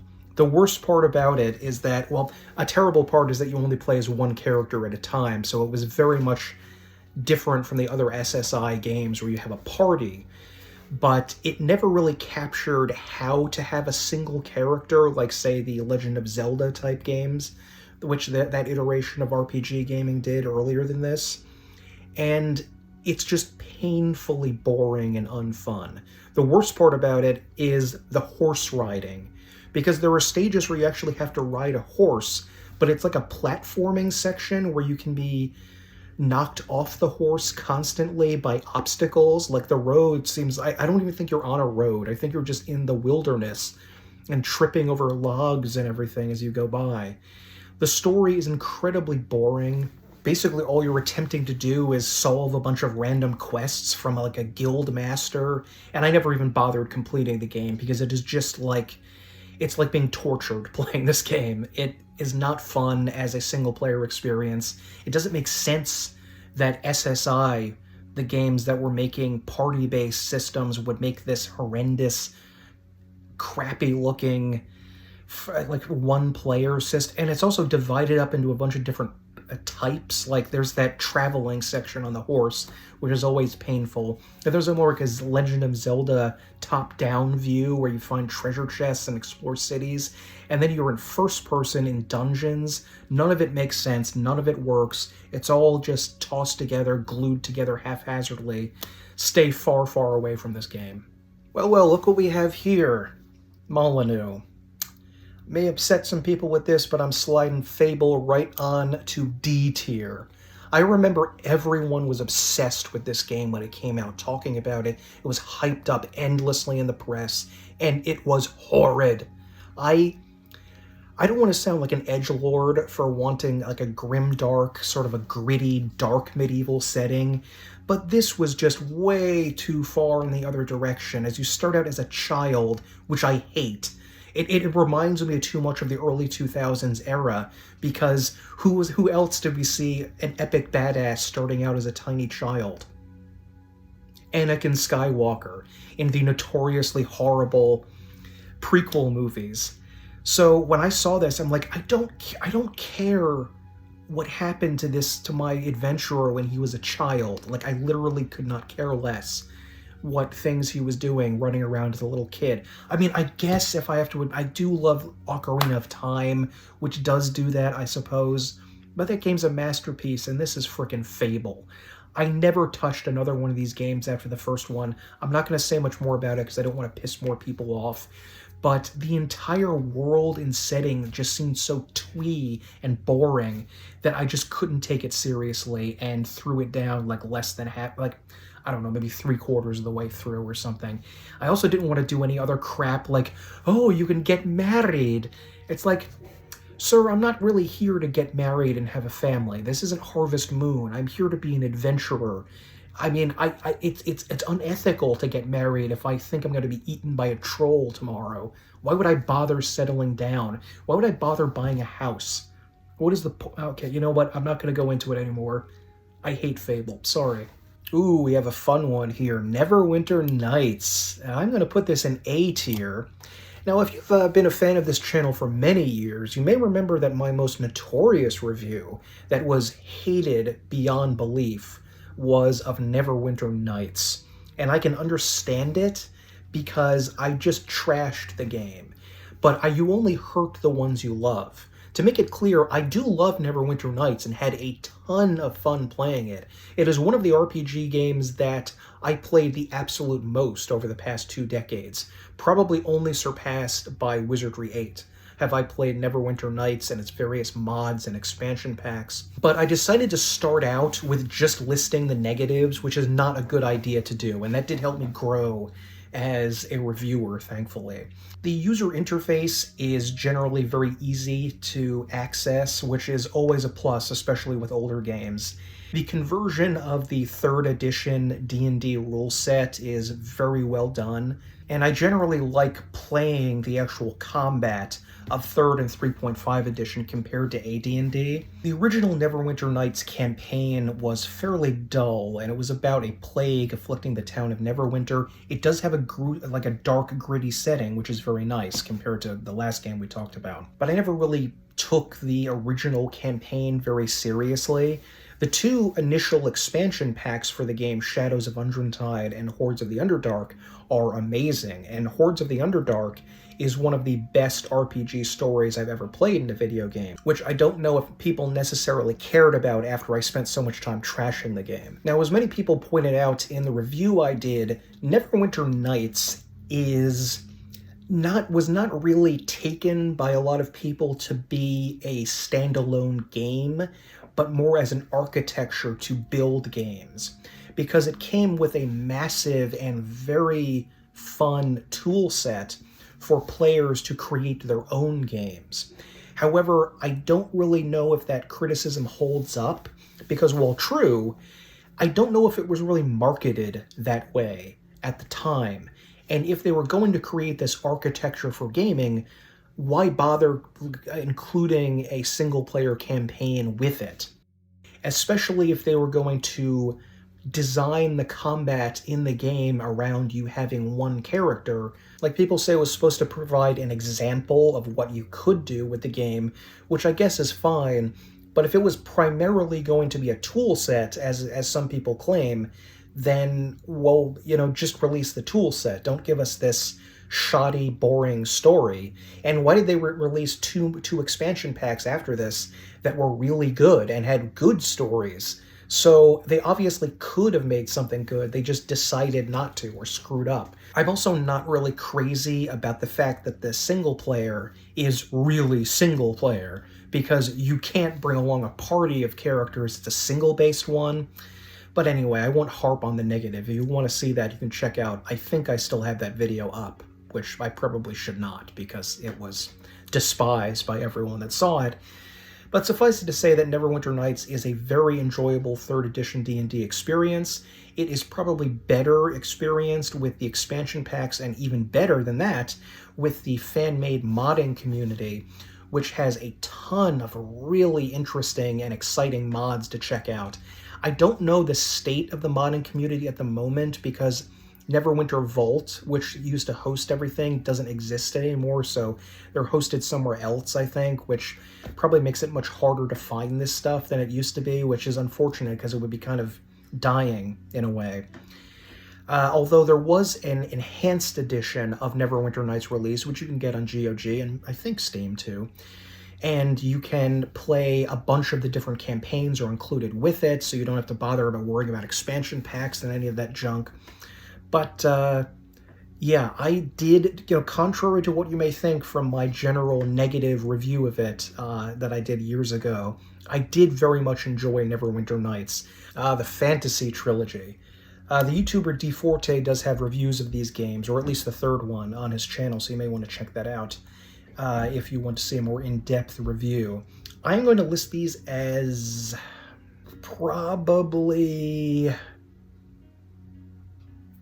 B. I don't know if I feel great about that. Maybe it's more like a B+, A-, but I'm going to leave it at B for now. The Phantasie series is a trilogy of games from starting in the mid-1980s. The Phantasie series followed the standard RPG elements of creating a party and adventuring out in the world. However, it had some unique things going on with it that kind of set it above other things. One is that you can choose the standard Tolkien-esque races, but one of the party options is to choose a monstrous race, and you get to choose from a bunch of different things, like I think trolls and minotaurs, which have more unique stats going on with them.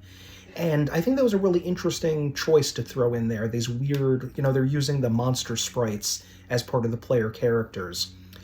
You can also choose to try to finesse your way out of battle sometimes by talking with the people that you encounter, which I think is something that should be done more of in games, especially these dungeon crawlers, which can get a little bit repetitive. You may want to try to, I don't know, have a chat with the enemy, and maybe you can learn something about the dungeon or the location of a key or a code or something. Or maybe they'll just attack you suddenly, they'll just surprise attack you while you're talking and you're at a disadvantage. There's like a positive negative aspect to it. So I did enjoy that. I mean, a lot of the time you're just going to be killing these guys, but you can choose to do other things. And one other interesting thing that they chose is limb damage. I don't remember if this is in all the games, but sort of like Fear and Hunger like, sometimes your limbs can be damaged while you're being attacked. So you can have like both of your arms to be permanently damaged, so you can no longer attack because you're literally armless. Or you can have your head damaged, which I don't remember what that does. I'll have to look that up, but it's like, it feels like if your head is that damaged, you would just like die. I forget what your torso does, but whatever it is, it's it adds a little bit of spice to the tired RPG battles. Now, I've only actually played 1 and 3, and I've only beaten 1. So I think I'm going to have to go back and try out 2 and 3 at some point to see where I can go from there. They also have an interesting attitude about death, or if your party dies, you go before the gods or death himself or something, and they choose individually based on each character whether you're going to be resurrected and allowed to go back to the world, or permanently dead, or turned undead, which means I think your character can't progress anymore in levels, but they get some other strength or something like that. It's very odd, and there's a lot of weird little mechanics to learn there. One unfortunate thing is that when you go into dungeons, if you leave them and come back, the enemies, I think, will respawn where they were before. So you're going to have to find your way throughout these complicated dungeons, which have a very poorly done and small map that's kind of hard for me to read and I don't like. But aside from those minor caveats, this is a very enjoyable series if you like Ultima or the early Might and Magics and Wizardry to test out and have some fun. You're not really going to have much in the way of a story, but that's not what a lot of these games are for. So I would say check it out. It is available, the trilogy, on GOG, and it's pretty cheap when it goes on sale, so I would highly recommend that. Next up is Mordor, The Depths of Dejanol. I'd put this into B. Now, Mordor is like 100% a dungeon crawl. they strip away everything else. There's essentially no story, no plot, no big overarching thing you can do. There's just 15 levels of a dungeon. You make a party, and you run down there and start killing things. And that's basically it. In fact, it's so, like, numbers-based that there's very little graphically for you to see. Aside from, like, a map and your character stats, you basically don't get to... You get to see, like, a tiny little window in front of you, but that's basically it. And it's just so... I like how it boils down the dungeon crawler aspect to this incredibly finely honed point. To, like, it's so minimalist, it strips everything unnecessary away and just says, you know what you're going to do? You're just going in there to kill monsters. That's all you're going to do. I've never even come close to beating this game. I don't even know exactly what that would mean. But it is something to spend hours and hours if you enjoy grinding, which some people can. You know, it's not just universally hated. Some people like getting into a bit of a grind. And the grind is basically the entire game. You know, there is exploration and finding your way to the next level. But there's also, mainly what you're doing is you're making the numbers go up. So it's an interesting experience, and I would caution people before trying it out to watch like a short Let's Play to see what you're going in for. But it's definitely fun. One of those, like, you can play it infinitely games, because it's just, there's so much to do, and there's basically just grinding forever, like in the eternity of grinding. Unfortunately, I think ordering the game is difficult. It's not on GOG, and I don't think it's on Steam either. The owner of the game actually sells it directly from his website, which has probably left it in a weird, like, limbo state for a lot of people who are unfamiliar with going outside of the standard. So it's a little bit weird to get, but, you know, if you are obsessed, if you're a slave to the grind, this is the game for you. Well, next up is Wizard's Crown. I think I'm going to leave this in C tier, even though in some degrees I kind of want to bring it down to D. This was a primitive version, in a way, like the prototype version of the gold box game style. So there's a lot of similarities to the combat in it. However, it's much more primitive.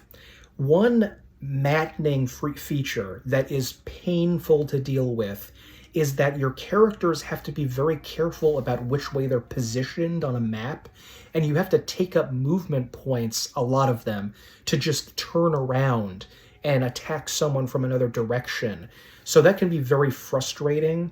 The game is also extremely short and very bare bones. It barely even feels like there's a game here. It feels more like the introduction, like the first third of a game.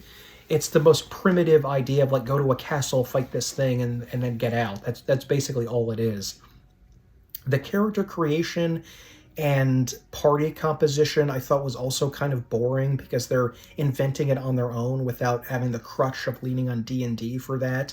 So the combat is very janky. It's a very small, short experience, and I really wouldn't recommend playing this unless you were absolutely obsessed with the nostalgia of going back to those times, which some people are, and it is available on GOG, and like most of the games here, quite cheap when it's on sale, which is where I got it.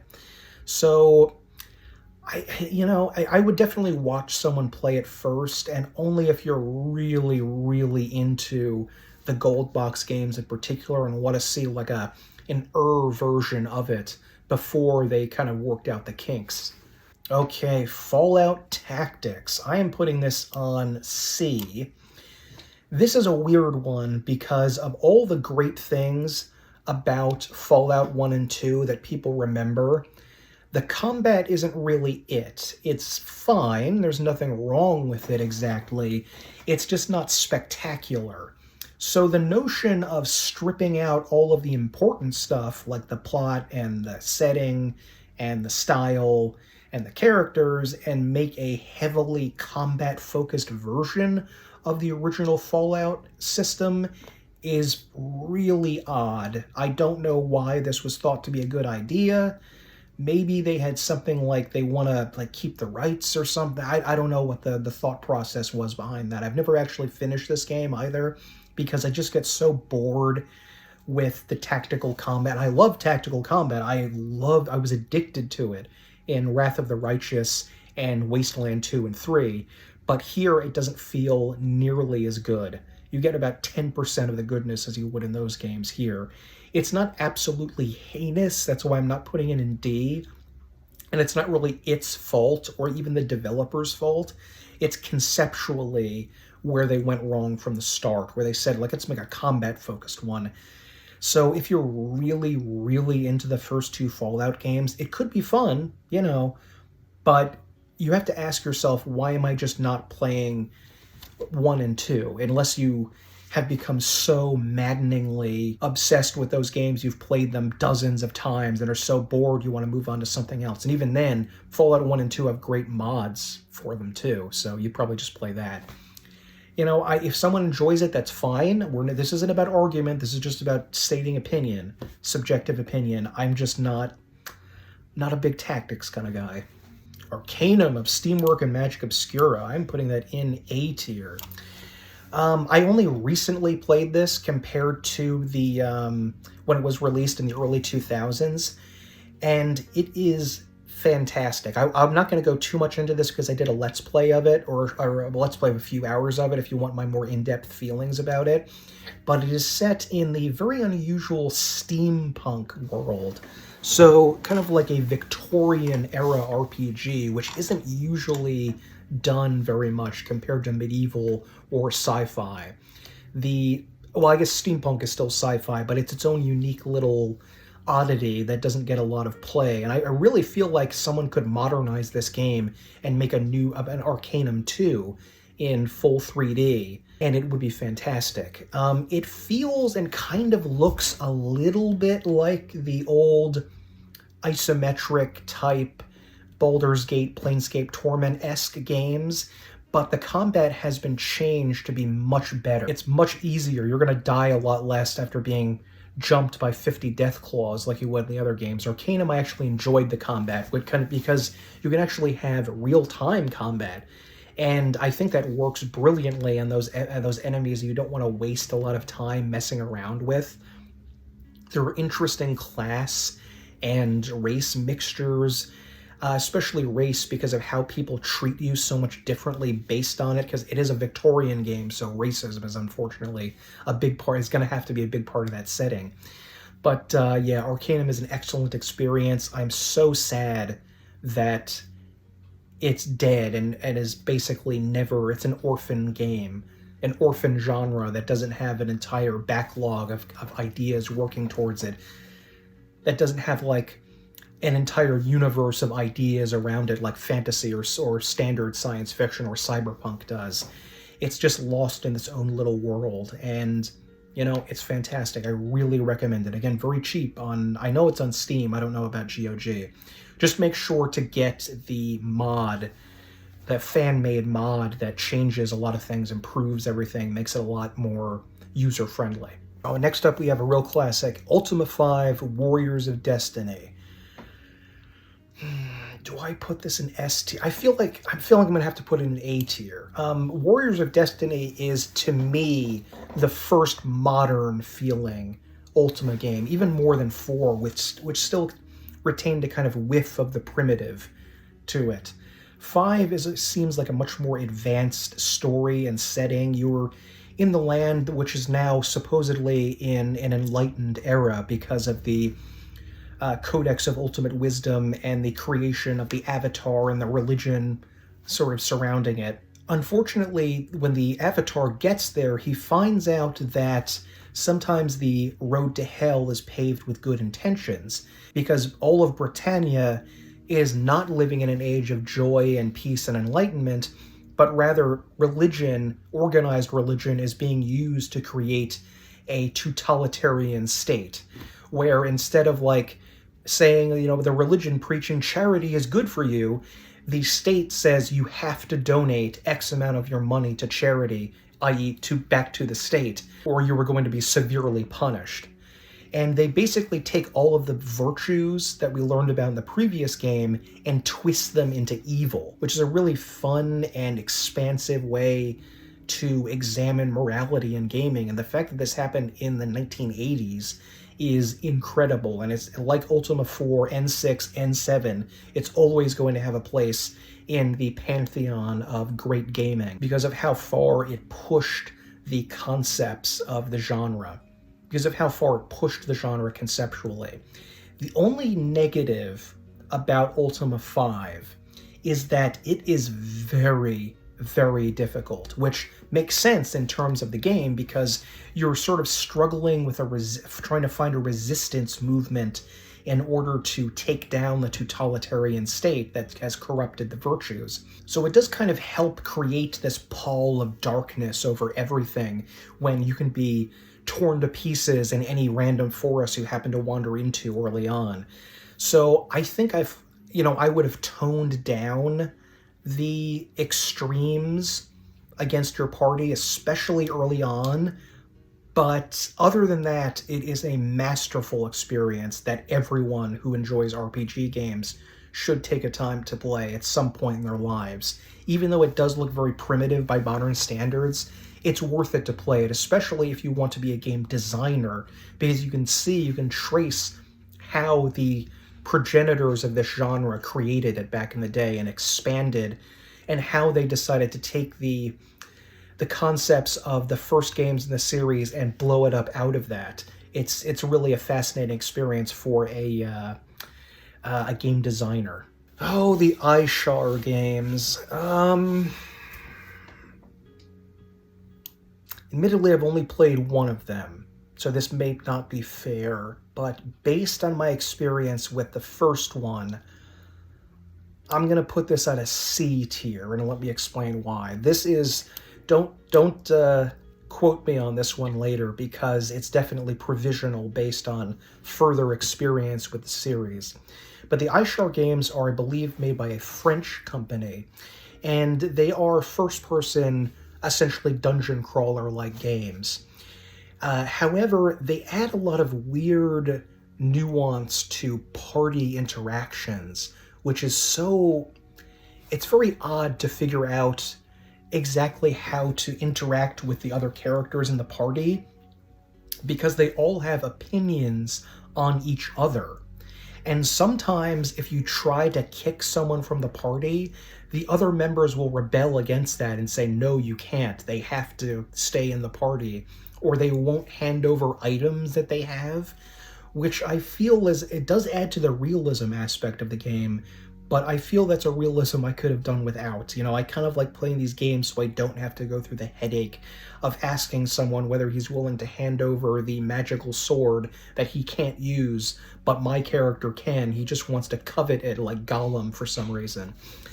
But aside from that, it can be a fun experience. I'm not saying it's a D tier. That's definitely not it. I would at least place this at like a high C, like a C+ or something. But the Ishar games also have a kind of extreme early game era brutality where you can soft lock yourself. Like, I think even at the very start of the first game, you can soft lock yourself if you do something wrong, and it's not obvious what you should be doing. I don't want to go into further detail about that, but that really made me mad when I had to look up what was going on and realize, oh, you did X? Well, you should have done Y, you stupid idiot. Why didn't you do Y? So aside from that, it is more or less, I think, an enjoyable experience, just with some added headaches. So if you like, say, more the Lands of Lore era, but kind of like a crummy version of that wasn't done with the same finesse as Lands of Lore, go for this. But I probably would not really recommend playing it unless you were deep into your video gaming addiction. It is available on GOG and I think Steam as well. Oh, next up is Fountain of Dreams. The Wasteland and Fallout world has had a bizarre legacy to it about rights usage, because the original Wasteland, Fountain of Dreams, was supposed to be a sequel to Wasteland. It's another post-apocalyptic role-playing game, this time set in post-nuclear Florida. However, they lost some sort of access to use the Wasteland name on this, and they weren't allowed to, so they had to name it something else, Fountain of Dreams. It plays in a very similar way to the original Wasteland, but I can't really recommend you ever trying this, because a lot of the particulars about the game, like how the combat functions and the difficulty, is very, very not balanced.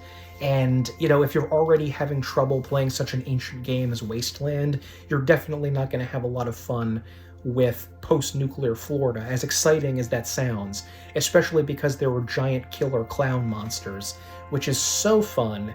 And they did return, I think, in Wasteland 3, if I remember correctly. So the idea of having post-nuclear clown killers is, you know, I mean, that just automatically, like, you've sold me there. But the execution was really poor, and this is mostly just a forgotten relic that no one really cares about in the Wasteland Fallout universe that is probably best left forgotten. Oldest one on this list, and it is Akalabeth, the World of Doom. I am going to include this on the B tier, but that's because of how groundbreaking it was. It was made in the 1970s. This is when the idea of personal computing was just coming around over the past 5 or 6 years, so the idea of having a home computer video game was very strange. And the original Akalabeth, I think, was actually sold in, like, Ziploc bags with all this stuff in it that Richard Garriott made himself, which is really kind of adorable. And it is a primitive, prototypical version of the Ultima series that we know and love today. It is extremely basic, but for the time, you know, it is incredible. I don't really recommend going back and playing Akalabeth. Even the first 3 Ultima games, you maybe probably don't want to go back and play, but Akalabeth is even more so primitive. And, you know, if you're, you know, fascinated with the world of Ultima and the history of RPG games like I am, you may want to go back to it. But in general, I don't think you're going to have such a spectacular experience with this, unfortunately. It's just going to end up being a little bit dull. It is black and white wireframe graphics like early Wizardry, and you're wandering around in dungeons in first person that are incredibly confusing to navigate. And I do kind of like the idea of the Akalabeth guy. Like, he's wandering around with, like, steel helmet, chainmail, sword, and also a giant bag of potato chips. Because every step that he takes, he consumes food, which just seems like I just picture him as he's playing. So Akalabeth is really more like a doing research about the history of gaming kind of thing, more than genuinely playing it and for enjoyment. Okay, next up is actually 2 games together, Might and Magic 4 and 5, The World of Xeen. Now, this is one of the most unique design choices I've ever seen in a game, that if you bought both of the games, Might and Magic 4 and then Might and Magic 5, you could install them together and play them as one gigantic game. So this is almost like kind of what that, like a primitive version of what they did with the Might and Magic 6, 7, 8 Convergence mod, where you can play all of those games at the same time. But this was an official release, so that's a fascinating thing that they did, and I'm struggling to think of another video game series that did something similar to that. But this looks and feels a lot like the Might and Magic 3 style graphics, which I think are cute in a cartoony kind of way. And if I would choose to play one of this trilogy, the 3, 4, 5, I would choose to play World of Xeen. Admittedly, because it's 2 giant games mixed together, you can actually find some pretty powerful stuff early on if you go from the start of 4 and you know how to get to 5. Especially if you've played the game before, you can get to certain areas and grab powerful stuff quickly, although it is dangerous to do that. And I just love the gameplay loop of World of Xeen, just going out and finding going through square by square every map, searching for anything that you could possibly find, wiping out all of these villages of orcs that are threatening people, going into every single town and getting all of the quests. It just has, well, a kind of magic to it that if you haven't played the Might and Magic series, you're not necessarily going to be able to grasp, because of how magical, kind of enchanted this world that you're going into is. It feels like you're going into a not entirely serious fantasy cartoon from the 1980s or early 90s. It's filled with a lot of humor. There is, of course, science fiction elements thrown into this. I think the last area of the game is a spaceship, like some of the other Might and Magic 7, I think.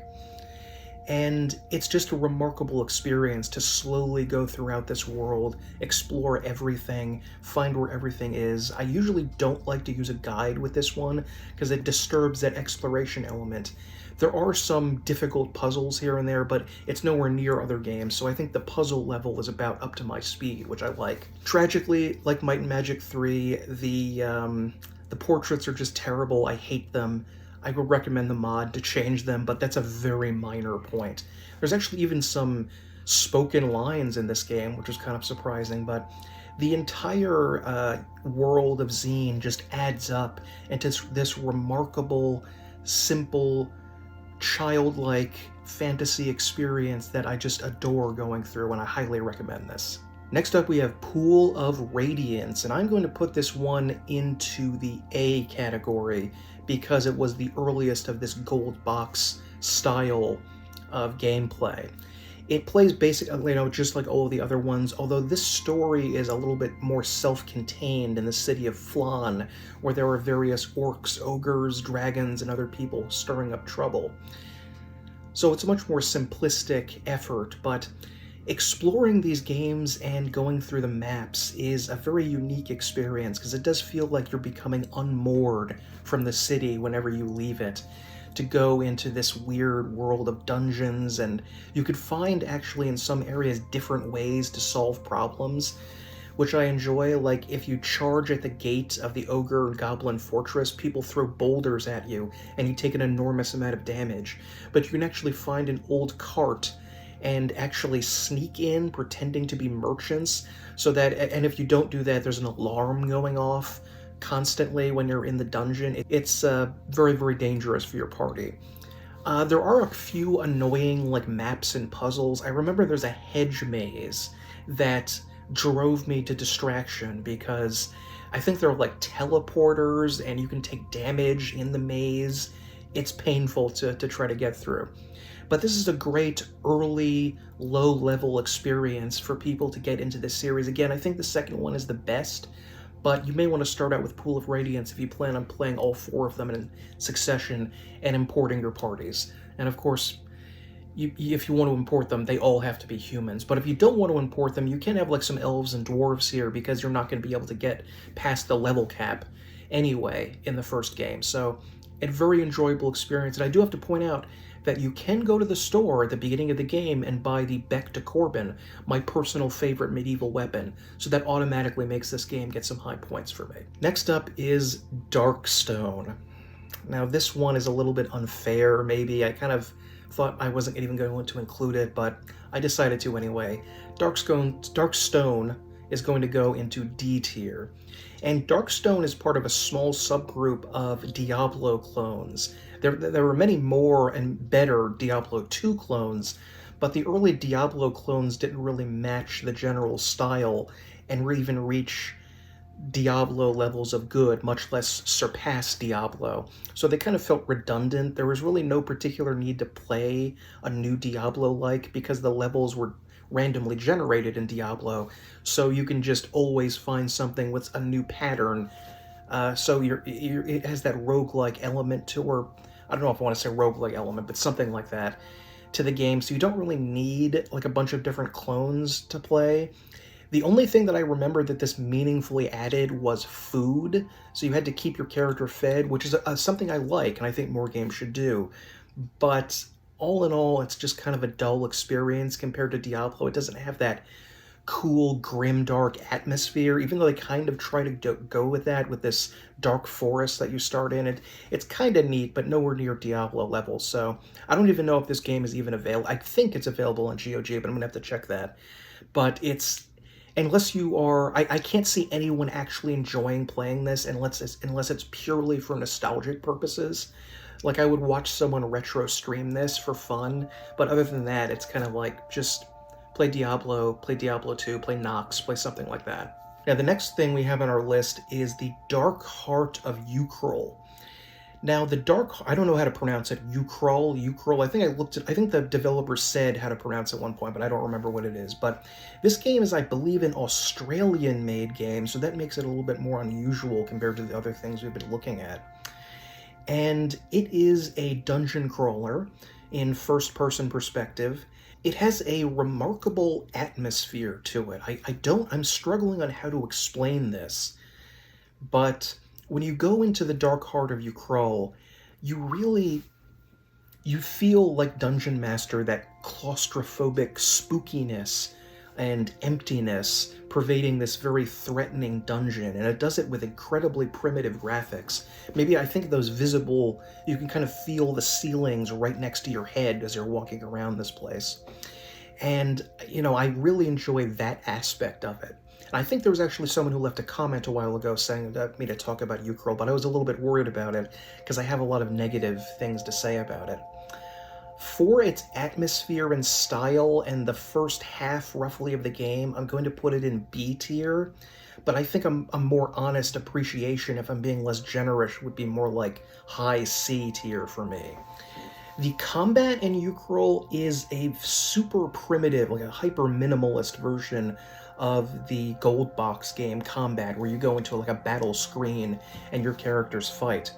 Unfortunately, the screen where you do the fighting seems to universally be tiny. It doesn't seem to matter very much what room you're actually in, and you don't have that tactical feeling of how do you approach combat when you're at a distance from an enemy, and you can start with ranged or start with spells or something like that. In Ukrul, it's so minimal and teeny tiny, it ends up getting kind of boring, because you're just going to be doing very similar things over and over again, and I just couldn't really get sucked into it like that, like I could with the atmosphere and style of Ukrul. Now, the reason that it would go down in my score down to a C is the latter half of the game. Because at the start, it feels like a normal dungeon exploration thing. There are some obnoxious puzzles and difficult to comprehend maps where there are like hidden doors and all the standard like spinners, and I think there's teleportation things, all the nuisances from Wizardry. But the latter half of the game goes way off the deep end in terms of the complexity of the puzzles. There's one puzzle in the game which I'm pretty sure you need to solve in order to beat the game, which is a gigantic room which is somehow a crossword puzzle. And no, I'm not joking about that. So you have to simultaneously, fight monsters, solve where you have to go, but also solve extremely obtuse questions about a crossword puzzle. Another one of those moments where I'm like, you trying to sell a hint book, bruh? You selling a hint book on me? That's what I'm thinking they're doing. They're like, we have to include a level that's literally impossible for anyone but a super genius with a 200 IQ to correctly guess. Like, there's no way on earth the vast majority of the population would be able to get these things. So, with a guide, it's much more relaxing a game, but that hyper puzzle stuff later on is really annoying to me. So I think it had a unique atmosphere. It was interesting that it was done by a small team of people. I'm going to have to look this up, but it might have been as little as 2 people to making this entire game to compete with, big companies, or for the time, big companies. So it's a very impressive game, and it's not like I wouldn't recommend you playing it. You could go onto, GOG and get it, but there's a lot holding it back for me from being like that masterpiece. Okay, next up we have Anachronox. This is probably one of the most unusual items on this list because it is a Western-made JRPG. I didn't include the JRPGs on this list, but this one, because it's Western-made, I decided to throw on here. It is entirely different, feel thematically from most JRPGs, because it has a sort of air of wry comedy. There's a lot of If you've ever read The Hitchhiker's Guide to the Galaxy, there's a lot of that type of very almost British-like humor here in the ridiculousness of everything that's happening. Some of the characters that you can actually get in your party are ridiculous. Like, you can actually get a planet, like an actual planet that is like shrunk down to the size of a human that is part of your party. It's absolutely nuts. And all of the different areas that you go to have a theme to them that you have to find out. There's a lot of humor there. There's like a hyper-democratic state where every single individual like makes plebiscitary choices about everything that happens, I think, if I remember correctly. And you start out as a sort of sad sack comic version of a Deckard from Blade Runner, like a pathetic loser version of him who has no money but is working as a detective and eventually gets caught up in events beyond his understanding.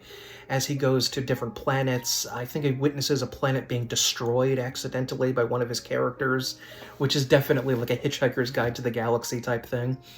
And, you know, the experience is very enjoyable. I had a lot of fun laughing at it. In the end, though, I never actually ended up beating it.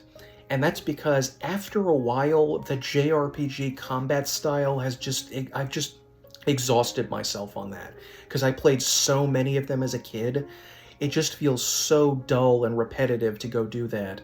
And I feel like I was really missing something. I should go back and finish the game, of course.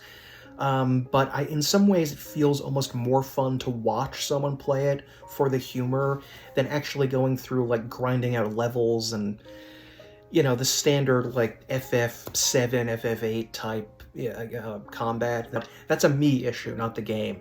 And all of the other things of the music and the style and the comedy, it's memorably funny, like The Hitchhiker's Guide to the Galaxy.